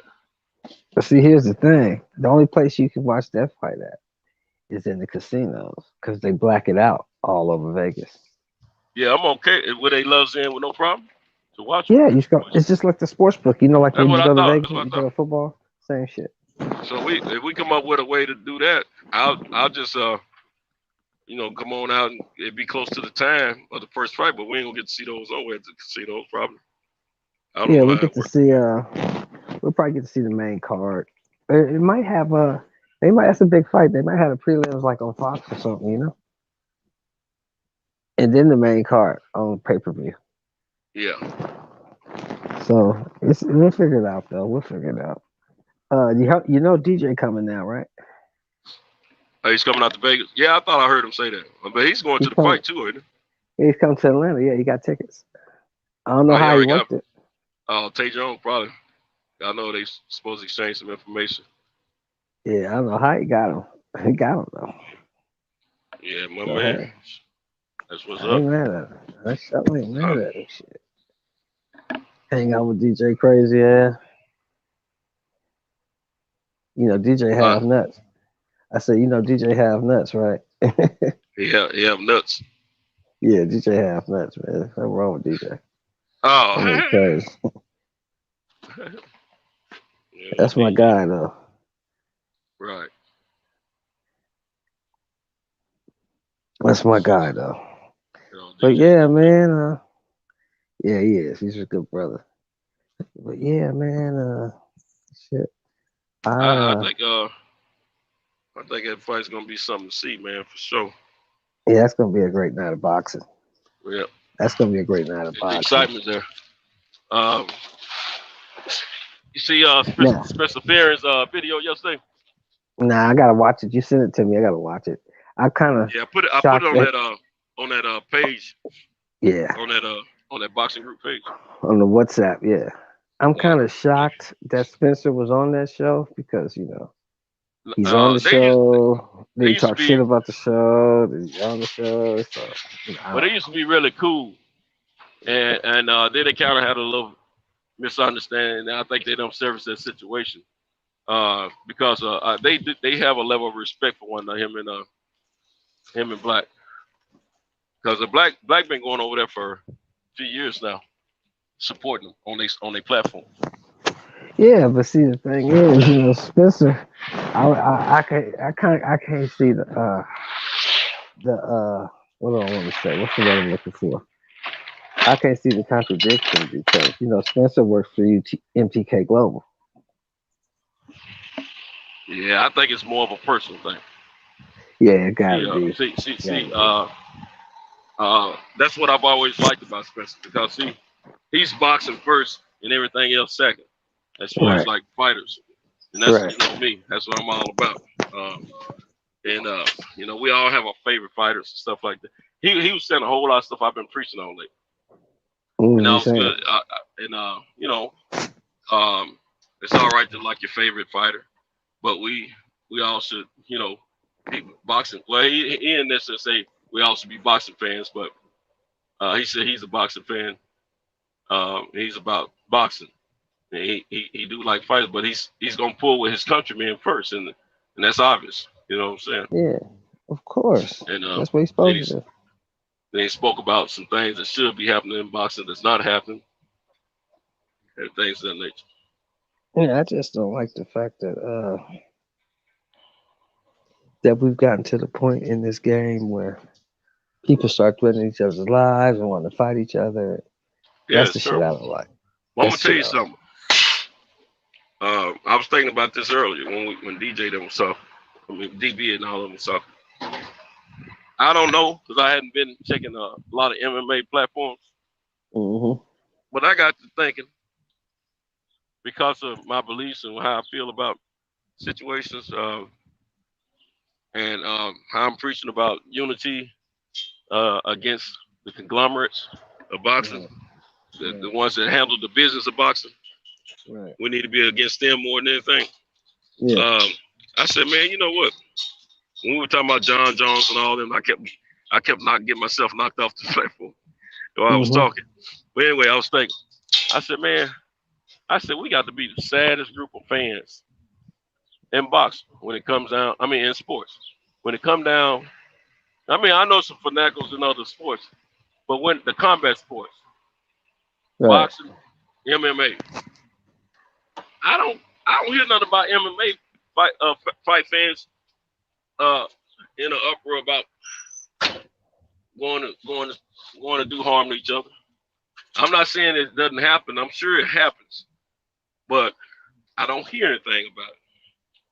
And I think it has a lot to do with the fact they're getting the best fights on the average. We're not. Yeah, that I agree with that. I also agree with the fact that you know, like I know because you've been here as long as I have, that race is a touchy subject, man. And once you interject race into any kind of event or anything, once you interject race into the play, the worst of us comes out. Well, that's another reason I wanted everybody to see that video of Spencer Perry. You know, he used to be a fighter. Yeah. And a promoter and things of that nature, the manager and all that. Right. Check his video out. That question was asked of him. Check his response out. Because his response was pretty much what I would have said. Okay. Tell you, man. Because we can't. I mean, we like you said, we've been here long enough. We know what it is. Yeah. We know what our mental tells us, but we also know what they tell us and what they show us about who they feel we are. Right. And where they feel our place is. Right, of course. Of course. And it's not just happening here. No, it's all happening over the other place. places. Yeah. The black people are the only people. We are the only race of people. Listen. Over the world. Black people are the only race of people that look up to athletes and entertainers as leaders. That does what? Black people in America are the only race of people that I've seen. Now I could be wrong, but we are the only race of people that look up to athletes and entertainers as leaders. As leaders? As leaders, yes. I don't know if that's 100% true though. Yeah, that's very true. You don't see. I don't know because I mean I'm telling you, look at that video. You don't see white folks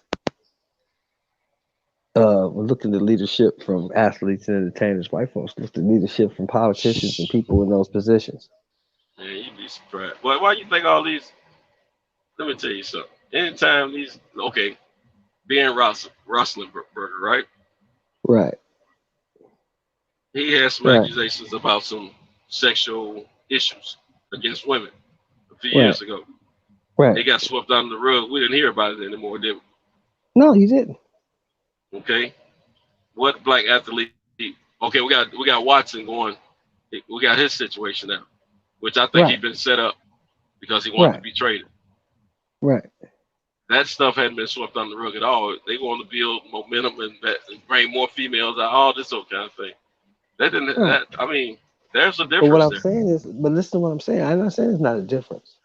I'm saying ain't nobody looking up to Ben Roethlisberger as some kind of leader in the community.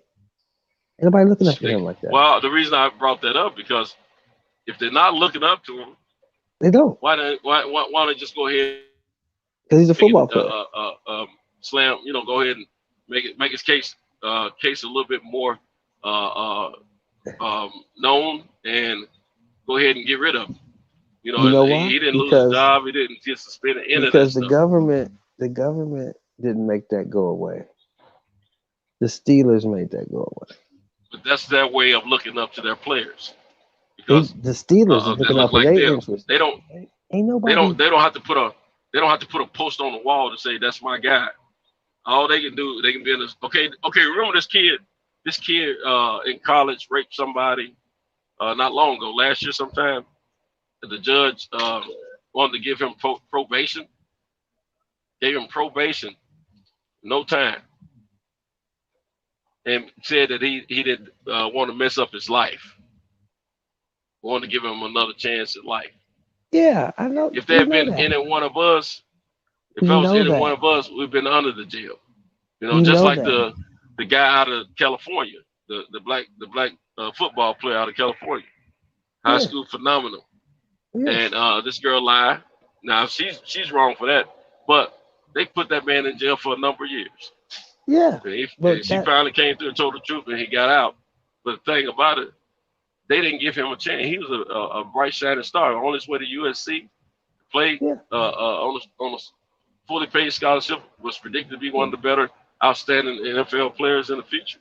I mean, that's their way of worshiping theirs.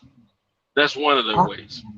I understand what you're saying, but what the cases you named, that stuff is not new. That shit been happening since the 1800s. Exactly. What I'm saying is, white folks, Orientals, they don't look to athletes to further their social causes or help get laws changed.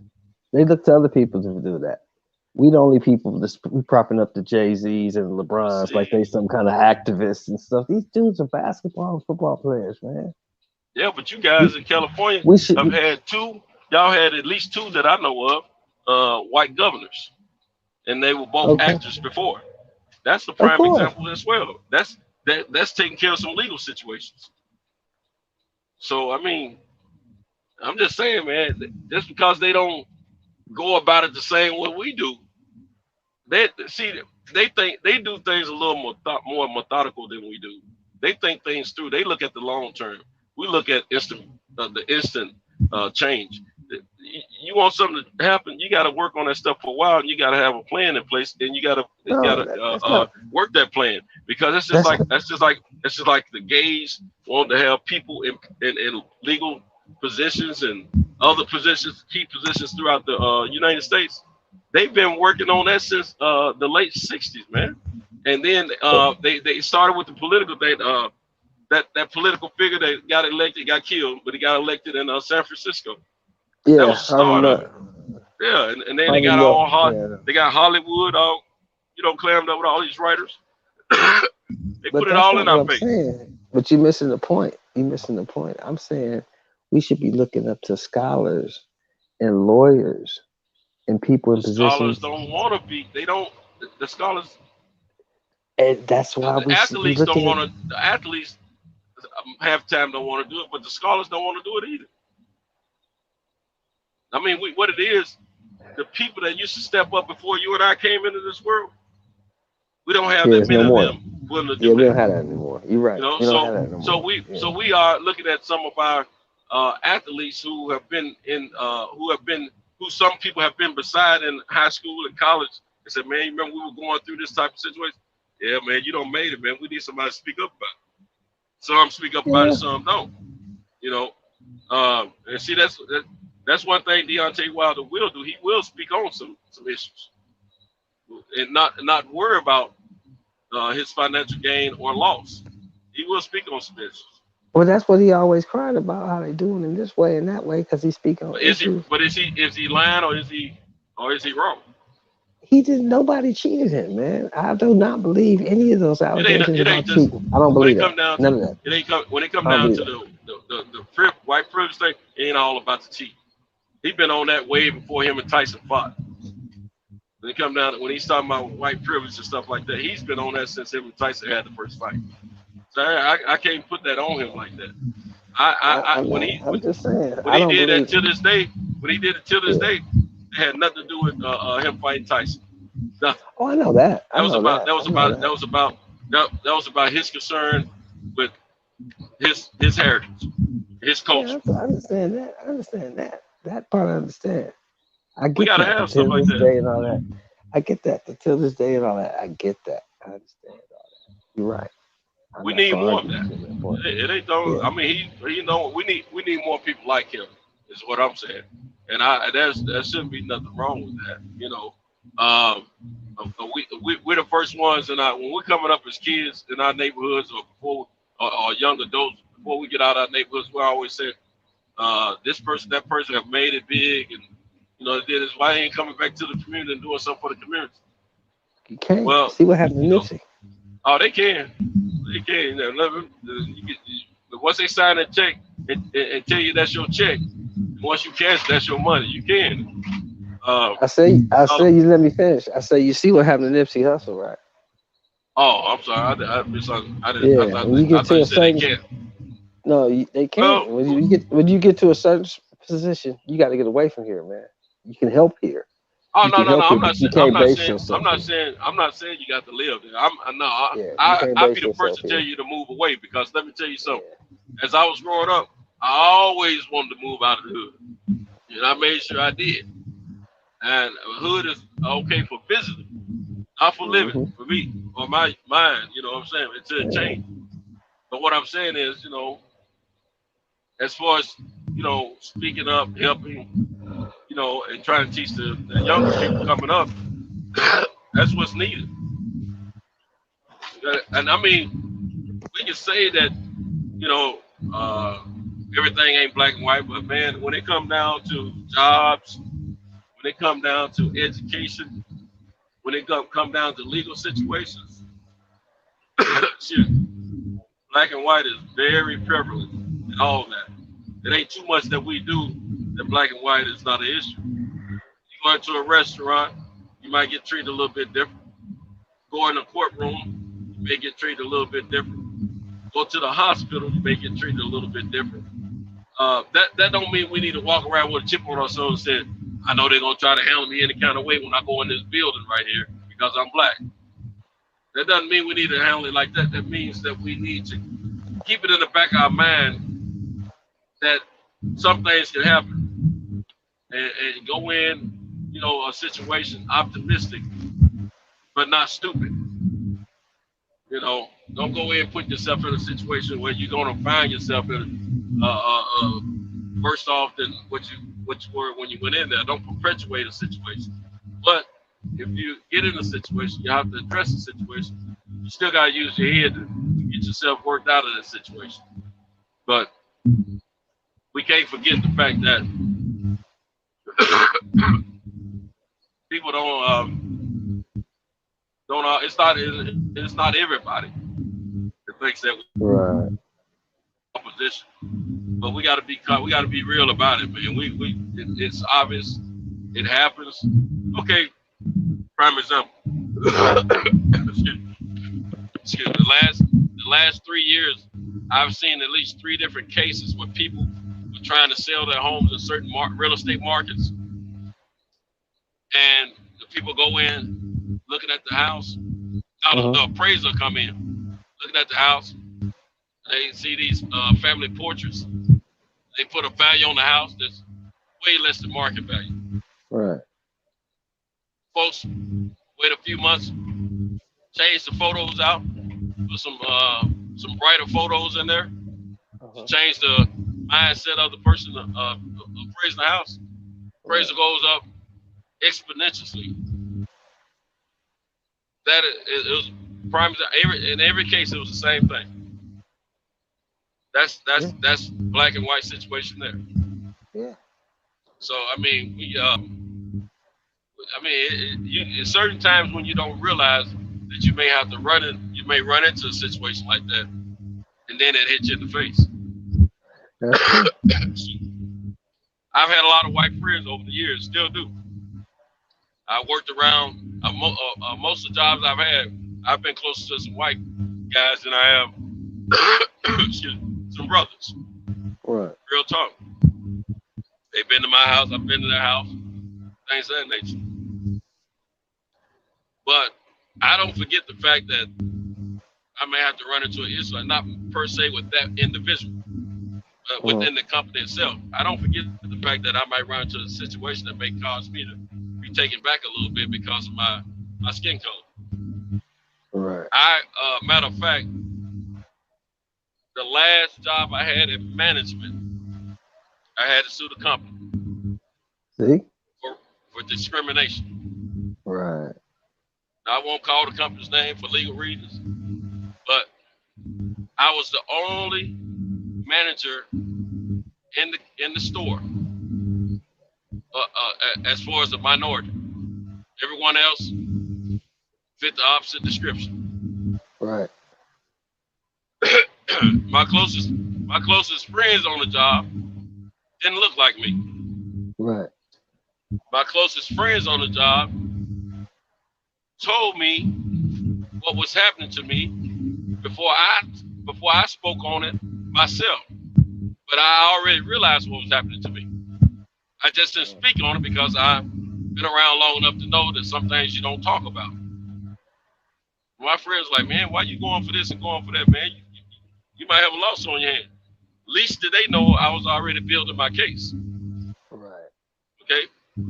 I didn't want it to get to that, but it got to that point. And then when things came to a head I mean, let's put it like this. I had a guaranteed minimum payment due to me every month by contract. Right. How about I was the only one that got a pay cut? Oh yeah, that's fucked up. Yeah, that's fucked up. And how about my assignments increased? Yeah, that's right. I was already doing more than my job around there because I was a team player. But not only was I doing more than my own assignments, but I was my assignments were added. You know, they increased my assignments because of the fact that I was the only one that knew how to do those things. Right. First of all. Second of all, they knew I was willing to help. Right. Third of all, call themselves punishing me. For what? I don't know. But turned out it was a black-white situation. Yeah. How about the company that I was working for was a black-owned company? Mm-hmm. Keep that. But all the executives in the company were of what Deontay was talking about. Of course. You know, they had the complexion for protection. So after I got enough information together, enough time went by. First, I talked to my direct boss. I said, "Hey, what's going on? I mean, you know, I'm supposed to get X amount of money. Here's my agreement.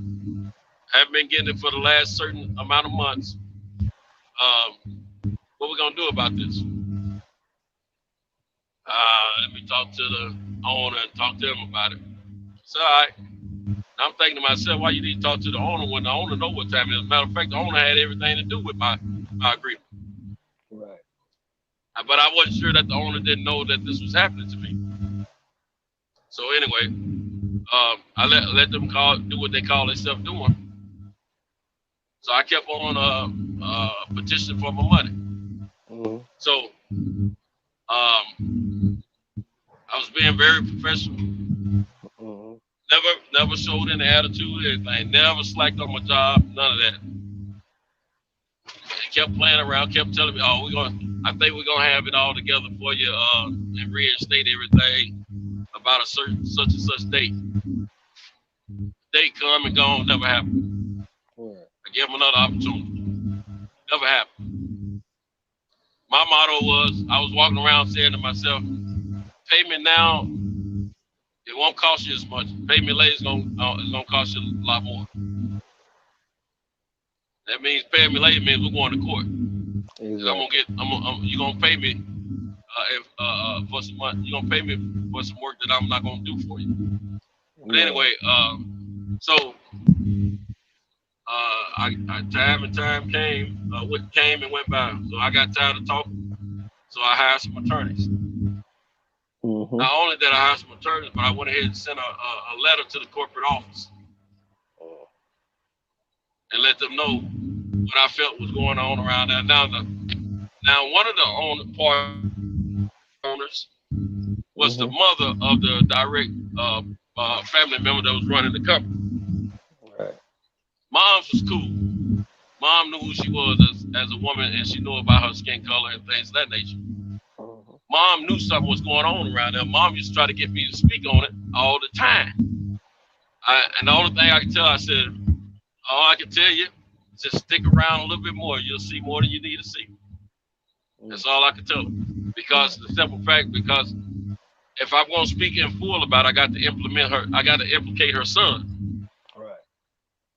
Regardless of how much she respected me and admired me, that's still her son. So, I kept it neutral, and I made sure I didn't back myself into a corner. I mean, she was, I would be the first person she would come and see at that place. Every time she came to visit, she would pop up out of the blue.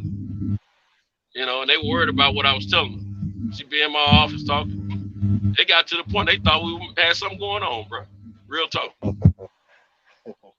And so, I always kept it professional, kept it tight, and then I didn't divulge anything that I knew was gonna mess the relationship between her and I up.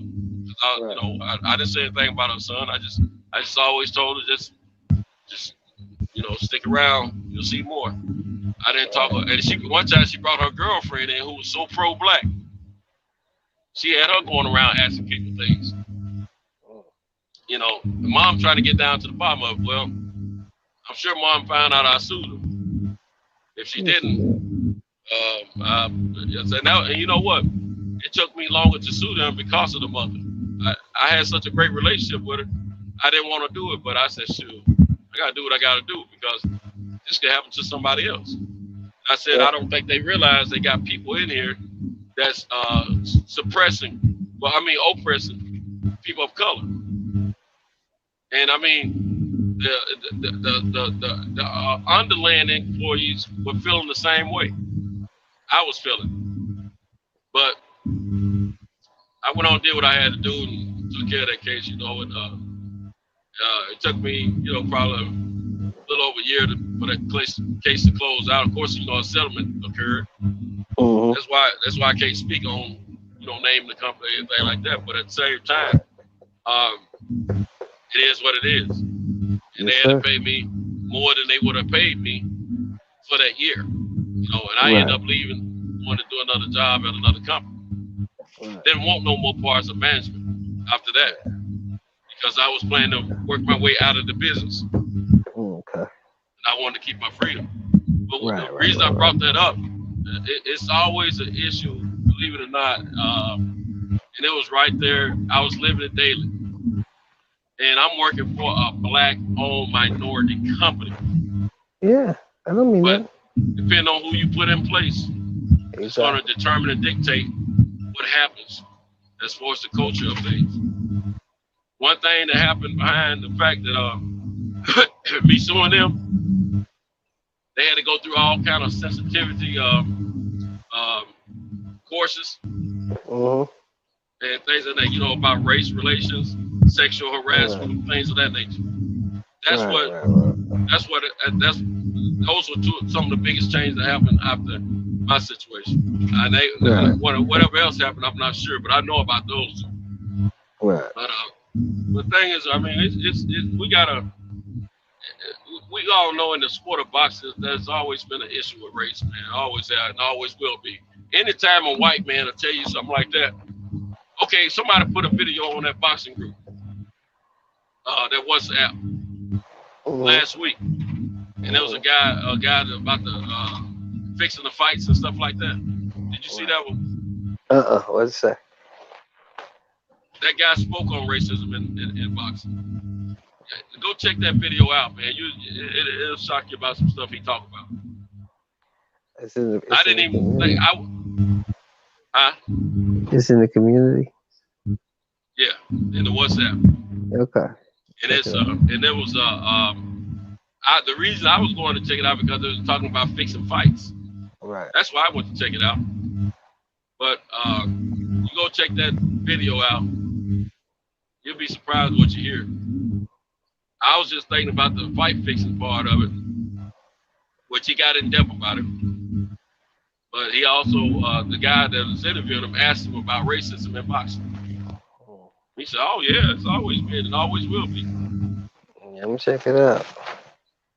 Yeah, and he talk about you might hear some things that might give you some, make you think a little bit about Mr. Wilder's accusations. Then again, you might not see it that way, but I mean, they got you know, you and I both been around this thing for a minute. Yes. Sport. Yes. But he touched on some stuff, man, that you know I didn't think about over the years. And then he don't have a reason to lie, you know. I mean, this guy, he wasn't talking about he wasn't favoring this fighter or that fighter, nothing like that. He was favoring money. So, you know, and that's what it all boils down to in boxing anyway. It's about the money. Yeah, it's blah blah. Well, somebody got to jump on. I'm gonna lay it down. It's 4 o'clock in the morning. All right, bro. Yeah, it's 6 down here. Yeah, I guess. Oh, we got some stuff in the chat, man. Yeah. Have fools to jump on, man. Eli. I'm gonna get at you tomorrow. Manny Pacquiao, Arnold Schwarzenegger. It was the pastors that used to be our leaders. Yeah, exactly. Yeah. Hey, Eli. Jump on, Eli. Excuse me. All right, brother. I'm gonna holler at you tomorrow. All right, my man. I'll talk to you. Yes, sir. Yeah. Be safe. Pugilist, what's up, my man? DJ Shelton, I can hear you, OG. I'm still is okay. Pugilist, that's not true, bro. I'm sorry. Can't agree with you on that. I'm not sure if he was talking to me or Shelton. He said that's not true. Yes, they do. They look up to stars and actresses. Oh, okay, yeah. When we were talking about that, as well, you have people who like Jane Fonda out there back in the 60s and 70s pushing certain agendas. Absolutely true. Then my man Eli chimed in and said Manny Pacquiao, yeah, politician. Eli also said Arnold Schwarzenegger, exactly. It was the pastors that used to be our leaders, true. People say F religion, God, and the church now. They sure do. They don't give a crap now, man. It's crazy. Oh, shoot. Cam laid it down at 5 a.m. Ain't nobody getting in. He laid down at 5 a.m. So, but yeah, that's true, man. If y'all out there, man, I'm gonna be talking to you through the chat, man. If y'all out there, let me know y'all out there. And I know to keep talking. If not, I'm gonna call somebody to talk as much as I do so they can keep me going. So holler at me in the chat. If you're out there, Pugilist, my brother, hit me up, let me know. DJ, if you're out there, my brother, hit me up, let me know. And Eli. Oh, Trey was in there for a minute. What's good, y'all? What's up, Trey? Pugilist also said there are some fighters, past and present, who actually feel that way. And Eli said he's driving. Okay, we're both out here grinding. Okay. Are you still out there, Trey?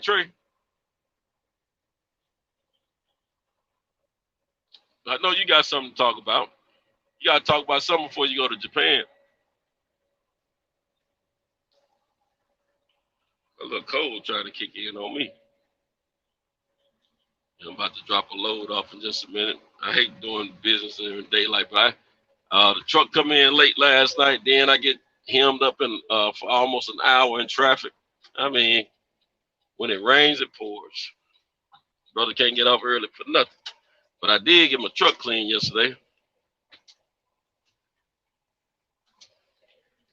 I believe my truck I think it's trying to rejig. Feeling a little funny.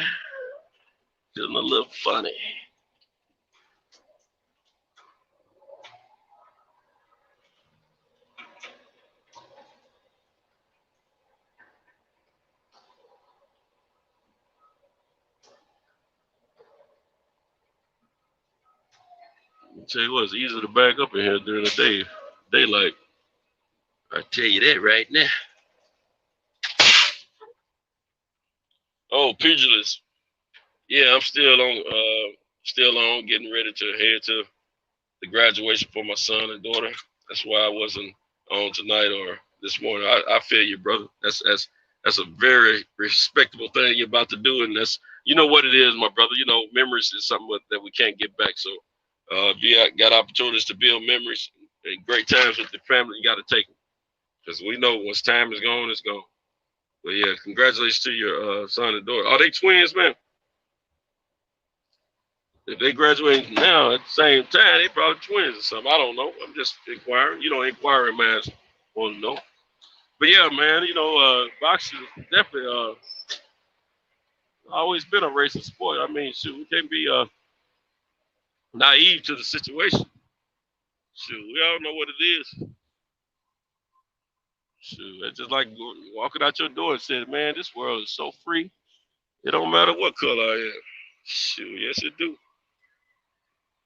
It's always, but they made it known, shoot, a long time ago.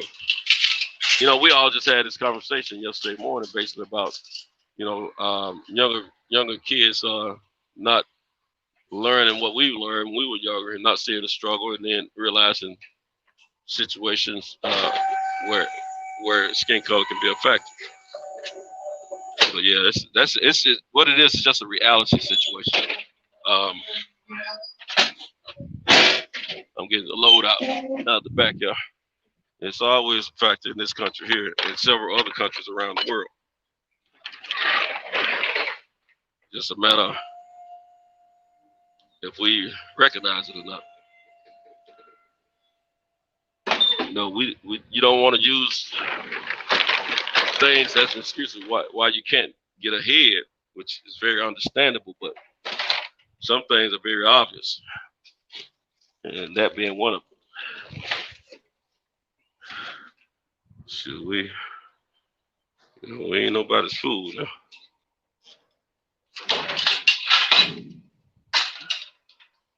Oh man, get this load out of here. You know, like I've been peed on.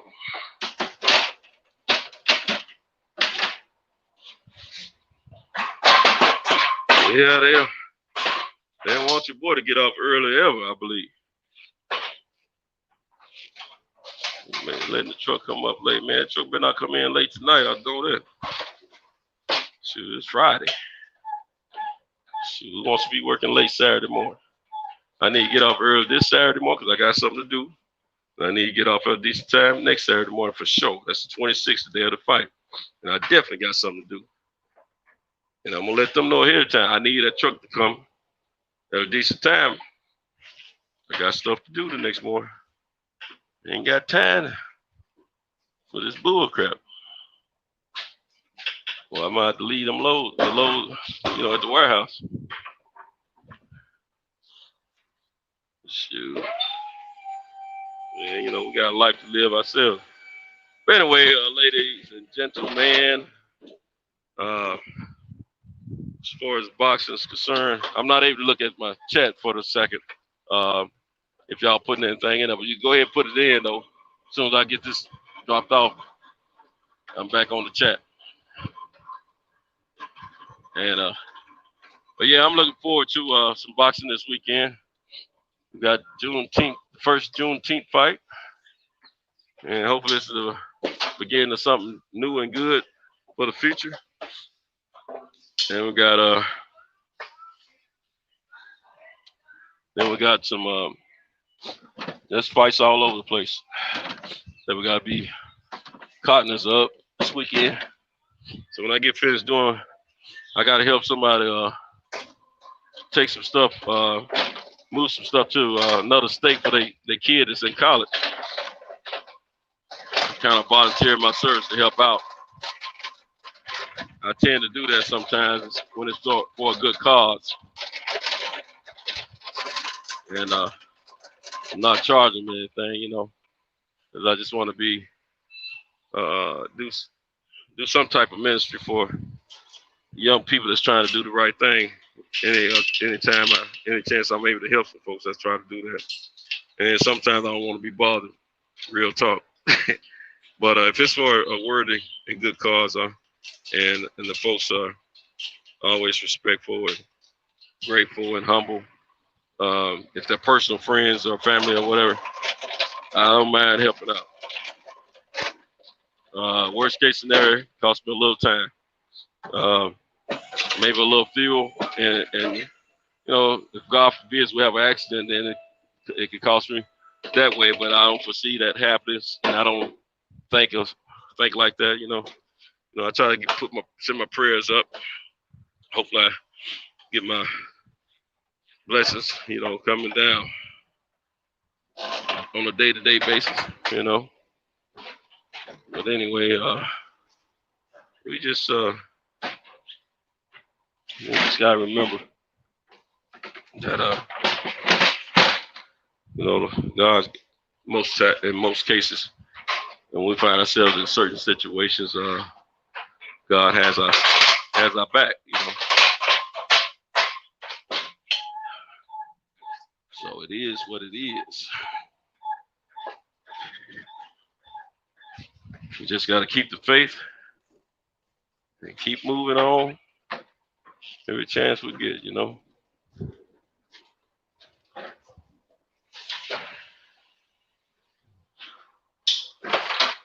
Just a little chance to get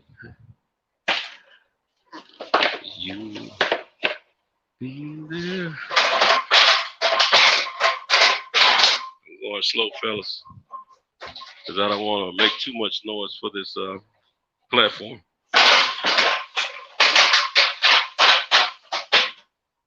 That might have been a little loud, but you know what I'm saying.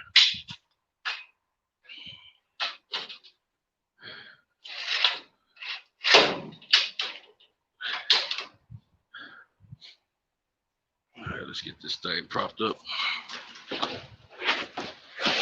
so it ain't falling all over the place.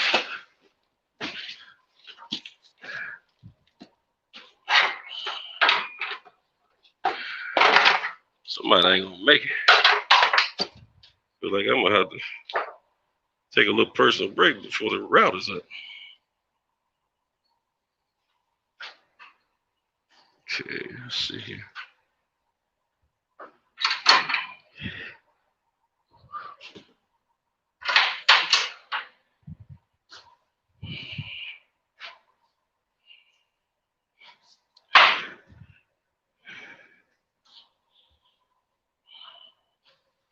Every step I take, you will be there. What did it wrong? No. Good.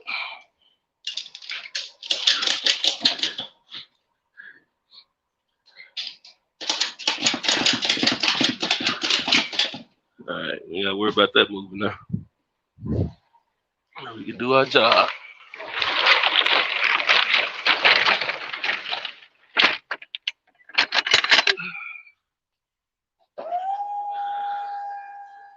Yeah, I think I might make it stop.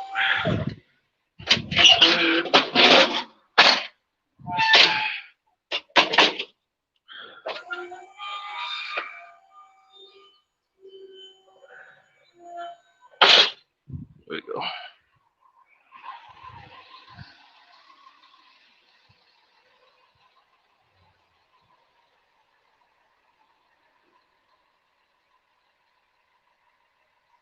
That's good.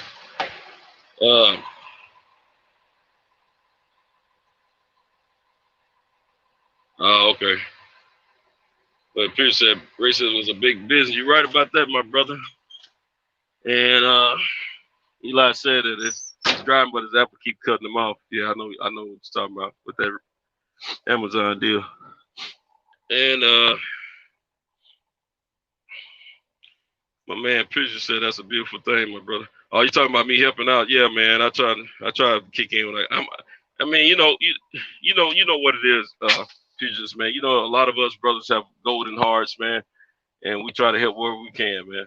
And don't mind doing it, because once or twice in our lives, if not more, somebody helped us, or we wanted somebody to help us. So we gotta, if we're gonna talk about it, we gotta be about it. And that's just what I believe, man. You know what I'm saying? So yeah, it's no sweat off the back at all.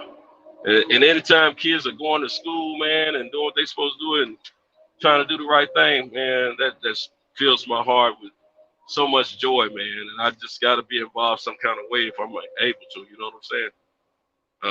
So yeah, that's what it really is.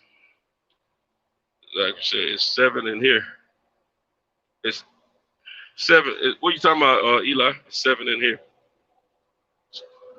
7 packages, 7 people. I ain't sure what you're saying.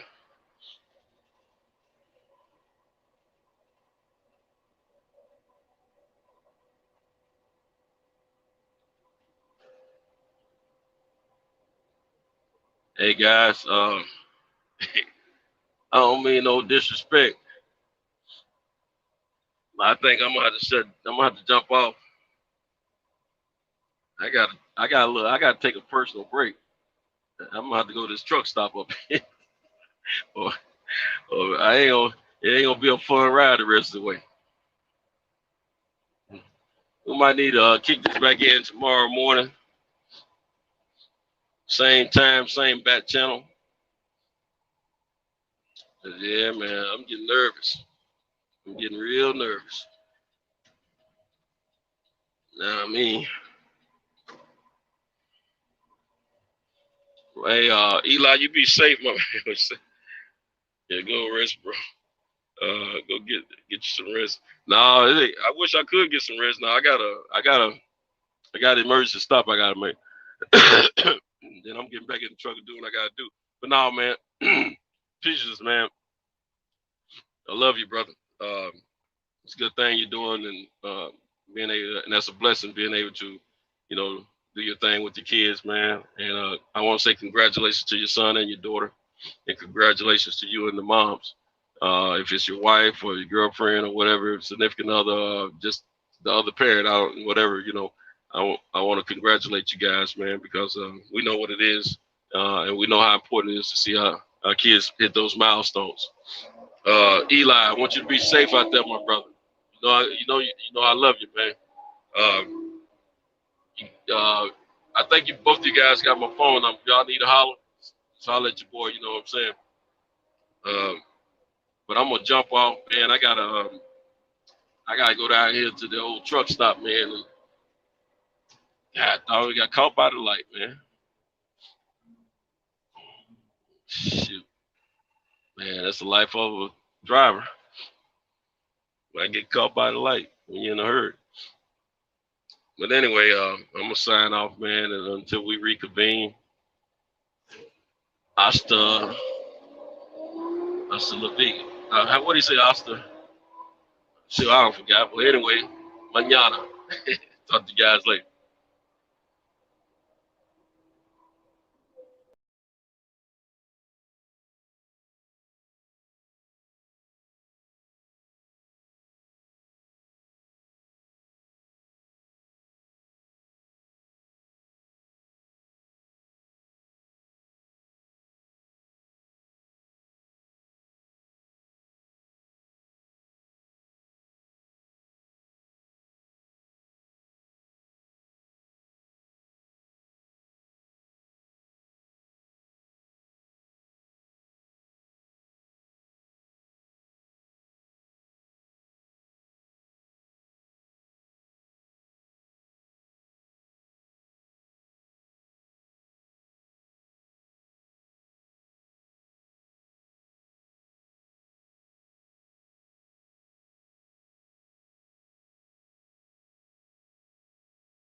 Who's still in the chat? Who's still in the chat, man? We right back at it.